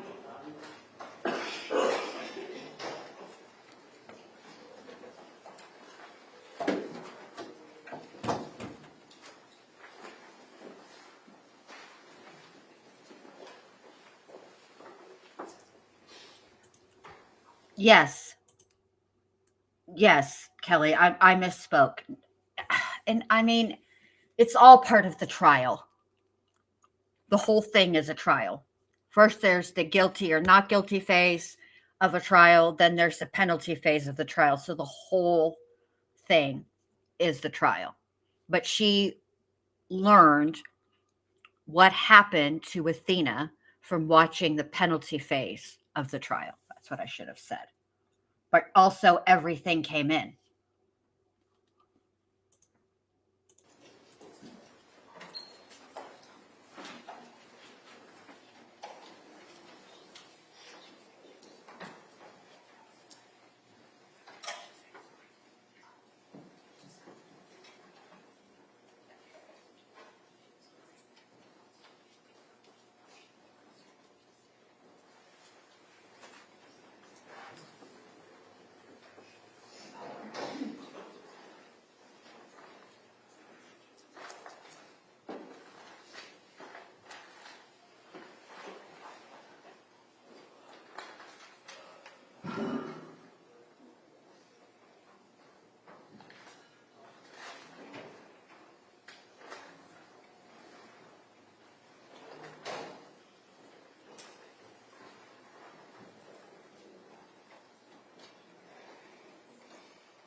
Oh, okay.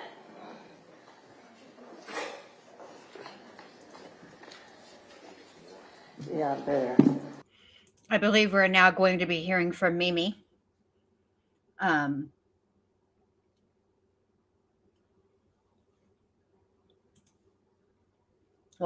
Okay, so Brandy said if she's watching it, she's doing it for her own effects because she doesn't want to be in jail. Her only fear is jail. She could go to jail for watching it. There's a rule of sequestration. That's what she was worried about. By admitting that she watched the proceedings, she violated the rule of sequestration, which you're not allowed to watch the trial, and you're not allowed to watch the proceedings, and you're not allowed to talk about testimony.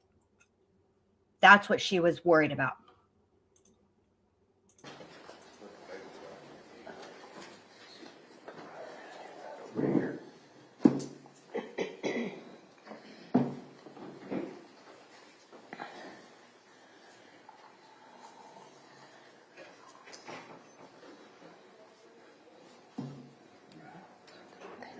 Okay, raise your right hand. Solemnly swear to affirm testimony in this cause to be the truth, whole truth, and nothing but the truth, so help you God. Yes, sir. Okay. There's a rule of evidence in the case, says you can't be in court unless you testify. I want you to have testified, don't discuss your testimony with anybody else except the lawyer. Okay? Okay. So, yes, Shamina, you're right. Her watching this isn't that big of a deal. He is already guilty. Had this been the guilt or innocent phase, it would be worse, and her testimony would likely have been stricken. She probably wouldn't have been called in the guilt or innocence phase, but you're right. It's more serious in the guilt or innocence phase. However, the judge can find a person in contempt for violating a court order. And contempt comes with jail, not like a long time, like maybe, a week or two, something. Let me look.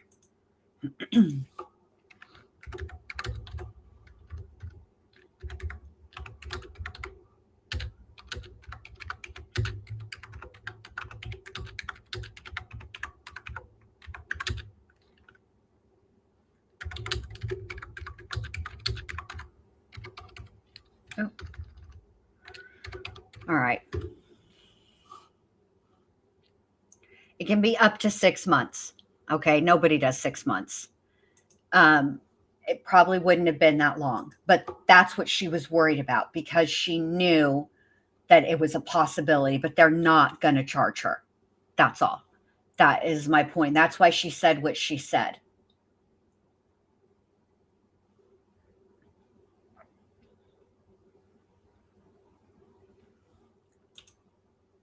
If you would tell the court reporter his first name and spell.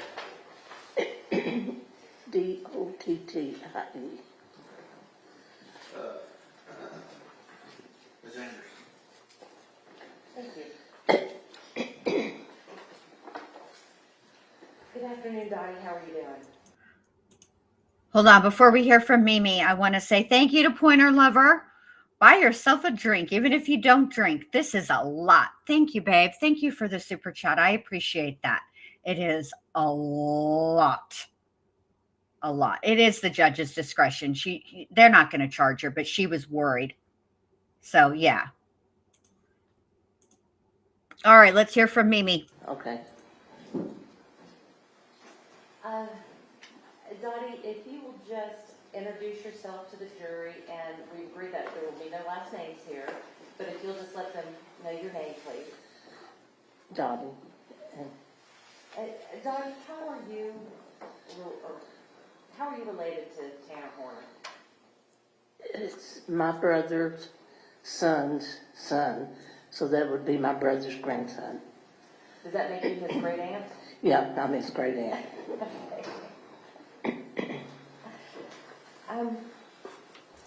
Pardon me.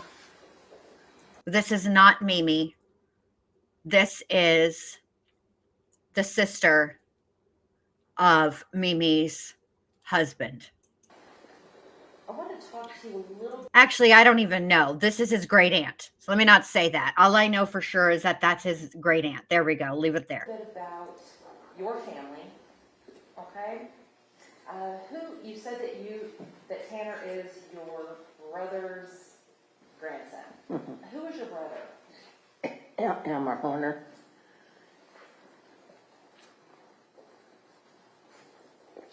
And obviously Elmer had some kids. Yeah, yes, And one of those children was the father of Tanner Horner. yes. What was his name? Terry Lynn. Right. They must have, Pointer Lover, they must have all requested to be blurred. And you heard the Miss Anderson say at the beginning, we're not going to use last names. So, yeah. I'm sorry, Amber. I thought it was Mima because through the blurred lens, I thought it was Mima. She does look like. It's hard to know. I'm so sorry. Um. All right, here we go. Let's keep going. My bad, y'all. My bad. I want to talk a little bit about Terry. I mean, she's probably somebody's Mimi. Now, you said that Terry is your nephew? Yes. Okay, and his parents were Elmer Horner, and who was his mother? Shirley. Shirley, okay. No, Janet. Janet, okay. So let's talk a little bit about Elmer and Janet. Did Elmer and Janet stay married? His sister was 9 months old when they got separated. When they divorced, where did Terry go? Terry was pushed here, yonder, and yay. He had no home. He had no home? So did he, after the divorce, who did he go live with? To start with, my mother, she had all three of them. I took one of the girls. My mother kept the 9-month-old baby, and Terry went with my other sister for a little while, and he ended up in Ohio with his daddy and stepmother for a short period. It sounds like Terry and his siblings got shuffled around a lot. Well, Terry was the only one that really got shuffled because I kept Shauna, his sister, for years and sent her to school with my oldest daughter. Now, Dottie, based upon what you observed of Terry's childhood, did he appear to have a very stable one? Not hardly, And why do you say that? because he never had a home. At one time after he got grown, he was living in his sister's backyard in a building, storage building.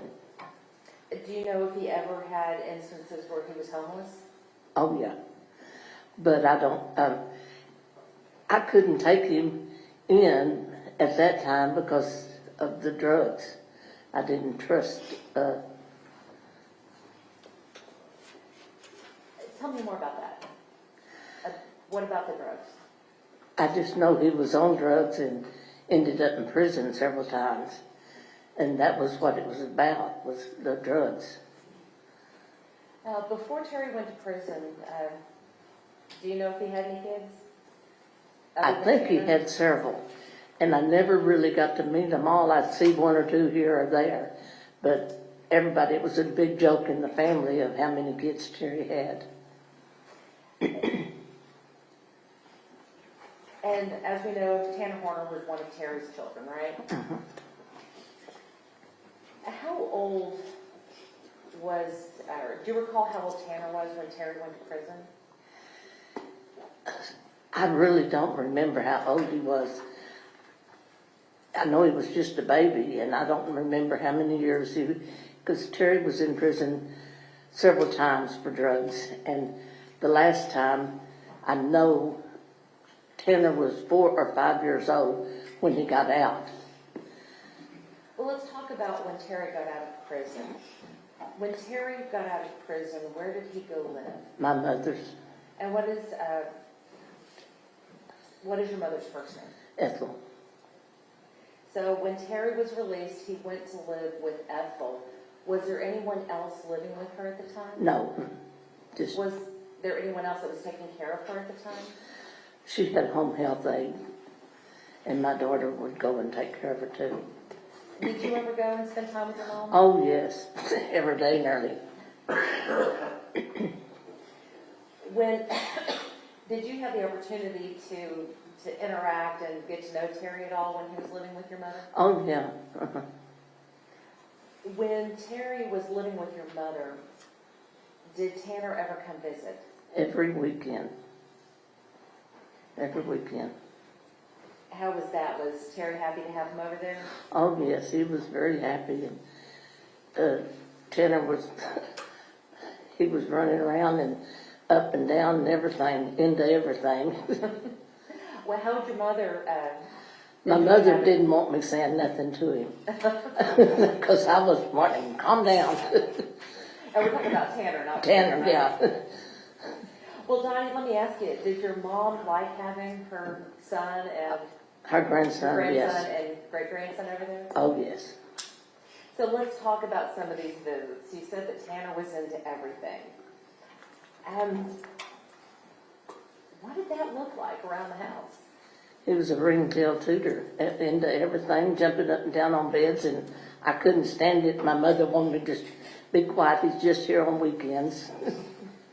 You know, she didn't want me saying nothing to him.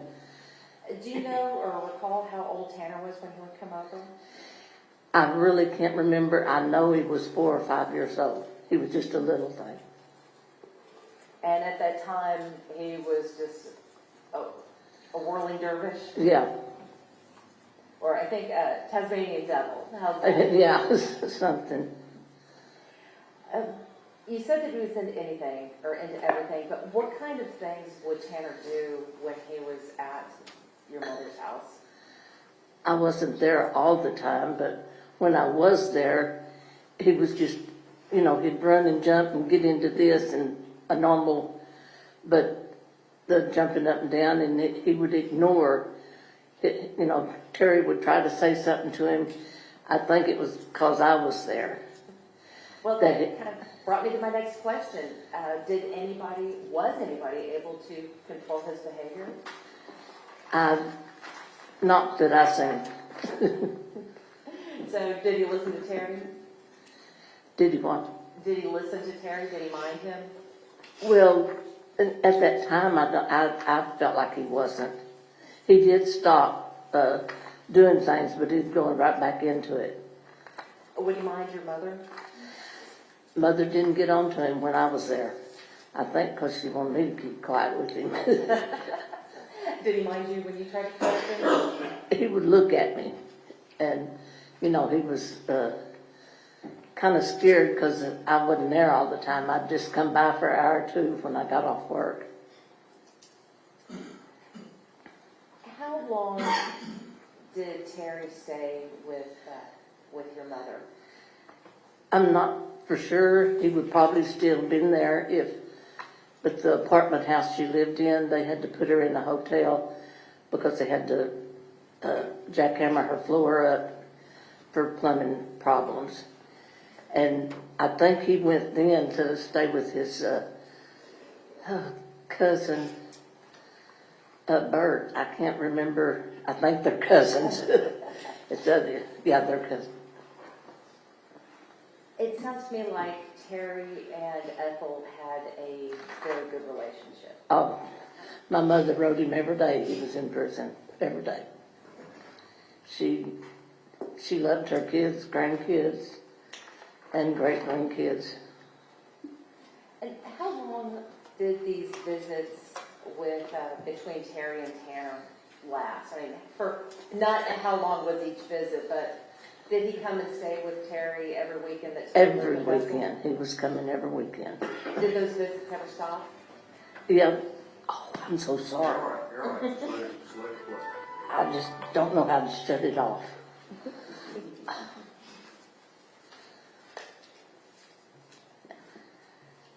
How long did, I'm sorry. I can ask the question again. How long did Terry live with Ethel? I'm not for sure how long, but as long as, you know, she was there. And I guess then is when Bert said he could come out there. And did Tanner go every weekend that he lived with Ethel? Oh, yeah. Mm-hmm. Did the visits between Terry and Tanner ever stop? Not while he lived there. Okay. Well, one weekend, yes, because the mother wouldn't, we understood it was, she wanted Terry to go with her to buy drugs, and he didn't want to, and they got into a big deal, and she wouldn't let him have him for a week or so.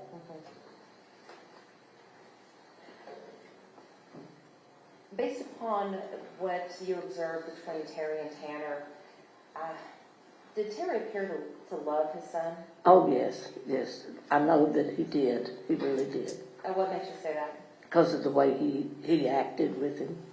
You know, when I said something about him jumping up and down on the bed, the way Terry got him to stop, you know, instead of, you know, I would have swatted him, but not Terry, not with the, he really cared and knew that he'd been gone out of his life and he wanted to be back in his life.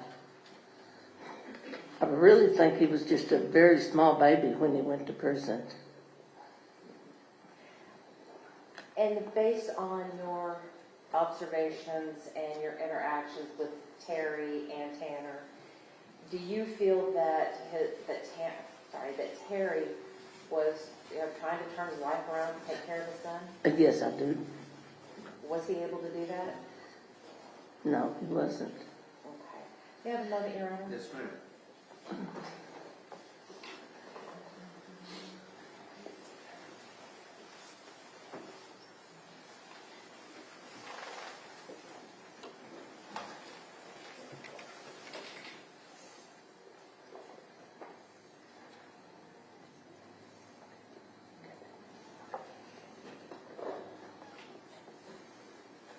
I have nothing further, Your Honor.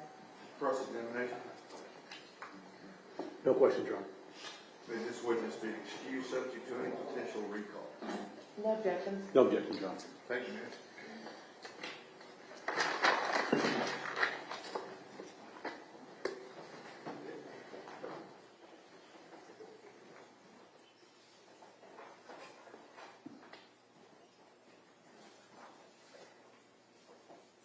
I need to visit with the lawyers for a few minutes.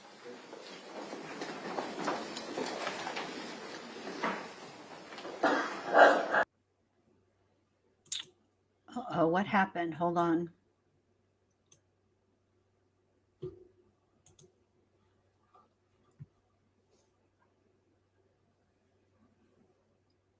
Give me just a second. Let me go look and see what's going on over here. Let me just a sec.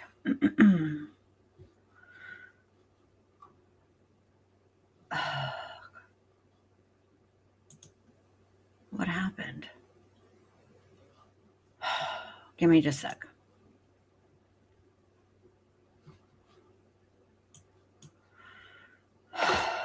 Because it just ended on the court TV side, so let me just see what's happening here.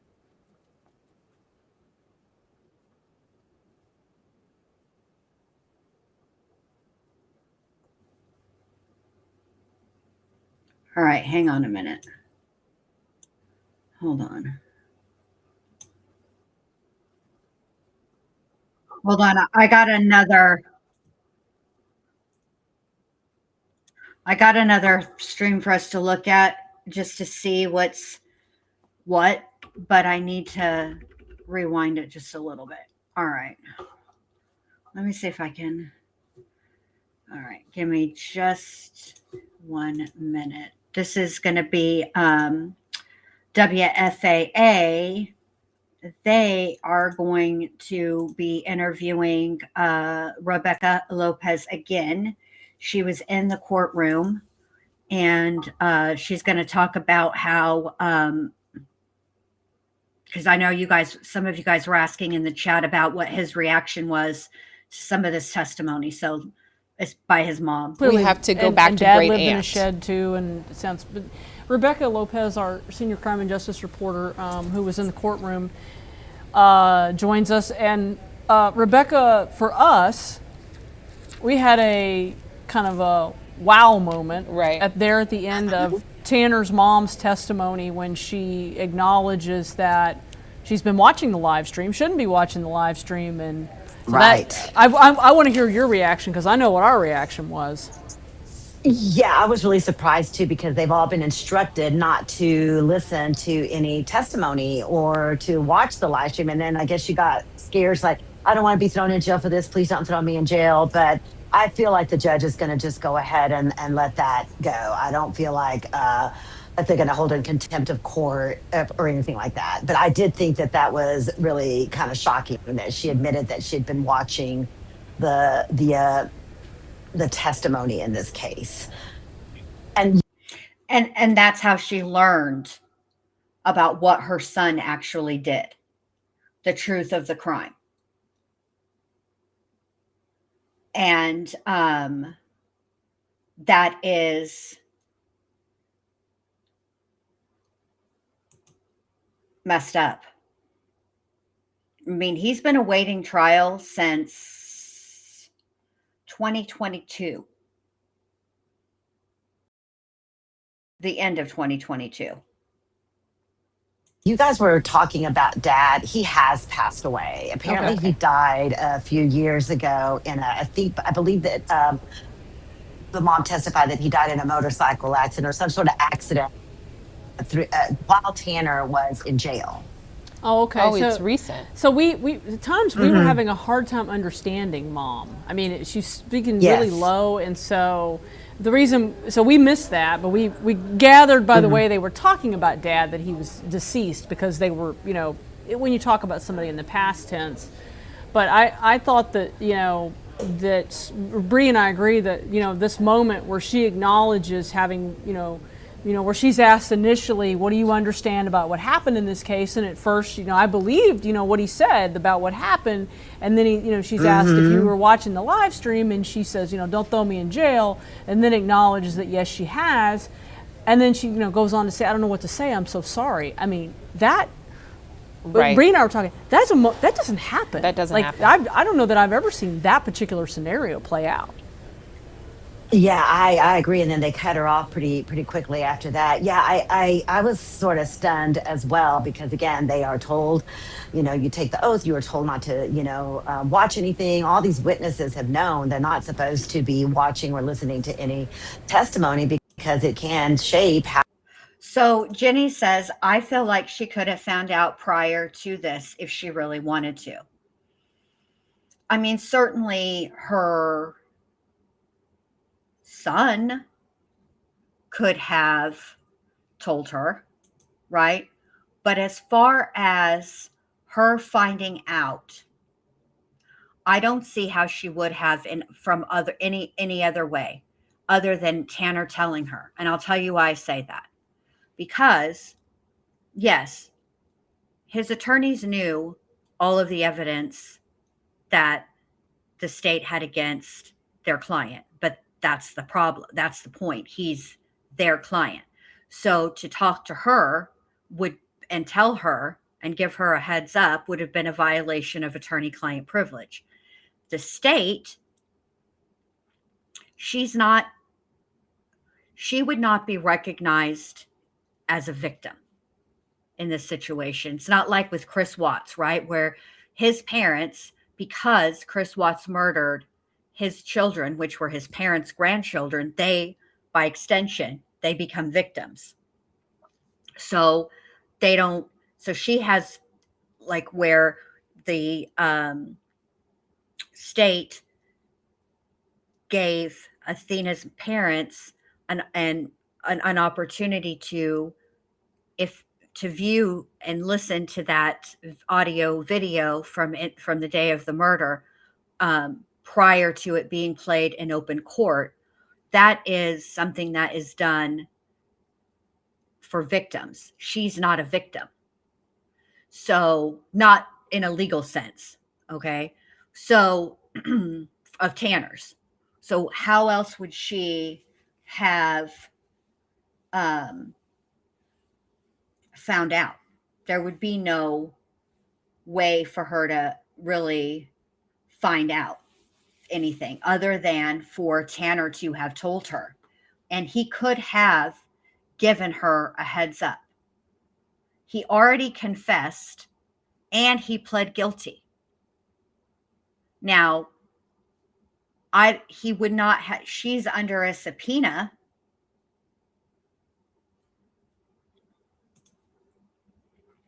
And so once she was given that subpoena, he probably wouldn't have been able to talk to her. But for the love of Pete, you know, he could have told her a long time ago. You know what I mean? Before any of this. Did they, Hannah? I was wondering if they were going to do that. I'm really shocked that they did.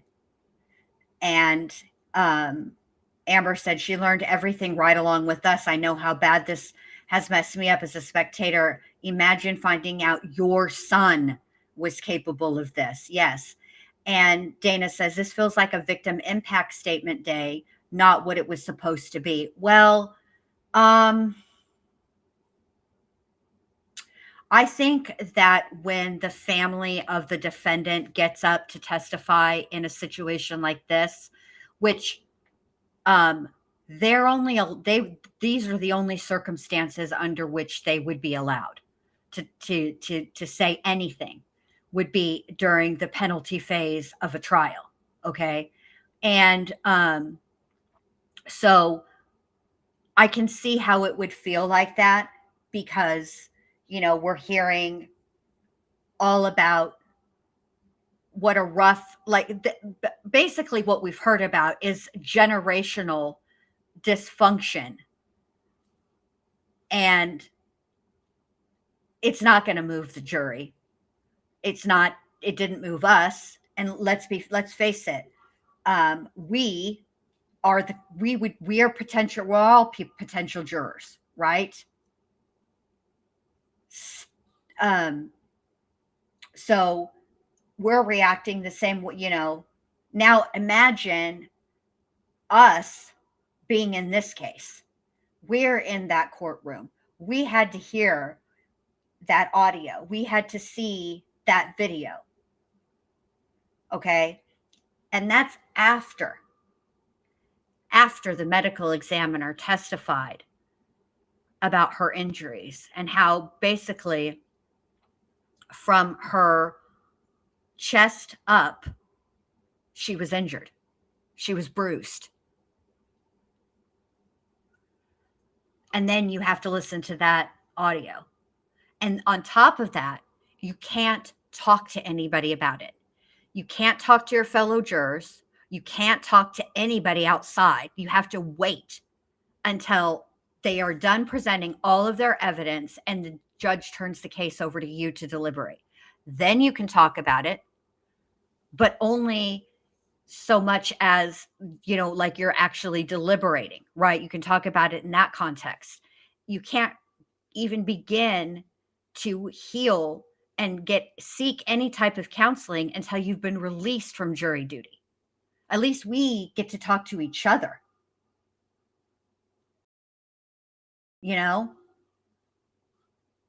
At least we get to talk to each other. We're all each other's therapists. Good luck. Just teasing, but at least we have each other. We can talk about it too. Like I was feeling guilty at how I needed that break from this trial because of the subject matter.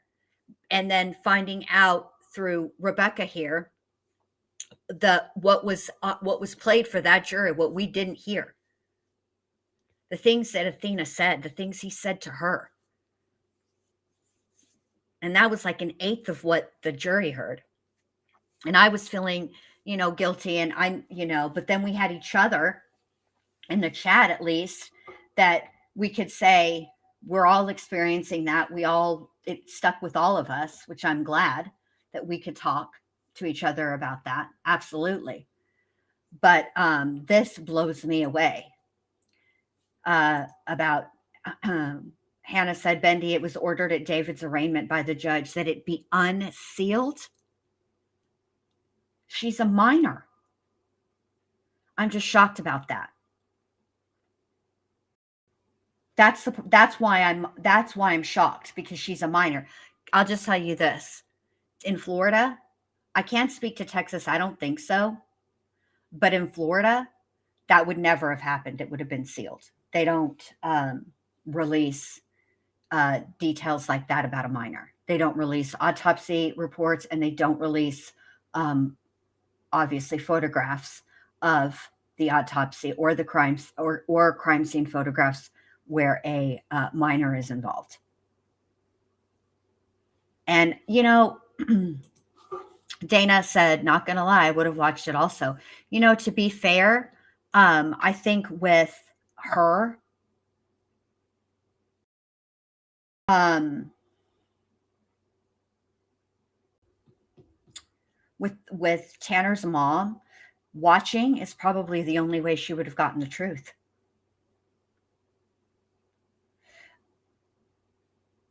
Yeah, I'm sure it wasn't your typical autopsy report in that respect, Amber, but it's the fact that she's a minor.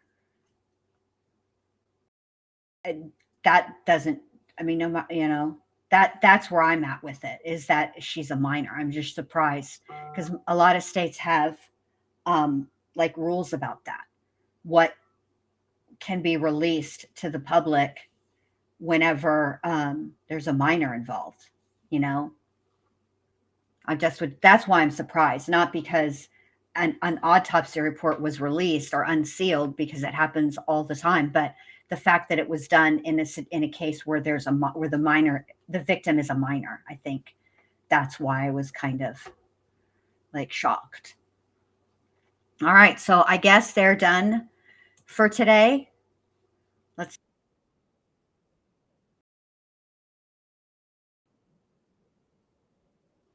They're done for the day, so I think we're going to be done for the day also.